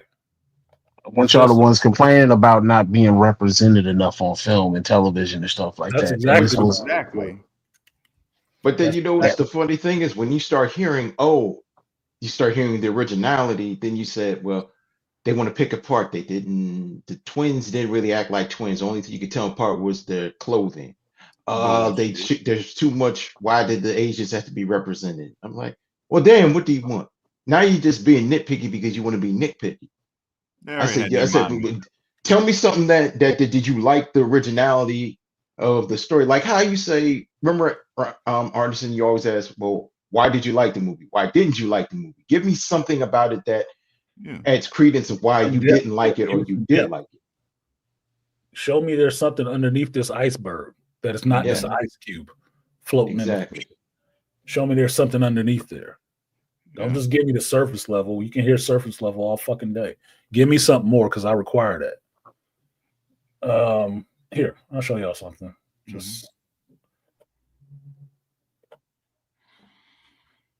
Here we go. So this will make sure I get my other copyright for the day. Joe Satriani.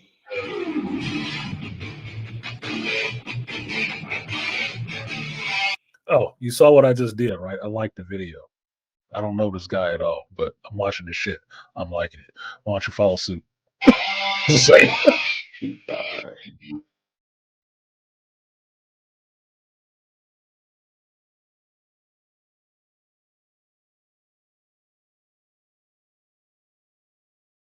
Oh, black folks! Oh my God!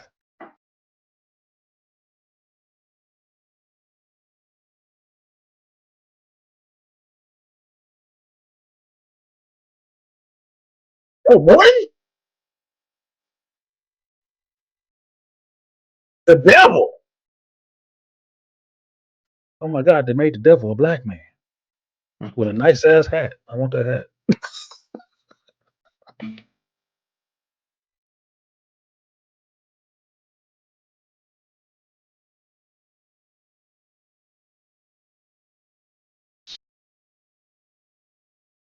Now y'all might not have seen that movie because fucking Britney Spears came out with a movie called Crossroads back in the 2000s. Same name, same title. But if you've lived a little bit longer than 2000, you might have seen some shit. Yep. You might remember this movie after the Karate Kid and stuff, because this dude didn't just stop acting until he showed up in fucking Cobra Kai. Different shit. That's in this movie too, because apparently a film student who is a director now actually knows something about other movies. Mm-hmm. So it's in there too. So you can see From Dusk Till Dawn. You can see a lot of different things in this. But what he crafted was his own story. I saw John Carpenter's Vampires. Exactly. Mm-hmm. People talk shit about that movie. That's actually a decent vampire movie too. It is. Mm-hmm. It is. It's a deeper one. Yeah. Which, if you know, I'm testing line right now, seeing if you want to roll over on the grill again. Who was the vampire? Oh, the same guy from Terry Silver's actor. I don't know his name though, but that is Terry Silver. No, I it's know not. the actors. No, No, it's the not. guy was playing the guy was playing who was playing It's not Terry Silver. It's not Terry You're talking Silver. about in James. You're talking about in John Carpenter's Vampires with James Woods, right? Yeah, keep buying yourself time. You just said it was Terry Silver. That's not who it was. It's not Thomas Ian Griffith. Looks just like his ass. Yes, it is. Well, unless we talk about two different vampire movies where you can think about what is it? Okay, I'm thinking about my bad. Okay, I'm like, what Artisan made a mistake. I'm talking about James Wood, like James Wood, John Carpenter's John Carpenter's Vampires, James Woods. Yes, it was Thomas Ian Griffith. I was talking about what is it? Dracula 2000. Wes Craven. Oh yeah, I didn't see that. That was Gerard Butler. Yep. That's the Butler. Oh, okay.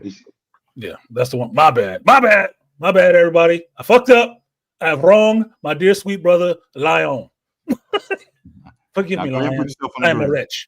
I was about to make you eat the pickled garlic, Artisan. What we doing out here? Remy, come and get Artisan. Like, what are we talking about? That motherfucker went off, and he was wrong. I was wrong. I tell you, it happens. Look, I'm here. Yeah. No, but I didn't see that one. Artisan clean. We're gonna pick Artisan clean. Wait a minute. Oh Now my God. he was like cornbread. We is one's people. You know who I'm so sorry for? The guy that they thought that was bitten by the vampire, but wasn't. And he was just drunk. God! I knew that dude wasn't no damn vampire. I said, "Don't I'll put be that." satisfied having a family. Okay, I fucked up. My bad, Lion. Yeah, But to be fair, I didn't see the one you mentioned. I didn't see that. I didn't see the one with Gerard Butler. Dracula 2000. That was that one I did miss. My bad. My bad. All good. All good. All good. All good. Now you can stick your chest out and say, yes. Shut up talking to me, nigga. And I like Dial of Destiny. Ha ha. No, I had nothing else to watch. I had nothing else to watch, and it was on Disney Plus. I said, you know what? Why not?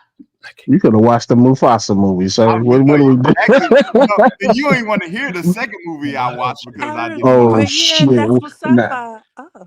You didn't want to hear What the second movie. you watched the second I watched movie? because it was You on tortured your brain more. Alien Romulus. That wasn't bad.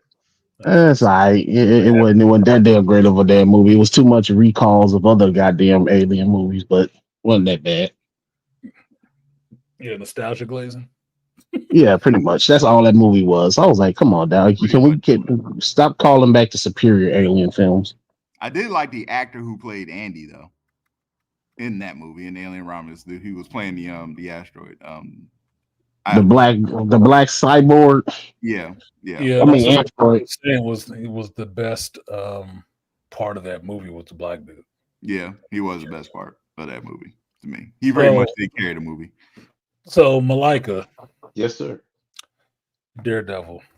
Look, back on you the and grill. Dr. T are both here, and y'all both got y'all view on Daredevil finale.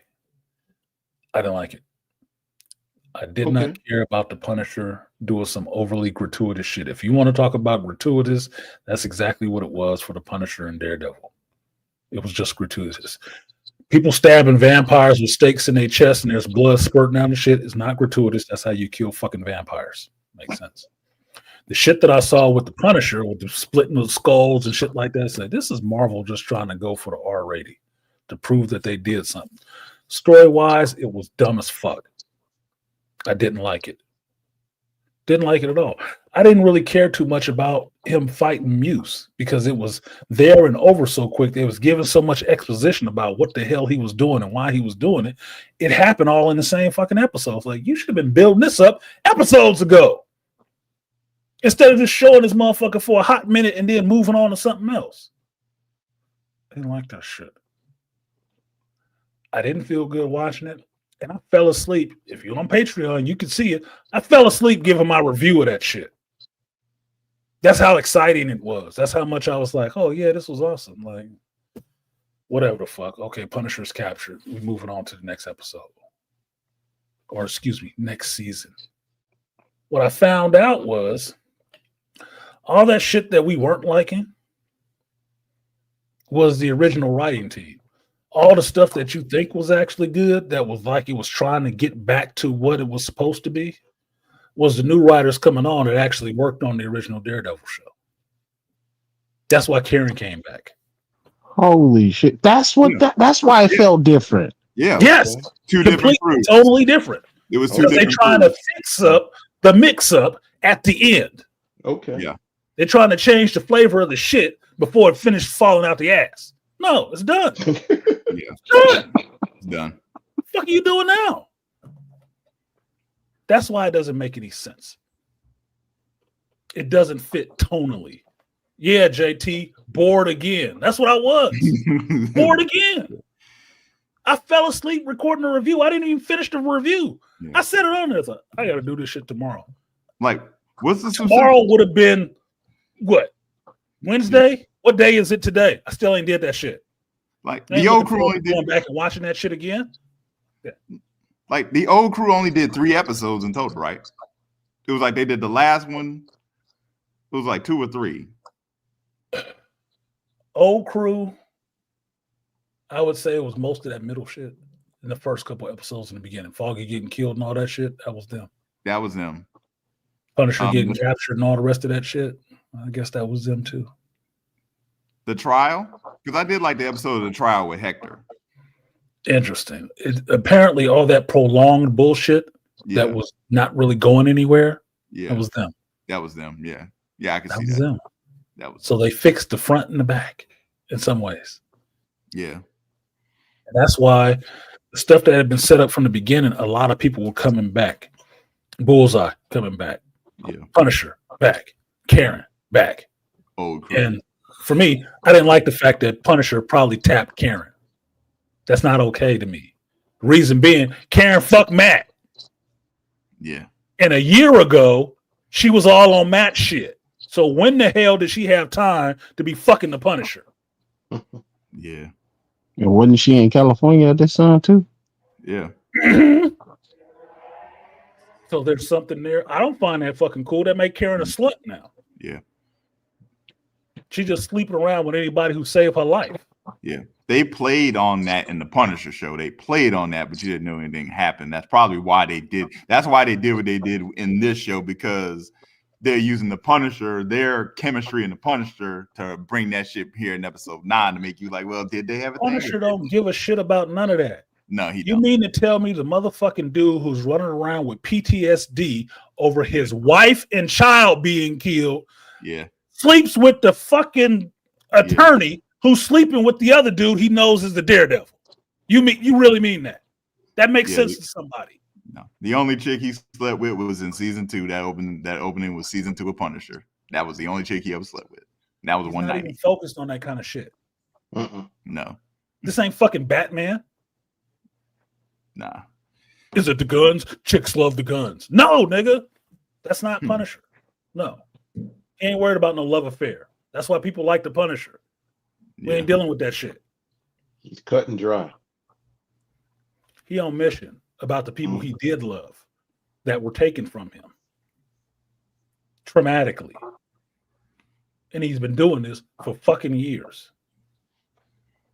If you wanted to say the Punisher was paying a fucking hooker, maybe I'd buy that. But his attorney? No. Yeah.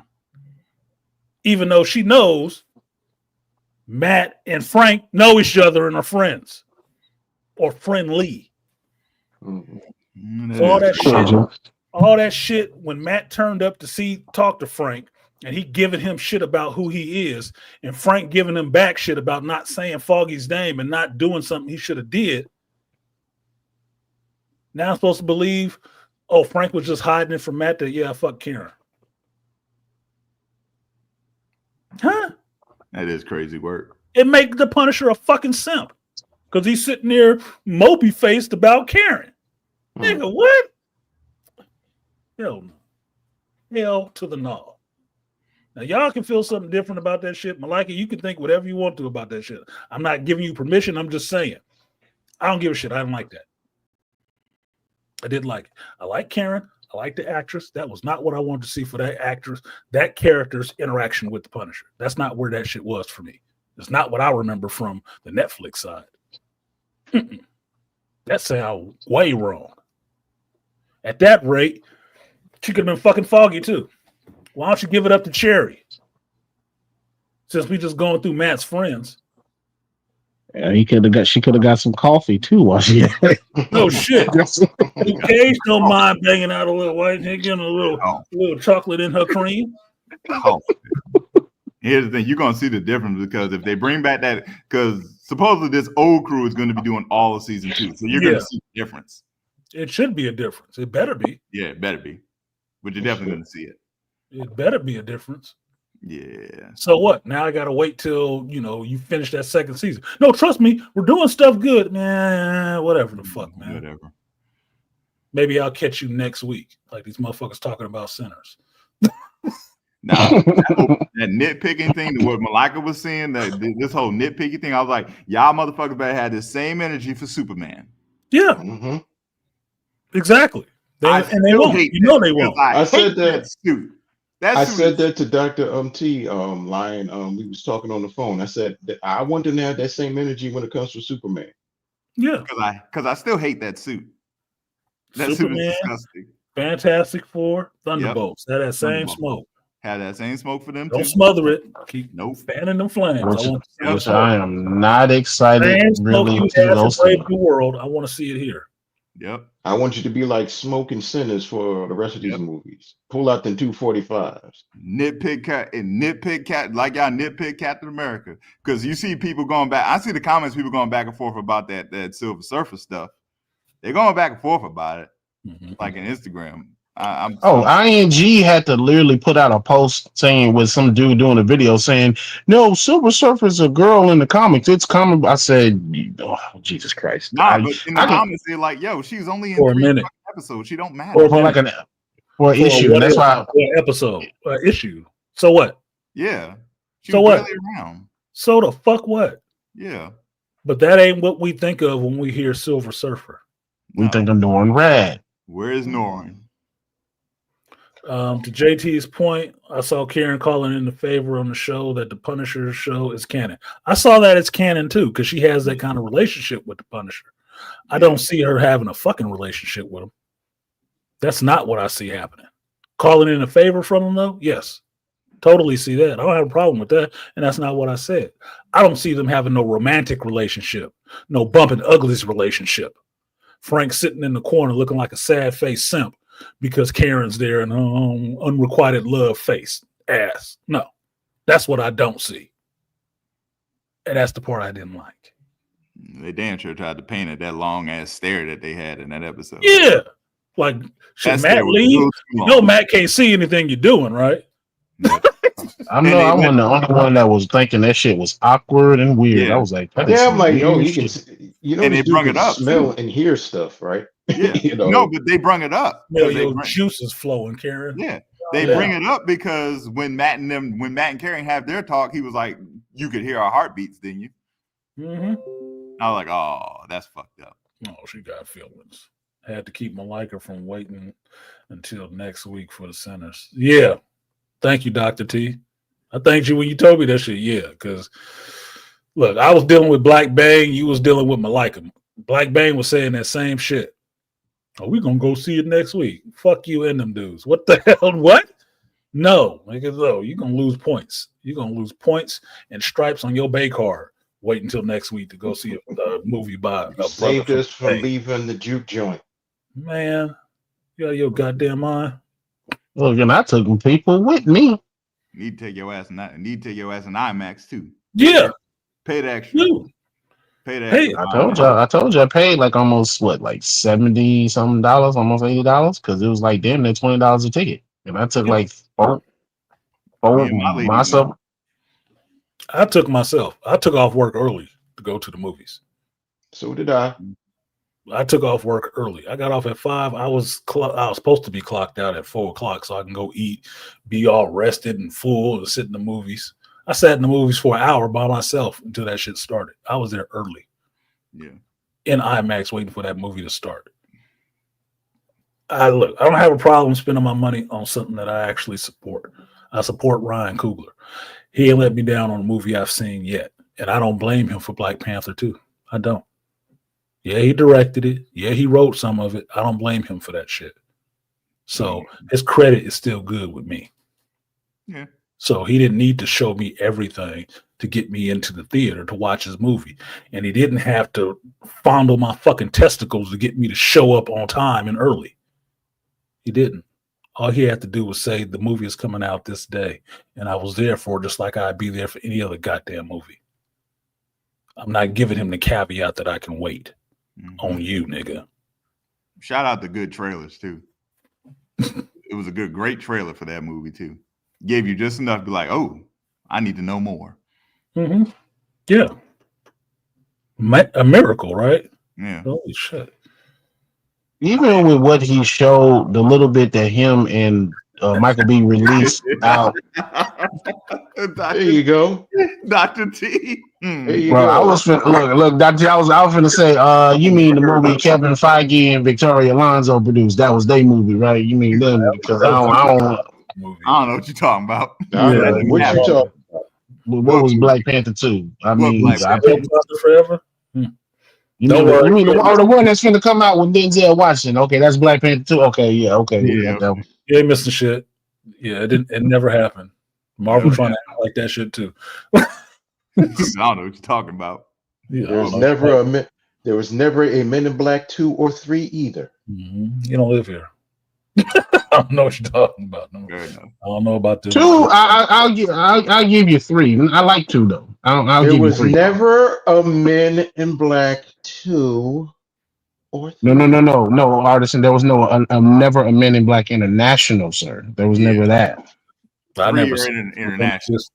I never saw it, so it don't exist for me, and I didn't ruin my head watching that shit. Exactly. That's lying. What's up? Hey man, yo, I said I had nothing else to watch. Y'all gonna leave me the hell alone, bro. Look, this is not the age where we only got 3 channels, motherfucker. I am not buying. You was watching the streaming service and there was nothing else to watch on that bitch. I'm not buying it. You could have went back and watched connected to Hulu. here. You didn't have to Look, watch. you could have watched. You could have watched Prey, sir. Look, you didn't go and watch the Acolyte. It's on the same channel. Prey. I did watch Prey. I loved Prey. Prey was. I need to finish watching that. I'd already seen Prey though. Look, Artisan, I started watching Prey. Just by the way. I might end up peeling my scalp back like the Punisher did on the wall. Oh, Lord help us, Jesus. Hey man, Lord help us. They do not know what they do. On Resurrection Day, Lord, save us. I touched the stove. I learned a lesson. Somebody has died for your sin, and you still went back and did it. What's wrong with you? Exactly. Oh, I learned my lesson. I was curious. Oh my God! Just because they pour the liquor, that don't mean you got to drink it. Yeah. I was look. Mary was curious too. You see what happened to her? Yeah. What up, Ray? Hey man, Superman 2 and 3 don't exist. Batman 2 and 3 Quit don't it. exist. Quit it. You keep mentioning this shit like you resurrected it. Yeah, that's right. You might be speaking into existence. Yeah, exactly. Stop it. You piercing the veil, sir. You about to call the answer. These demons. Bunch of red-eye bloodsuckers are coming on right now. Yeah, I'm sewing in these damn demons. Got this knock on your door. Hi. Yeah. Hi. My name is Mr. and Mrs. Sequel. Would you mind if we come in? Our car broken down. We got some money that we can do for your trouble. This is Junior prequel. This is Little Junior prequel. And this is remake, right, baby? Remake right here. This Indy over here. I heard y'all was talking about liking little Indiana Jones. I don't want to get up in there. I can come on in there. I can dance a jig for you. Fuck out of here. We were having an idea. Oh, and here's our cousin Reboot. Yeah. Hey, He's more than that chamber lad. When I pick poor Robin clean. Oh God. Fuck out of here. In my defense, I never said I liked it. I said I watched it. You have to say you liked it. That's enough. I never said I liked it. I said I watched it. That was enough. Gave them entrance into your Look, soul. the vampire hive mind just. Like I said, you're gonna carry that shit forever. That's okay, but you're gonna carry that forever. You are in the hive mind, sir. It's going nowhere. I'll hold it. You didn't respect my sacrifice. I own it. Just like Remick took that pan steel guitar to the head, and the rest of you gonna feel it too. The rest of them vampires felt it. Well, you know what? If I could watch X-Men Origins Wolverine, I can watch Indiana Jones Dial of Destiny. It's not the same goddamn Not thing. the same. It's still bad. It's not. All bad things are not judged the same way. It is a scale. It is a spectrum. Fine. It's not all the same. All right. What about Dark Phoenix? What about Dark Phoenix? What about Dark Phoenix? I've told you it's a shitty movie, and I don't summon that demon either. I'm not gonna quit. Quit fucking with me with these. If you want to do that, we want to talk about some of the demons. You might as well bring my emotional scars and scabs back. What's wrong with you? I'm sorry. I'm bringing back some alcohol while you at it. While you peeling the scabs off. We have a movie. You gotta have all that penance upon us, man. Yeah, we have a whole wound from Dark Phoenix, and you want to start ripping that shit open. We have PTSD now. Yeah. Just because I didn't scream didn't mean it didn't hurt. Like exactly. Damn, I forgot about that movie too. Shit. For a moment. Oh, he gonna bring it up to justify his bad choices. Like, no, nigga, that's not accountability. Look, exactly. You watched that shit because you wanted to. Yeah. You watched it because you wanted to. Now I've already got you to say you understand that the stove is hot. The stove is hot. Okay. There's no excuse after that. You know the stove is hot. You watched it. He probably watched The Flash too while he was at it. Just to be I'm not even getting to the point that he said he watched it twice because he fell asleep once and then started it again. So I'm not even getting to that point. Look, it's like watching the Ring movie. He full well went in there knowing what the fuck he was doing. So whatever happened. Yes, I was conscious. Don't do that shit again. Yes, I was some other thing later.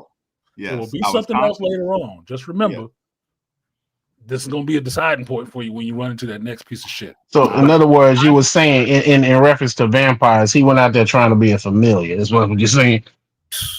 Oh, yeah, masochist, 50 Shades of Lion. That's what it is. 50 Shades of Light. Oh man. But no. Perfect time to release. And that Dial of Destiny, who's the diamond, who's the sub line? Come on, Stop man. mentioning that shit. Hey. It's funny when you mention it, you start rubbing yourself out. You start rubbing yourself artist and like you got the heebie-jeebies. That's messed up. Oh my Hey god. man, you know what? I don't even ask me about the plot. I don't remember. What?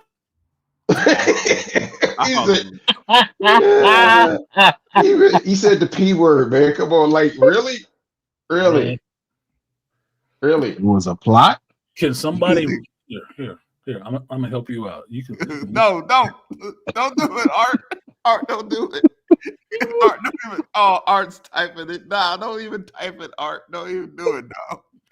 Don't even do it. It's okay. I touched the stove. He said, I won't do it again. I won't do it again. I won't do it again, mommy. There you go. Yes. There you go. Exactly. Here's the equation. Avenger versus Avenger. Yes. Yeah, Agenda. here's the equation for you. There you go. Dog shit. Yes. Agenda There you over go. story equals dog shit. Yes. Yes, it does. Okay. That's Avenger my divided equation. by story. Yes. Woke shit. Okay. Woke shit. Yes. Quit it. Agenda over story equals dog shit. Yep. Understand when you sitting in a movie, Mm-hmm. you watching this shit, you understand that this is happening. This is what you're getting in the end. You should make that into a t-shirt, homie. You don't gotta love the taste, but if you decided to sit there through that shit, you do have to eat it. Yep. Can you at least put some ketchup on it? Nope. Fuck, I gotta eat it raw. Will it matter? I Shit. I guess it's my turn to eat the garlic. I'll eat the garlic. Yeah, My turn to We eat eat the garlic, nigga. You eating the shit. Oh. Okay. Look, And I like you lying, peanuts in. but I'm a little disappointed. But as long as you know the stove is hot now, we ain't got to talk about that shit every I know day. the stove is hot. Until you I'm learn done. the lesson. Ow. Yeah, ow. That's all I gotta say. Ow. It was hot. He was smoking like Remick ass when he showed up to that farm. Damn sure was. Damn sure was. And Remy was smoking too. Oh my god. Oh my god. God, Yeah, God, was right. I had to keep rubbing myself because I can't believe it. I'm trying to contain myself like every time. Negroes is really hard headed. Boy, they think adamantium is tough. Like these motherfuckers will put a dent in adamantium, hard headed asses. I tell you what though, when Captain America Brave New World comes on Disney Plus, I'm watching shit out of it. It's on there now. It's already streaming. No, it's on digital. It's on digital to be bought. It's not on Disney Plus yet. Oh, I have a question. yeah. Can we get the copies of the original, not original, but the ones that was done on Netflix? Is that available, or did they scrap everything? It's on Disney No, Plus. it's on Disney Plus. Yeah, it's on Disney Plus. You can watch all of it on Disney Plus. Yeah, Okay. first 3 seasons you can watch on Disney Plus, and then watch that. You can watch Born Again. You can watch Born Again. Conquest Faulkner. Y'all motherfuckers. Y'all be behind the curve sometimes. The new thing come out and you want to be that too. Charles, I don't see you in the background. Oh, there you go. I'm sorry. It's you right down there below. My bad. You stacked them. Well, darkness. You know, my DC name is Extra Dark Side. Here we go. I only got one question for your ass. Mm-hmm. Did you watch Sinners yet? Nope. I'm dropping your ass down, nigga. Nope. I haven't had a chance to do a lot of stuff because this is my rest weekend. Sheesh. Go rest in the movie theater. I'd be snoring. But I heard good things about it, so I'm gonna go see it probably this week. You might love it as an army man. You close to the South. You could be cornbread and shit. Nah. I ask you a question, Charles. If What's you were that? standing post and you had to go take a piss, how far would you walk to go take a piss? Depends on where I am. Like But probably a number of steps. You just go out of sight, right? no. And as long as somebody would actually see me. If you're in a war zone, you don't go. You don't. You. It depends because if we're at peacetime, it's okay. But at wartime, you You don't kind go of for want somebody to go somewhere with you a little bit, at least. You know, peacetime. Because I know I had to make that caveat for you. Peacetime. peacetime. You're just doing security. You're just doing security. You got to take a Peacetime is it's a little bit more lax, and you're probably gonna have 2 or 3 people, so it's okay for you to walk to the restroom. And it's probably gonna be a restroom at the postal station or a porta potty not too far, about 15 or 20 feet too far, which is not that far. Would you So go some like benefit. yards away? Um, Yeah, I already kind of said it, but no. I mean, no, I wouldn't go super far unless you're not supposed to leave your post till properly relieved anyway. But you wouldn't go super far. Especially if it's a nighttime, because one, even though in vehicle travel, it's hard to see your ass, and it's hard to see what's out there. And then two, depending on the lighting, a lot of people don't notice. You could be in a forest and take 10 yards into the forest and you could get lost.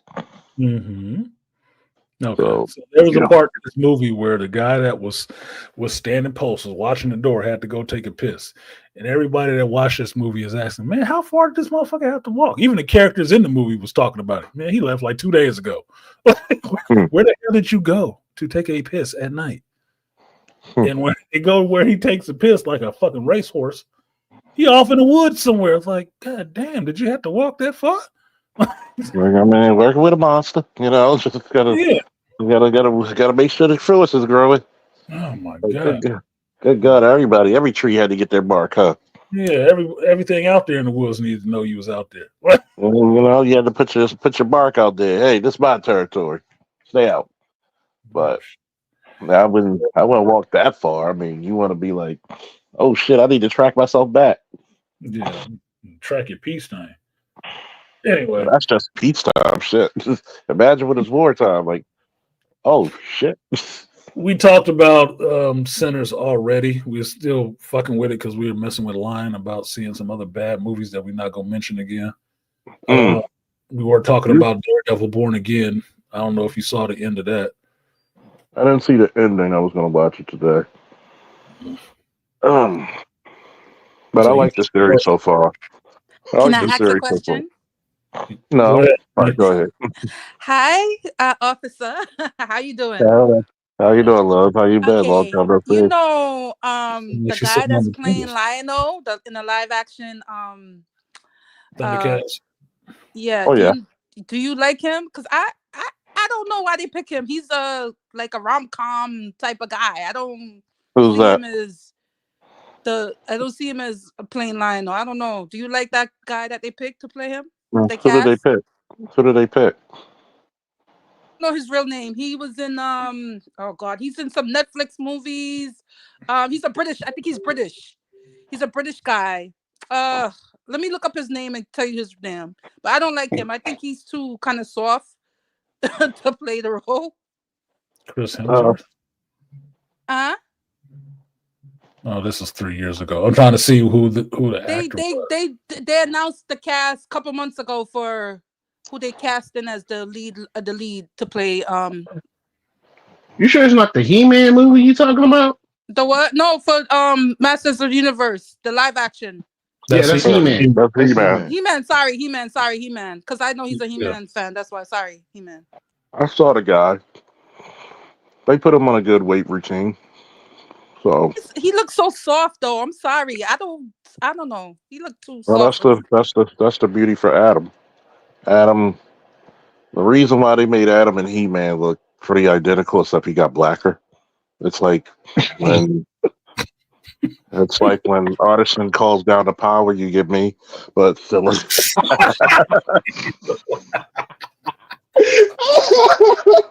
That's fucked up. Yes. No, You ain't I shit had for to. that, man. Of course, it landed so well too. Yeah. It landed so. You got to give me credit for that. Oh, Man. You gotta give me- Jesus Christ, man. That's fucked y'all. up. No, you gotta remember this is the toughest motherfucker who ever lived, man. His name is artisanmc, and but no, we tease each other like that. So you could actually have dark skin like to get jokes and people don't get insulted. Woo! And I don't mind him because they put him on a good weight routine. Because this is like, Pleasantine. and remember we're just seeing things in pre-production, so we'll give it a chance. Yeah. Don't, I just hope they don't. yeah, you can't fucking- trust too much. because I'm Okay, still I think looking at that. This dude. You see how soft he just looked too soft. Like, I'm sorry, I can't see him. Well, Like, I like just him in the rom-coms. Like the rom-coms he's good in, but as a Well, I don't know. he would play a perfect Adam, wouldn't he? Yeah, he'd be Prince Adam. yeah, he's squishy. That's good. Little moist talent. Moist, But a blanc, juicy smollett. I think he has the problem with his name sounding like Glazing. Blazing? Oh my goodness. Glitzine. Oh my God. What's his first name? Glizzy? Anne Hathaway ass. I don't even like Anne Hathaway, but we share a birthday. She's a Scorpio. I'm like, okay, some of that shit makes sense. All right.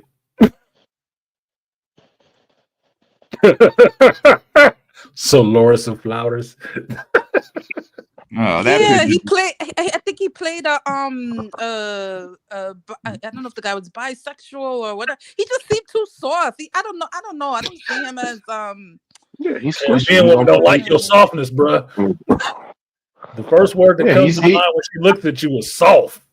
So you like your men to be harder, huh?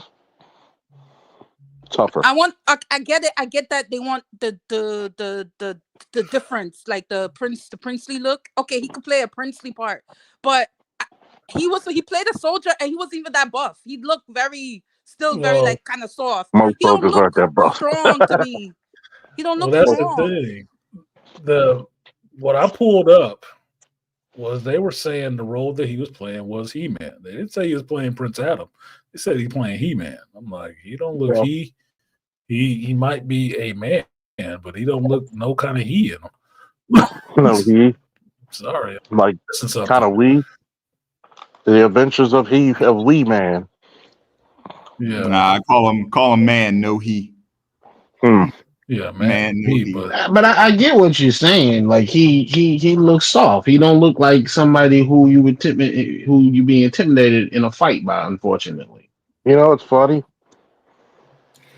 I guess there was very similar talk. Longer. Go ahead. There was very similar talk about Henry Cavill when he went to the role of Superman. Shit. Very similar. The role I saw Henry Cavill in before he got to Superman was Immortals. He was big in Immortals. He was great in Immortals. I love that. He was man. Great in Immortals. There was no doubt for me when they was like, "Oh, he's gonna be Superman." So you goddamn right, and he showed up looking bigger. I'm like, "Holy shit!" He was actually that's the small. only thing I didn't buy about him. I didn't buy his Clark Kent because his Clark Kent looked too goddamn big. He was small as hell in Immortals. He was cut. He was small. Yeah, he was cut, but small. Well, he made you believe he can do the action parts. That's what it was. Marina, she's 45. She does not look 45. I didn't know I was older than her. Jesus. Jared Leto. And then they have I believe Jared Leto could do a good Skeletor because he has that look. He could play that crazy rocker, crazy. He could do a good job, but I don't know. I saw this guy and I said, "Oh no, oh no." See, my problem is right here. When they're doing this casting thing, the first person on the list should be the person playing He-Man. Why is he the second one down? Because Because they he's not a big star. He's like a he's rom-com, pumping Allison Brie as He- Evil Lynn. So this is going to be an Evil Lynn Yeah. centric movie. Oh no! Really? Oh. Well, this is me reading the tea leaves, right? Yeah. The first person on the list is who you're selling the movie on. Are you selling the movie on Allison Brie, who's playing Evil Lynn, or are you selling the movie on Nicholas Glazentine being He-Man? You're selling it on Allison Brie. So why the fuck are you calling this a He-Man movie when the person playing He-Man is not even the one getting top billing? He-Man with sensitivity. That means it's going to be a bait and switch again. Please don't tell Evil me Lynn about ain't it. the main character in the Masters of the Universe. I don't give a fuck how hot and gothic she look. She's not the main fucking character. She is a side character to Skeletor, who ain't even the main character, which is played by a bigger actor. Yeah. Yeah, Even you worse, got yeah, Idris Elba in it. Why is Jared Leto that far to the right? Like, why he's playing Skeletor? Like, why is he that far? Like he should be number 3. He should be Yeah, number 3 on the. Idris Elba is playing Man at Arms. Look, He should be number 2. we can do this really Yeah. quickly. When you think Masters of the Universe, the first 5 people you think of: He-Man, Master at Arms, Tila, Sorceress, Skeletor. Skeletor. Where's Evil Lynn? Yep. Nobody give a fuck about Evil Lynn. And sometimes Not like that. Hey, This hey, is Evil this Lynn, is what I wanted to talk to you about. I was like, no, I don't know who's the people in the casting department, but they're not doing a good job with some of these movies. They need to It's these revamp some of woke it's these woke mofos that's in these casting departments. That's the problem. They still You know, there. They still got that job. it's funny. Wow, they're gonna do this to the black dude? That's fucked up. What? Who was Well, Kojo Ata, black dude, young black dude, who'd they give him to play? Triclops. tries? Oh, okay. That's fucked up. Why? Because he gonna have this appliance on his fucking head the whole time so you can see 3 eyes. Oh. Dude, that is so jacked. That's I'm a- so what they do to the sister. Who'd they give the sister? Sashir Even- Zamata, it's a made-up character. Boy, goddamn. Character named Susie. Who the fuck is Susie? Why don't you call her Annie Mae? Why you at it? Probably that They had to- characters from they had that to have that a black He-Man. woman. That's why. It's probably that character from the He-Man Revelations crowd. The lesbian girlfriend. why Yeah, the hell it's is probably he in it. Why is he in it? I don't know. Maybe he's the He's He-Man. in it, but he's not the big star. Maybe he's gonna play He-Man. Maybe Wait, he's in the. Maybe they're gonna do a switch. I would buy that, but okay. Well, we seen your Thor, sir. You got some work to do. You got to earn the audience's Like they credit say. back. Glizentine, whatever. Fuck. Glizzy. It's Prince Glizzy. Adam and He-Man. He's both. Glizzy. Glizzy, yeah. Nick Glizzy. Nick Glizzy. Oh man, Nick Glizzy. Nick Glizzy. Nick Glizzy playing Man No Heat. Yeah, that's his name, man. No Heat. That's his name. Mr. Glizzy. Like I said, I like watching them in those little rom-com movies on Netflix. Okay, I don't mind that. But a big feature blockbuster movie, nah. Nah. No, bump that. He need to change his name. You need to do the Nicolas Cage thing and give yourself a cool ass last name. I'm tired of it. I'm tired of these actors wanting to use their real names. Go ahead, bring back the stage name. Yeah. Well, my thing is, like when I was naming my kids, I never wanted to name my kids something that could be taken and used as a joke. Never. No nicknames, no first names, no middle names that could be used as a joke. Because kids can be cruel. And I don't want my kids growing up with a fucking complex because they kept calling me fucking Glizzy. Glizzy. The Glizzy What does that mean? Jobber. Oh. What's wrong, son? The kids keep teasing me. Oh, tell mama what's wrong. They keep calling me Glizzy. What does that mean, son? It means I suck, mom. Nah, here, you know the worst part? Here's the worst part. When Christmas time comes, Saint Nick Glizzy. Oh Lord. Oh, I'm gonna tell you what's worse. this is kind of a fucked up parenting moment. When the kids call the kids a cruel name and the parents even laugh. Oh God. Yeah, because they know Yeah, it's you true. know it's bad. Yeah, when the adults laugh. Oh yeah, Glizzy boy. Glizzy. Saint Look, Nick Glizzy. look, a big butt chick, and her name is Amanda Susan Sarandon or something. Jesus. Initials ass. Are you fucking kidding me? Oh damn. Look, Oh, my God. daughter told me about this girl that was in a grade above her that was graduating when she was becoming a junior in high school, right? And apparently, the girl sent some nudie picture to a boy she liked at school, and he showed them to everybody else at school. Oh. You know what they were calling that girl on graduation? Butthole Becky. Wow. Wow. Why? Because she was showing her ass and everything else. I'm like, oh my God, she got to go to college Wow. being known as Butthole Becky. Get the fuck out of here. It could have been worse. It could have That would been be her big. complex. If you ever It see could that have in a been. horror movie, that's who she is. It could have been worse. She could have been. She could have been roast beef Rhonda. Yeah. Oh, Colossal Click Kelly. Oh Lord. I think we lost Odyssey. Oh no! Meat It looks cutting like Mandy. Yeah. it looks like you gotta add mustard. Oh Jesus! You know. Y'all should have never let me. Y'all should have never gave me YouTube. Never should have gave that motherfucker a link. What? Okay, Marina Baccarin as the sorceress. I'll buy that. She can conjure something for me. God damn! All the actors in this fucking movie sound like they need deportation. Just the anti-deportation I movie. can't, Charles. I can't. That's messed Like up. I mean, They like not gonna ice would. deport her. Trump won't deport her. Trump like her. Like It's I the ice mean, movie. The anti-ice movie. I mean, she does have the name of a mail-ordered bride, so you know. Shit. God damn! Like, Charlie Riley is Queen Melina. She got that strong chin. Man at Arms, King Candor, James Pufoy, Johannes Hukare, Jorgen. the mountain. I know the mountains in there. Camila Mendez as Tila. So we're gonna get a Latin Tila. We'll see how that works with the white boys. Oh, a lot. Julius Orchenson as Goatman. That's the mountain, nigga. What are you talking about? You got the mountain only as Goat Man. Like you telling me this guy could be Beast Man? Nope. Sam C. Wilson as Trapjaw. That could have been your Triclops, you asshole. No, we want Black Clops. Saying? Brother Man got a stronger jaw than his ass. Well, we want Black Cops. Zhong Zi Zhang. Ram Man. That's fucked up. Oh well, you got a Asian rat. You got a Chinese Ram Man.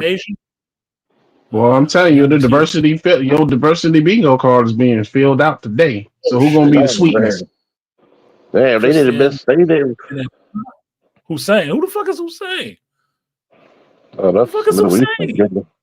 Oh my God, dude. And look, see, this is how you know when you look at shit like this. Kojo Ateen is Triclops. That means that brother's face is going to be covered up halfway with, special effect or appliance with have 3. The next fucked up dude, the next black man you get on here is Stephen Adentine, right? Who is he? Boss man. So he's going to be covered. You can't really see his ass either. Like, holy shit, dude. Why y'all keep shitting on all the black dudes in this shit? Oh man. So basically the black guy is gonna be the powers of the green. So he's gonna be the weed guy either way. Ain't that about a bitch? Basically. Actually, what they're telling you is that we already gave you Elba. Like we already gave you Idris Elba, so you already gonna see one. Gave you Idris, all the rest of you Negroes is gonna be covered up. Exactly. We only gave you one nigga. Shut up. So we need an Asian. We gave you Ram Man. Yeah. After this Diddy stuff going on, you really want to be called Ram Man? Yeah, breaking open the doors, right? Okay. But everybody else, okay, whatever. Fuck. It's Masters of the Universe. or He-Man. They didn't call it Grayskull. I'm Man, still trying to figure out who the hell's Goat Man. Exactly, some shit they made up. I don't You know, I don't all remember of this Goat. crap is making me less I don't remember excited to Goat see Man. this shit. I don't remember Hussein. I don't remember a fucking Susie. I don't. Made up characters? Anybody? No. You know, Yeah. we have to. You know, this is like, wow, this is like the ultimate DEI movie. God Yeah, damn. I'm really wanting to see how they're going to explain Idris Elba's Man at Arms and Tila as a Latina chick. Let's see what we man, can do. I'm gonna say, ain't Tila his daughter? Yeah, man What at the arms. fuck? They're his gonna do daughter. adoption. You like, Adoption. you like your No, spicy one. that's his biological. Okay. That's Yeah, his biological daughter. yeah. That's the source. Just like They're gonna make it do a surrogacy. Surrogacy. That's But wait, I'm just the wondering. sorceress Well, don't even look Latina. What? I'm he just hired a surrogate Latina mom. well, you know, if you get the right type of white woman and a black guy, they look Latina anyway. Yeah, Maybe that'd be it. Like, I mean, you got the curly hair and you can run real fast.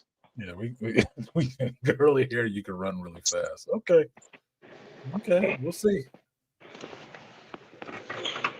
Look at Wait a JT, minute. a man with no heat. Yeah, he ain't got no heat in him. The man with no heat. That's man, a Yeah. man with no heat. That's what I'm saying. Man with no heat. No heat. He a man. He ain't got no heat in him.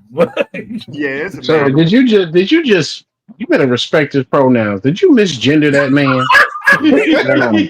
Hey, I said it's a man. I don't know about the heat Wait, part. that's the joke It for what could this be movie's gonna be. Pronoun man. Pronoun.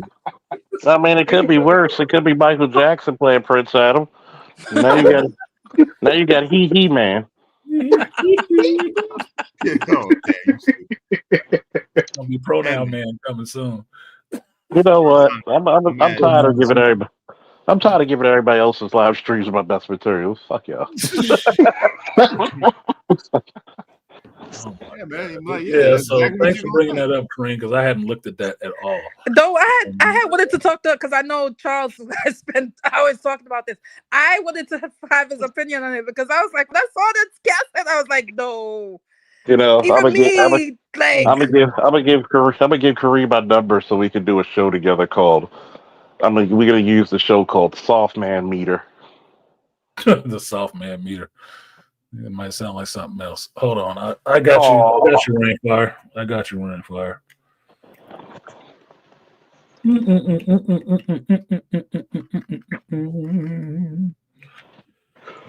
Exactly. You're gonna be like, yeah, I can tell it's a man. I don't know about the he part though. No, there's no he in that shit. He looks so soft that he would pee sitting down at a urinal. God damn. Look, if there's one thing you know about military people, they got some good one-liners for you. Said he looks so soft. He like the type to lose a Twitter debate, then log off and listen to Maya. All right. So, Kareem, this is the soft meter on Henry Cavill in Stardust. Now, to be honest, I think he was supposed to look goofy in this shit. Just for what the character was. this But that's just shows that Henry Cavill is rounded. I mean, yeah, I don't like this. This is not, I want to watch this movie. This is one movie I want to watch. No, the Stardust, the movie is good as hell. It's a good movie. It's a good movie. Okay, Yeah, but yeah. I don't know. I don't like him looking like this. This says you don't like him looking like this. That's a I like costume. it. It's a costume. Hold on. Don't worry, Kareem. One day I'm gonna get in a movie. I'm gonna be Charles Faulkner, playing in the Richard Nixon story as Richard Nixon. Yeah, right. I am not a crook. There's a good contrast between the character he is in Stardust and the character he plays in Witcher. He got a lot bigger. Yep, he looked like, you got to spare change, all bottles on me. He looked like Dorian Gray would have been giving them the business. And then the other one would have got killed by Dorian Gray. Mm-hmm. Just saying. I mean, he's charismatic though. The other cat, the Nicholas guy, he's like I said, McDizzy? rom-coms, for like That's how those you type know. of movies, he's good. But I Galitzin. don't know. I don't see him as an action. That's his name. Galitzin. Yeah. Galitzin. Still sounds like. Is he Italian? His name is Saint Nick Glizzy. Remember it. No, I think he's British. He has a British accent, so I think he's British. With that but last name? Galitzin is a British name or European name. Really? Oh man, you gonna fool the shit out of me. Sounds very German. Yeah, exactly. Galitzin. Oh shit, I'm You know, English. That's how you know you're a handsome guy when you make Kareem stutter. You know, when she looked at the picture, she barely could get the words out of like, God damn. Like, we all at the end of the movie. I'm not gonna watch that. Nah, that's not. I don't like that. Thanks, Rainfire. I'm not watching that. Yeah, you can watch this shit. This shit is still funny. Yeah, Robert De Niro in there. Charlie Cox from Daredevil in there. I think Michelle Pfeiffer is or some. Yeah, she's the Enchantress type chick. Yeah, who else is in that? Is it Robert De Niro?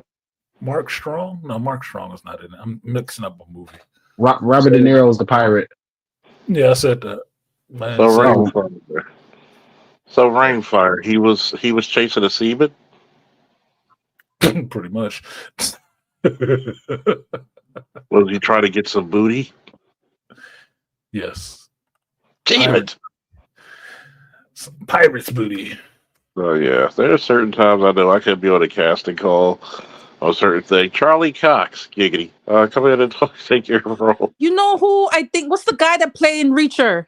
What's his name? I don't know his real name. I think he would be a good He-Man.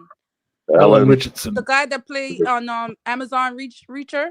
He's a good he's a good actor. He plays like a big Alan guy, Richardson. Okay, here we go. We'll do this and then I'm gonna get out of here so I can go eat and go see this Sinners for the second time, and Charles is behind. Dark ass. There we go. Charlie Cox, Claire Danes, Sienna Miller, Ian McKellen, Bimbo Hart. You see, they didn't put a picture up of that shit. Alistair McIntosh, David Kelly, Ben Barnes. That was the Punisher movie. That was Warzone movie. He ended up being. No, it wasn't the Punisher movie. No, that's not. He was in the show. Yeah, he was the show. Punisher show. He was. Yeah, he was. Yeah. What's his name? I'm forgetting the character's name. I'm trying to Me say too. it. Kate Magwell, Melanie Hill, Henry Cavill, Nathaniel Parker, Darby Harkner, Frank Ellis, Peter O'Toole, Mark Strong was in it. See, I was right. Fuck you. Jason Fleming and Mark. See, brothers. everybody who got hired, their last name are 2 syllables or less. Mm-hmm. Where's the black folk? Matthew Vaughn direction, written by James Goldman, Matthew Vaughn, and Neil Gaiman. It was a good movie. You'll like it. Right. You'd like it. You should watch it. Fun adventure movie. You're gonna break her heart. You're gonna break poor Kareem's heart, let her know that he was playing a certain kind of character. Well, not in the beginning. That was at the end of the movie. It was over after that. Give a fuck. Please, Malika. He said he got to go eat dinner. It is 4 o'clock. Okay. I'm gonna get off. I'm gonna sit here. I want to sit through this Devil May Cry anime because I'm a fan of the video games. So am I, but I'm watching that shit today. There's some great action scenes in there. Some great action scenes. I would think so. Isn't it the same team that did Castlevania? Yeah, same thing that did Masters of the Universe. Okay, so it should be good action-wise. Just see if the story is something that would be representative or honoring the original material in the video games. We'll see. And plus, they do a lot of hidden gems from past Capcom games. See how many you can count. So they made it like Pokemon. You got to catch all the put it through this way. They're so obvious you can't miss it. the nostalgia nods for Capcom. Might have anything to do with telling a good story? I think so. Gotta catch up. Oh, STDs. Yeah, to what Ray is saying, it seems like they did nerf him a little bit, and I don't like that shit. Yeah. But you know, this is kind of an origin story, so I can take that for now. So he doesn't know his full capabilities yet. Yeah, I could. That's like playing the game. He didn't know everything right up front. No, come on. What did we talk about earlier? Like, it was going too slow, man. It was introducing all the characters at once because they didn't do it all at once, motherfucker. You progress. It's fine. Fine. You don't need to have all his powers off the jump. Oh, did my son tell me Happy Easter? I don't think so. You shouldn't have. Sorry. So, final thoughts for you folks. I'm 5 hours and 17 minutes in, and it's time for me to walk out into the dark with the flashlight. And a wooden stake and some garlic while you're at it. Yeah, no, we'll see. Well, I'll go ahead because I'll get off. First thing, yes, Mr. Yeah, first thing, Faulkner, yes, go watch the damn movie. Second thing, definitely need to go watch the damn movie ASAP. It was really good.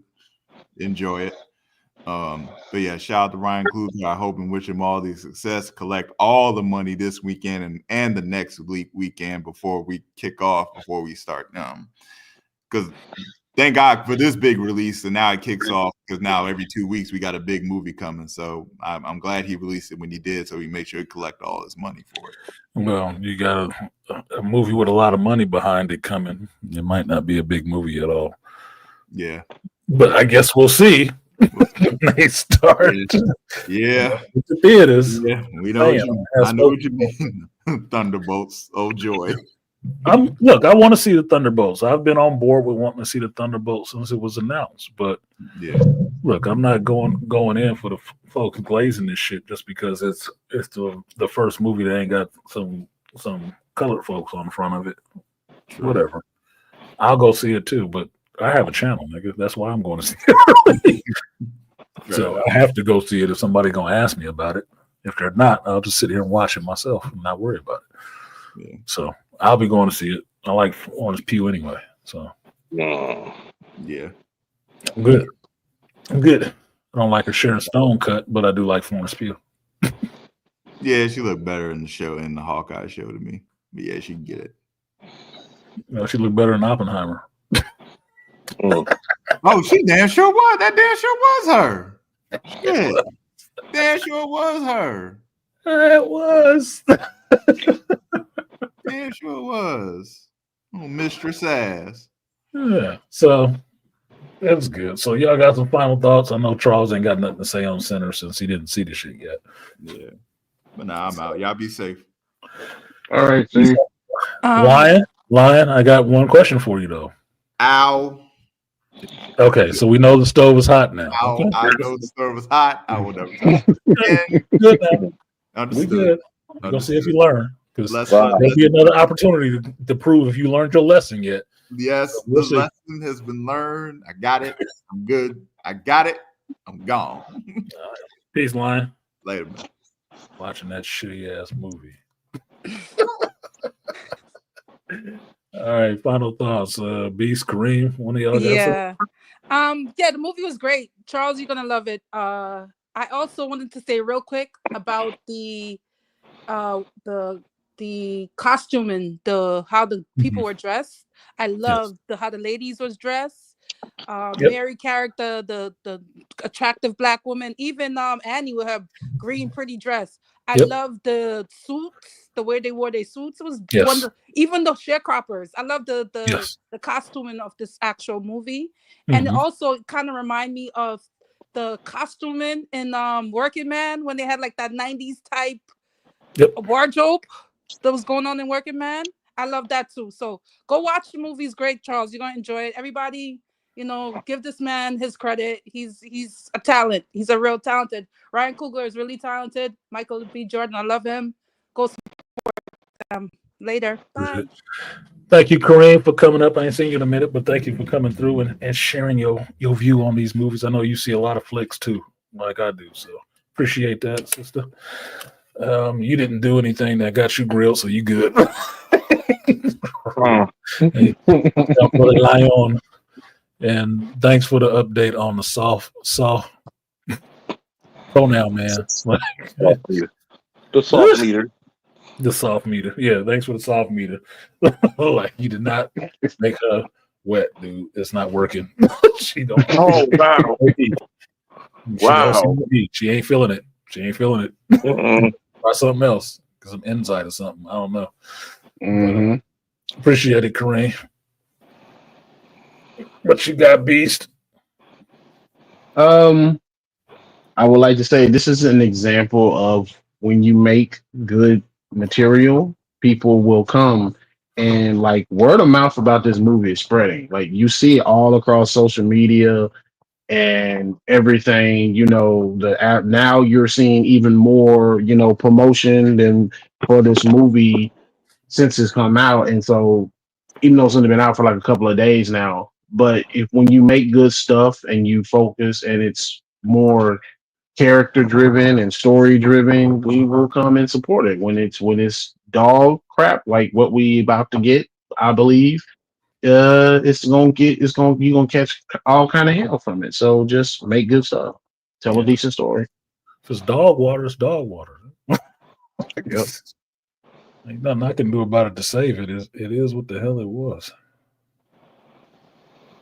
Appreciate you, Beast. I will probably see you sometime this evening on Rivals because I was making my accomplishments and I keep going back and forth with playing the shit and leaving it be because keep getting pissed off. I want to play competitive and I hate shitty players with bad tactics. Well, it's even kind of slightly worse now. You ain't making it no better by saying that shit. No better. Yes, it's slightly worse now. The big-legged psychic woman.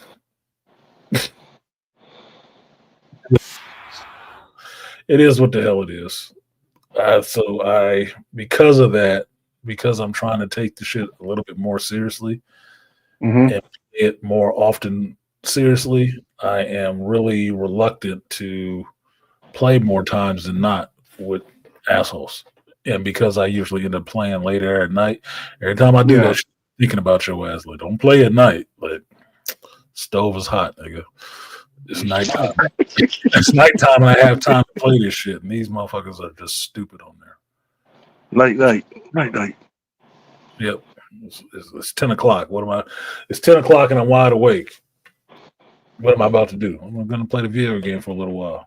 What am I going to do? Get my blood up, getting pissed off at these people on here,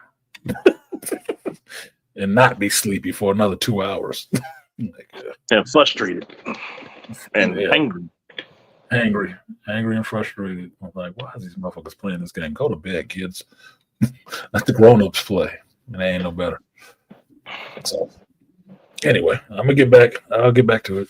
Because at least I can do my accomplishments and get out of there. So I have an actual goal line in sight to like I'm just playing to get these 5 matches, these 8 matches, this much healing, and then I can turn the shit off.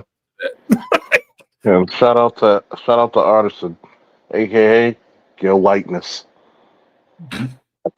Not Galactus, Galactus. Good old solar system, the Milky Way. I'm black as any one of you Negroes. But I do have the Irish in my family, so when Remick was dancing a jig, I felt a little bit. I felt it. So that's why you like Scotch? Probably why I never had a redhead chick yet. Might be the thing. Got the affinity. Ain't bagged one yet, like leprechauns. Keep skipping. I ain't got too much white in me, but they got a lot of men. Got a me and them, but still, Nah, on a serious note, I gotta go see the movie. I just haven't had time because I've been pulled this way, that way, and every way. I I think understand. I'll probably take my son and go see it this weekend coming up. Happy, wow. Resurrection Day and 420. Mm-hmm. People are gonna get high one way or another. Yeah, Resurrection 420. Boy, you elevated twice. Elevated twice, but they boy, Elevation and ascension. you know, it's 420 at Easter. Somebody speaking to the burning bush. Mm-hmm. I didn't even think about it being 420 and Easter at the same time. Like, oh my goodness. Yeah. Wow, there's so many biblical jokes just waiting in the wings. I'll put that on Yeah. Facebook. God damn. Mm-hmm. How many people? How did he rise? Well, on the seventh day, he was getting hot. The He was- seventh day. That's why he rose. And the Lord on the seventh day created his secret stash. Right. That's why Snoop And Dogg is put out a song today. on the ninth day, because he slept on the eighth day, he made munchies. He Yeah, made hits of that. on the seventh day, he had munchies. Happy resurrection on both sides of the day, everybody. Shout out to day 2 of WrestleMania today, and I guess I'm gonna go see my great niece and my great nephews for a little bit. Get back in the hometown where it's safe. Oh God, Artisan, I think you got my new number, right? I don't. It's in the back chat. Oh my goodness, I had. Oh, artist, I save forgot to give you mine too. I remember you asked for it. I'll save this to make a long story short. Hold on. I'll do this so it makes it easy for y'all. I'll just I just put my number in there. Just text me and I'll add it in there. Oops, I forgot a number. Idiot. That's positive self-talk, so you don't be stupid. That's 2 mistakes I made today. Damn it. There you go. Just shoot me a text and then I'll add it. I'll add it into the network. And all you're gonna get is bullshit. I know what Charles gonna send me. Fucking booty pics, nigga. Not of his ass, but chick's ass. I'm glad you clarified that. You have to, because some people are, They're just pervs they just want to make their jokes. and weirdos. Oh, I did not said booty pics. I said vital research of the anatomy. Okay, is that what we calling it? Yeah, it's biological studies. Glutinous maximus. And minimus for some of them. Yep. Glutinous maximus jigglis.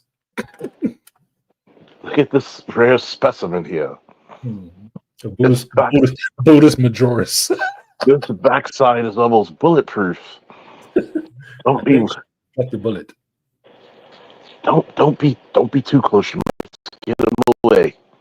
I'll put it to you this way. Yesterday, when your boy from the department trying to set you up with a female cop, just don't do it.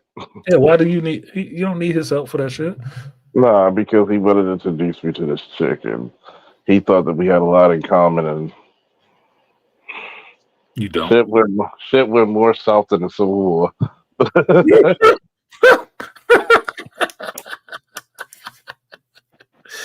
Nah. Why are you trying to throw her off on somebody else? I'm like this chick here. He wants you to jump on a hand grenade, huh? Not a bad looking chick, but then I'd be. It's when you had as many women as I had, I'm not bragging, just saying. And I've been with a lot of pretty women, rather attractive women. The thing you look for is the character, which ultimately will be long lasting and fulfilling. If you have a bad character, as my father told me when I was a young boy, I can show you a pretty bitch and I'll show you a nigga sick of his shit. Yeah, tired of her shit. And I said, okay, now I see why you were never married. Now I see why. And you're a workaholic. You have to be. I had to tell that to a pretty chick before. I can see why somebody want to hit you. I can see why. Mm-hmm. I'm not going to, but I can see why somebody would. I've said that to a couple of my ex-girlfriends. Like, you said your ex-husband was a little handsy, and I said, hey, I see why, buddy. She's like, why do you think I walk away? Like, I'm not stupid. Trying to I'm save like this. I'm I'm trying. like this. I tell people, I let people to lead to their own fate. But, um, it's a good time in nerdom. I'm just looking forward to Superman. I'm just hoping I don't get depressed. Yeah, Um, I haven't asked you about it because I have my opinions on Superman, how good or bad it's going to be. I'm still, I'm still leaving it open to be whatever it is. But I know somebody like you who's a big Superman fan is going to be might be an experience for you. I need people be like, yeah, we need crypto. He's gonna come.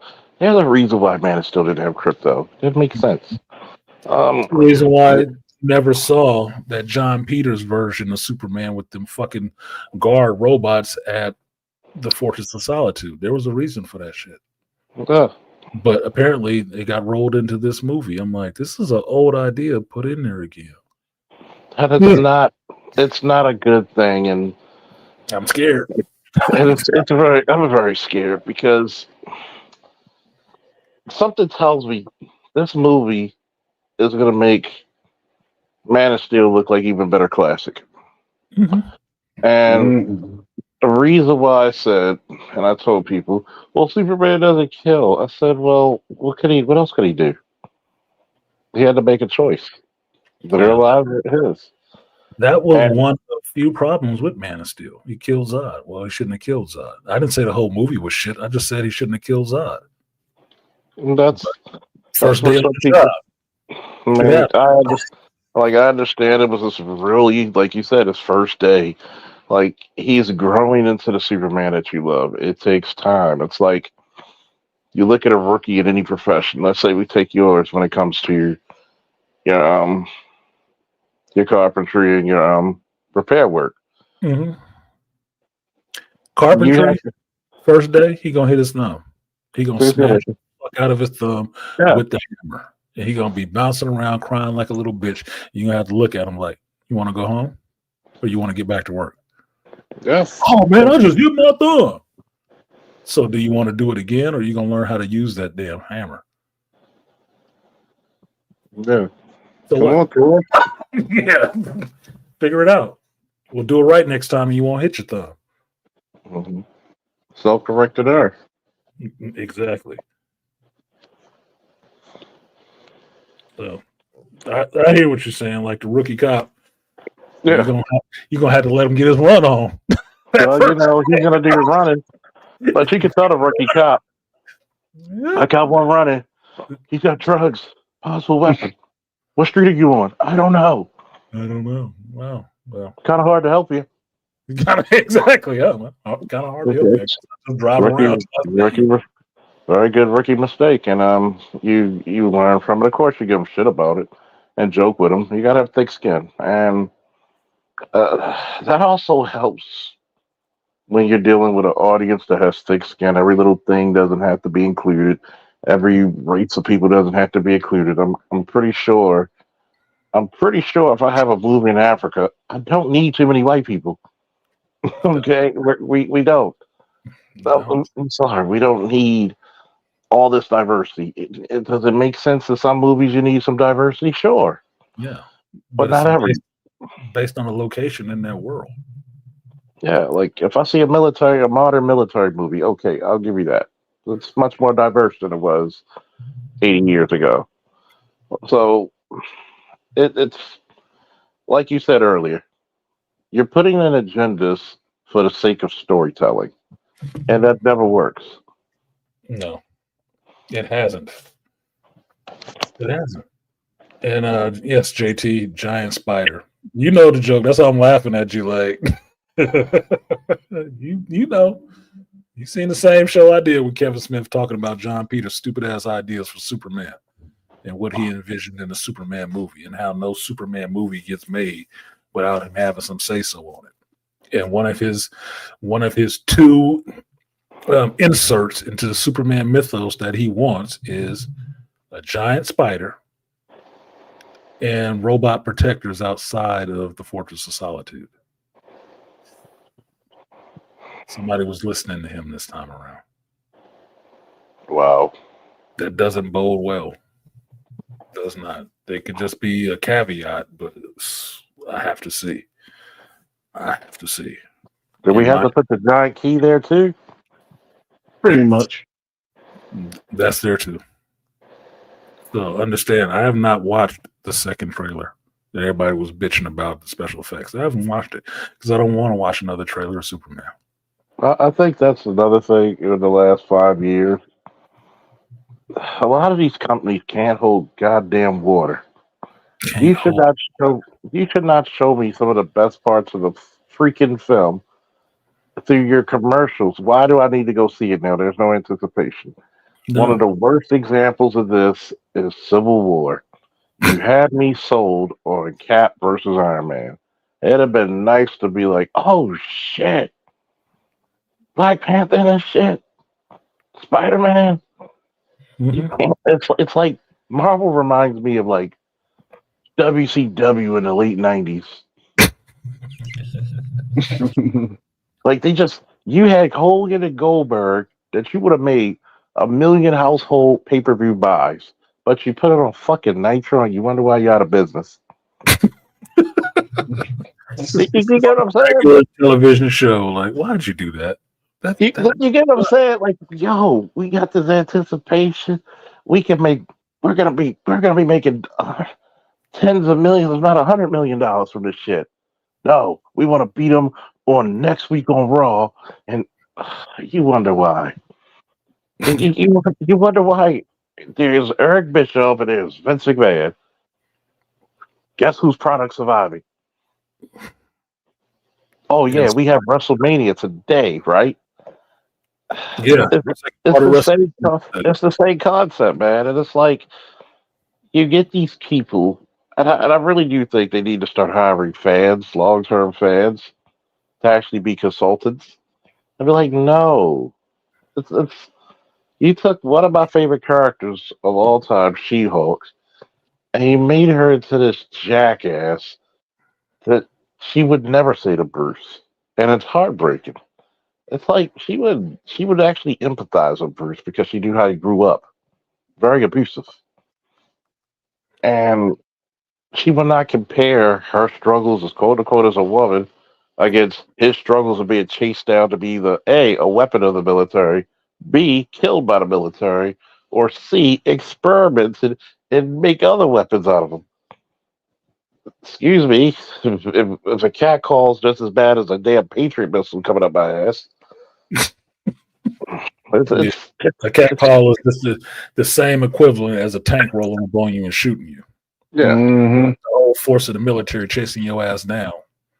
That you have to be on the run, leave your life, leave the woman you love, all the rest of that shit. Yeah, it's all the same. Cat call.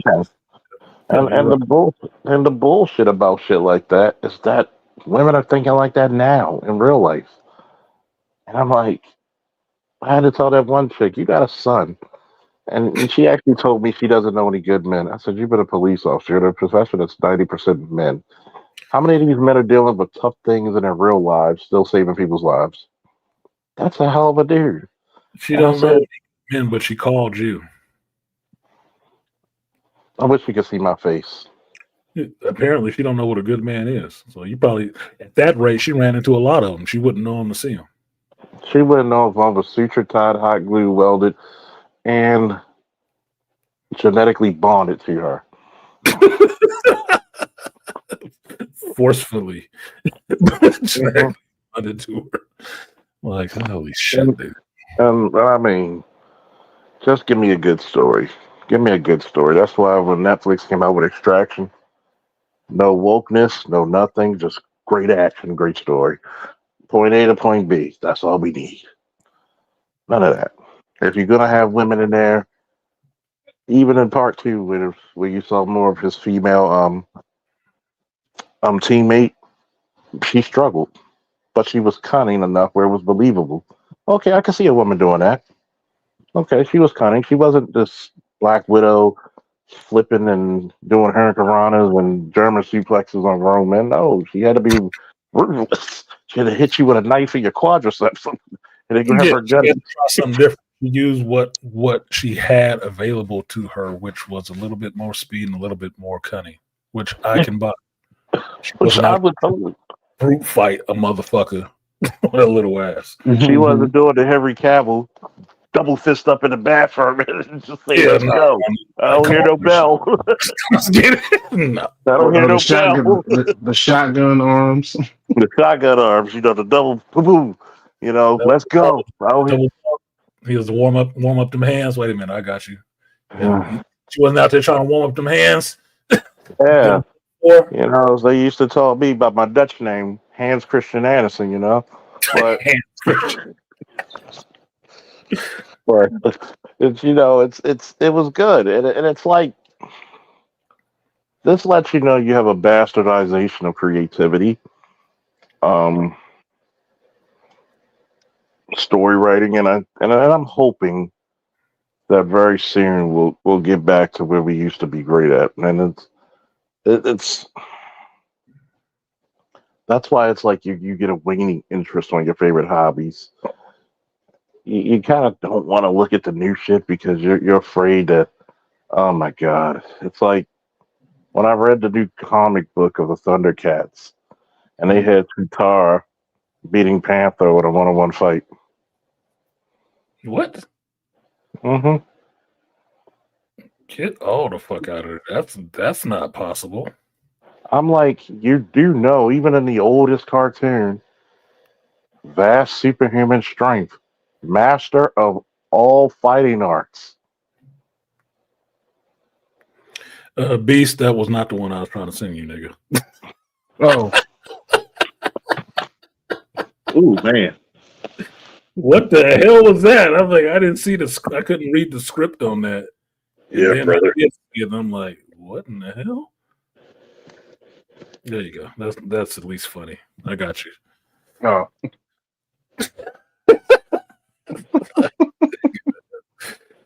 Yeah, brother. That get me all fucked up. Like, I don't know about this nigga artist, and he on something different. Not that different. Yeah, brother. All right. Yeah, I got y'all locked in. Appreciate that. So,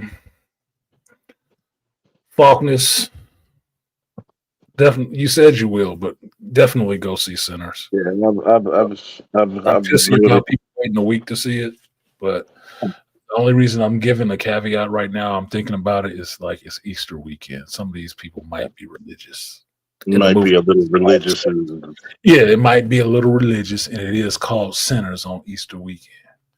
And sometimes the best thing, sometimes you're creating so much sun on Easter, the Lord wasn't the only thing to rise. Right. and it's 420. You might be too high to go. It might be. I see it. It's 420. So okay, next weekend there ain't no excuses either. Oh yeah. So I should see a bigger bump on second weekend, because then that would be when the black folks showed up. Right? And thank God for everybody who went to see it and give good credence to this movie, because when you see Michael B and Coogler together, they don't miss. Yeah, they don't miss. And I'm glad to see, even though sometimes Coogler had me a little scared with some of his woke shit, his woke talk. Dial that shit back. I know it's just for to keep you. That wasn't him. Yeah, that wasn't him. I was like, I understand, but then I had to come to my senses. Yeah, don't fuck with the Disney money. Yeah. Yeah, you let them do what they was going to do and pay you what they paid you. And if I want to really think about it, whatever they paid you, because I heard that he poured some of his own money into this movie to get it made. He put $20 million of his own money into this shit. Well, where the hell did you think he got the $20 million from? Fucking Disney. That shit, Wakanda Forever. He reinvested that money into something else. Okay, fine, cool, something better. Because if you don't think so, everybody who saw Wakanda Forever, go watch it, which was the better movie. You telling me that a little 5'4", 110-pound female bounce on the wall with super strength ain't gonna lift my soul? You shitting me? You No. shitting me, You Hudson? mean the female warriors of Wakanda don't need no man to save them? Even though they wouldn't be able to make that fight happen without those mans. Mm-hmm. There wasn't a kingdom without it.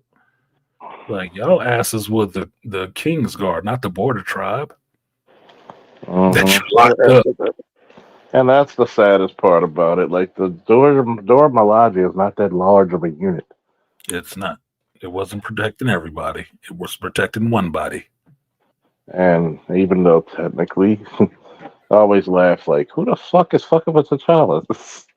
Yeah. Like, and then I'll be like, oh, there's ceremonial wives too. So, well, in case the king gets horny, halfway through, But You can't be first in line. You can block the line. Okay. Mhm. Line is still intact. How about that? You might not be Miss Right, but what's almost as good as Miss Right? Right next. Right next. Just left. So I don't give him shit for that, because I told you when he was on that purple carpet shit for that movie, he looked like he was a hostage. He looked like he was being held hostage, being put up to say that shit. Like that old joke that Damon Wayans would say, if there was, I ain't never seen nothing. Mm-hmm. That's how his ass was standing up there looking like he did not want to be there, and they made me come. And I have to say this. Or else He looked like Beast Mode. Y'all know why I'm here. I don't want to get fired. Yeah, you know why I'm here? They got my family, got my kids and shit. Because before that, what was the shit she was getting? Some bitch in Atlanta calling the police on him when he in there trying to pull money out of his own account for a fucking sitter. Mm-hmm. Oh, I'm just laughing. He gave me this thing and wanted money from my account, bitch. I put the account number on there. I'm just laughing. You can look at his account and you can see, oh, this ain't no broke nigga. Mm-hmm. I can understand verifying very carefully. That's why he gives you what? At least 1 to 2 forms of ID. Okay. Take your mask down for a second. Okay. Got you. Don't freak out, bitch. The money in the back. Be like, oh shit, I love your movies. All right, how much you like? Whatever, 5 cents, 20s. You need some extras, nigga? Shit. No. He wouldn't call the goddamn police. What a bitch. In Atlanta.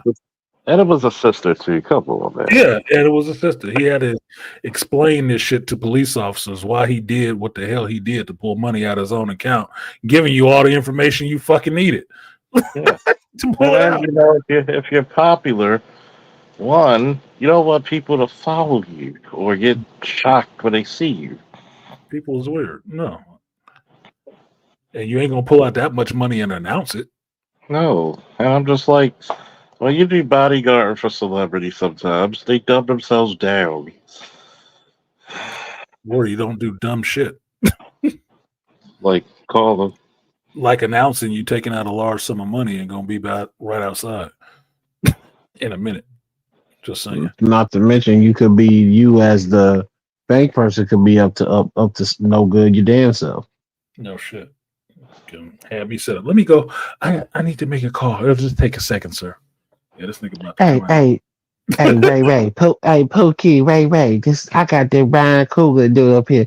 We get his ass when we come out the bank. Look, you looking for the rig up.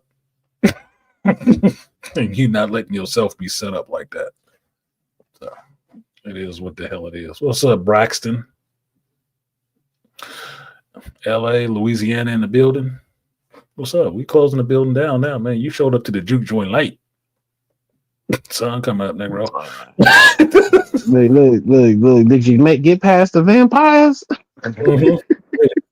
Wait, hopefully you went and saw the movie. If you didn't, turn your ass around, go outside, and go to the movies. It's 4:20. You can smoke the movies. You had me a juke joint. They had me at juke joint. What did JT say? No costume, no flight, giant spiders in the third act. Yep. Yep. Yeah, that happened. And you got to fight a polar bear. Remember that. You got to fight a polar bear. Oh no flights, no tights. No flights, no tights, and giant spiders, please. If you don't shut the fuck up on the What? blast, You waiting to see Final Destination's Bloodlines? That is not coming out for like another month, sir. Yeah, you taking that shit serious? I saw the poster for that when I went to the restroom at the movie theater. And then I sat in the movie and they played the trailer for it. I was like, that shit don't look like nothing I want to see. And I like Final Destination. I ain't like them sequels. That shit don't exist to me. Bloodlines? Look, if you want to know how shitty some movie is going to be, you understand they're making a remake when they put Bloodlines on it. Perfect example. How good was Hellraiser Bloodlines? How good was Underworld Bloodlines? never heard of it. See my point? They keep throwing that shit on there to give you the new version of something old that you might have liked. It's never good. Bloodlines at the end of a movie makes you know it's gonna suck. It's a code word for this is gonna be some shit. This is gonna be some bullshit. And that trailer sucked ass. Why do I give a fuck about a dude with his nose ring getting caught in the tattoo shop by the fan? One, the fan would have ripped out. It ain't got that much force. It would have stopped fucking working. It's not believable. The whole shit. And they kind of it was and too they long kind of base trailer. You know, and how they kind good of the basically first one told was? you the story of the movie. Shit, you know what it's gonna be about when you watch the second long trailer. You know You it's know, it's somebody grandmama, and she did something, and now her entire whole lineage is in whack. He fucked it up. He's got to be related to the original person some kind of way. Okay, Oh. whatever. I'm not interested. I'm more interested for what you said next. I'm more interested in Megan 2 than I am that shit. Because I'm going to go see Megan 2. And I'm going to have a laugh. I am. But I'm not interested in seeing Final Destination Bloodlines. I'm not. At all. And I'm the target audience for when they made the first one. Tony Todd dead. You ain't going to have him in it. You know how good the first one was? Awesome. We were like, Oh no, Artisan, he is in it. This is his last thing before he passed. Is it? Wow. Yeah, he's old. He's old and he looked frail looking, but he's in it. He must got a cameo. Then I'll probably have to see it for that. That's the only reason I'm going to see it. It was so good that we were on a class trip in Orlando, Florida, in high school, and these motherfuckers said, "Let's go to the movies." Guess what movie we went to go see? Final Destination, and the next day we had to take a goddamn plane. Class. Yeah, you taking a plane or on a class trip on the bus. Oh my god! As long as it wasn't to Paris, you was fine. I was like, "Good God Almighty!" Well, I said, "You should have." I never seen so many Negroes shake. You thought it was 20 below. God damn. They were shaking like they had a gun and an 8-ball in their back pocket at the airport. Like the dog was coming. What's the line from Con Air? Bunch of idiots on a plane singing a song popularized by a bunch of singers that died in the plane crash. Exactly. You motherfuckers, boys, make yourself scared. Make yourself scared. And yes, Snake Fiend, he could have unhooked himself. It's just a nose ring, nigga. Take it out. Instead of climbing up something taller, take the nose ring out. You've never seen any of them in the movie theater? Oh, 1 second. 1 second, you guys. I took a chick on a date to see what was the one? Like I think the fourth one where they was at the race car track. Yeah. That was interesting. Oh man. By the way, just for Artisan, we're gonna play his new song while waiting. Come along with the snorks. Play along with the snorks. You know. Oh my goodness. I don't mind Final Destination. I mean like how do you Death get a grudge and say, "Oh no, this motherfucker's"? I was like, how does he keep avoiding me? Well, I quit after kind of really three, and I just kind of I didn't even watch the fifth one because, like, to me, what the hell is the point if your enemy is death? You apparently can't stop this motherfucker, so there is no point, and it's just you gonna die in a gruesome, horrible way in these damn movies. I'm like, damn, You're gonna another die one. eventually. You're gonna die eventually because you're not beating death. So okay. Death is a vindictive baby mama. You're never getting away from her ass. Like you got a better chance of fighting Freddy Krueger in the dream world than beating death. Like, cause You know, Legit, too. I had Freddy Krueger in my dream once. He sat down and he said, "Nigga, you need to talk."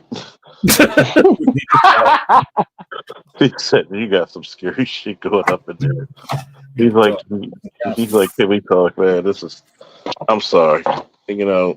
Lunch will be tomorrow. We gotta talk, man. This ain't right. You trying to kill me, Freddie? You got other problems, man. You got other problems, man. Like you seen some shit." Like, I gotta go. I can't be here. I don't feel safe. Yeah. It's like Brock Sampson when he's fucking people up on a boat, and he grabs the guy by the balls, and he's about to squeeze, and he's like, "Oh, I'm sorry. Oh, I'm so sorry." He was like, I'm sorry. You might want to inform your wife and kids." Like, yeah, I was dealing with that, man. I'm only doing this villain stuff because I need the money for treatment. Oh man, I'm so sorry. Okay. Why can't we get a Venture Brothers movie? Gotta be funny. Come on, man. I don't know, because the age group of people who would get it would be too offended to see the I was movie of gonna it. say, this is the same reason why I think the Boon trying to bring back the Boondocks don't work. I said, man, you gonna piss everybody off. You ain't gonna be able to do it because you won't be able to do it without pissing somebody off, and you don't want to piss anybody off nowadays. So it wouldn't work. That's so weak.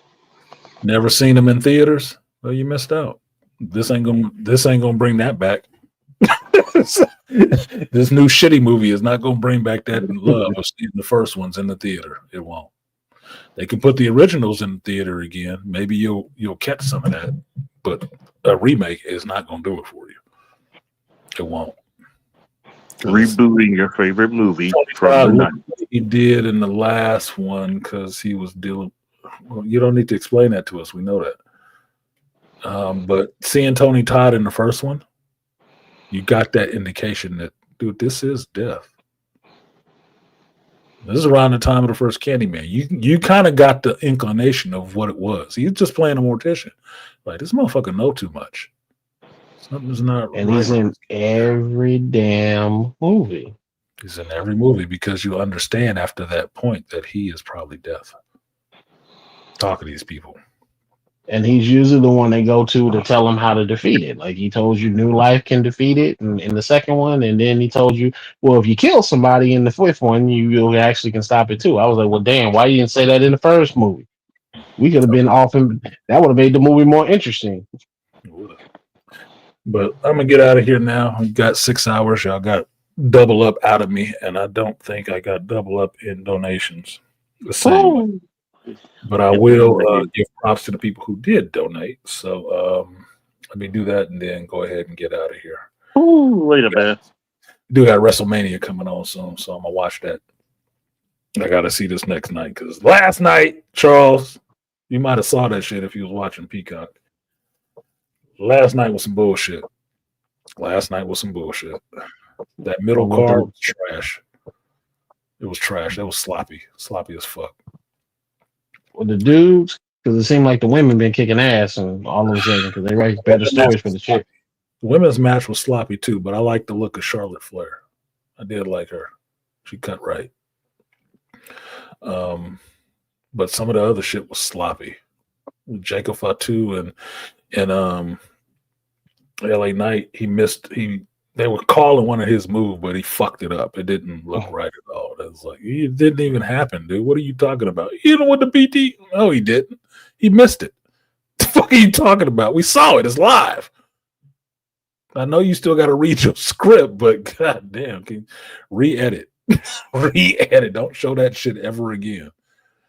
Yeah, but it's coming on. Night 2 is on tonight, so I'll get to see it and see if Cena and Cody can pull together a better match tonight than Roman and CM Punk and Rollins. That didn't go the way I thought it should have went, but it was an interesting way to go. It was. And no titles was on the line, so they can have that little match and not fuck up anything. But otherwise, there were some title shifts yesterday. There was. And you might not agree with all of them because people was online bitching about, oh, no, he shouldn't have got the belt. He could have got the belt. I just didn't agree with the way he got it. I didn't see Gunther submitting. I don't see that. Maybe pass out so he can keep some of his, villain status, but not tapping. No fucking way. That was not going to be it. But it is what the hell it is. Yeah. All right, then. We can get up out of here. Peace to you, Beast. Let me get these people their props before I get out of here. I'm looking tired, nigga. I woke up too early. Look, I got luggage. I got luggage on my face. Holy shit. Anyway, shout out to the Like of Me Bane, the early bird, first person support in the stream today. I will give you that 3B salute. Appreciate you.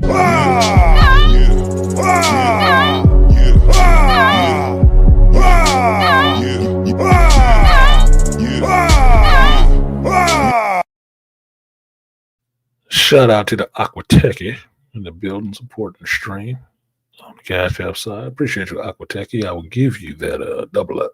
Double up. 3 or 4 times. I ain't telling no lies. Run it up. Never let a hard time on the was.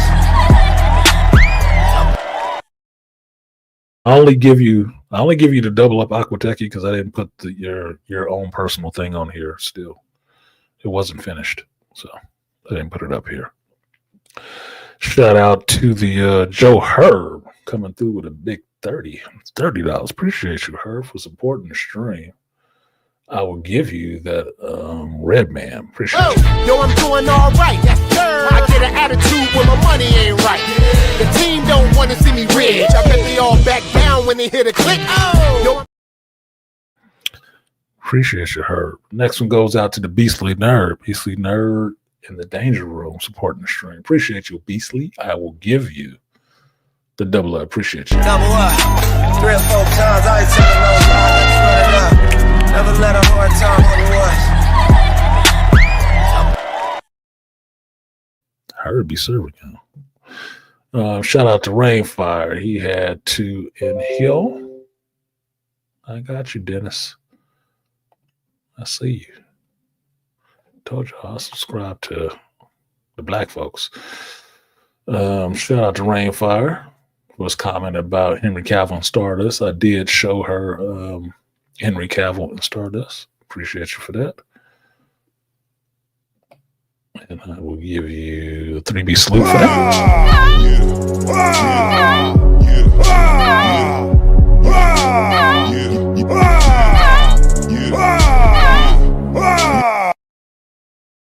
And the second comment goes to, I got to hate because they did the Irish jig, but I didn't let one of the sharecroppers do the African American jig. The slave did the jikajuba too. The reason being is he's controlling them. They're dancing in his tune, not the other way around. So that's why I see it that way. I didn't mind it. It was interesting the first time I had seen something like that, but I didn't mind it because I understood why they were doing that shit. So shout out to you. I will give you the double up. Double up. 3 or 4 times. I ain't telling no lies. Run it up. Never let a hard time on the was.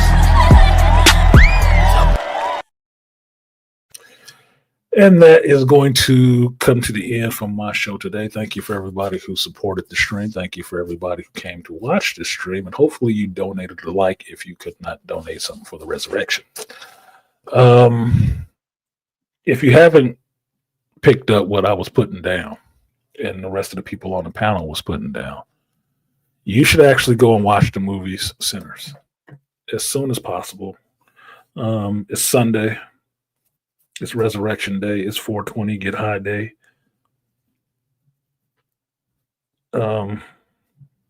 Support Black folks doing something positive. We can make jokes about smoking weed, but if you can spend 20 on a sack today or go to one of these dispensaries, you can spend $20 to go watch this goddamn movie. It's actually good. So I hope it gets a large resurgence. I hope it makes a shitload of money. And for my money, for my bet, I hope he makes a sequel. Or don't. Let it be one of these one and dones that people crave and make you want you to do a sequel years later in 25 years. And then they make you want to do another one when you get the rights back and you can make all the money on it. Then give them a sequel. Make them pay you for that shit. Because you gave them a gift right now. And I'm talking to Ryan Coogler with this. He gave y'all a gift. When he gets the rights back, then give them a sequel. Until then, they don't get shit. Beastly nerd. Who else was up here?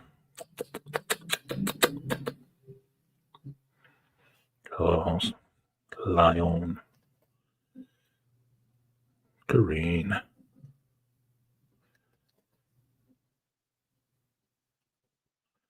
So, go check out the movie. There's a lot of other stuff coming out. I'm going to see all the rest of the stuff that's coming out too. But this is one I really feel that people should spend their time, spend their money to go see, and it's worth it. Music-wise, sound-wise, it's worth seeing it in some Dolby or something like that. Scope-wise, visually, you should see it in IMAX. It works for that. So it's worth the money to spend to go see it. Everything isn't. This is. And I was not disappointed in spending my money to go see it in IMAX. Wasn't disappointed at all. So with that, this will conclude the hero's journey, or this leg of the hero's journey. I do this every Sunday at 8 a.m. Pacific time, 11 a.m. Eastern Standard Time. I have been artisanmc. Subscribe to the channel so you'll get my alerts when I go live, and subscribe to my Patreon, artisanmc, where you can see me do my watch along videos and my reviews, early access reviews of the shows that I do watch on there. Last of Us will have to be on there because I did the first season of Last of Us on there. So I have to do the second season on there. So if you want to see what I thought of Last of Us and see me watching it, you'll see it there. With that, Patreon is in the description. You can get the Patreon and all my links are there. And with that, I will see you guys next time. Peace.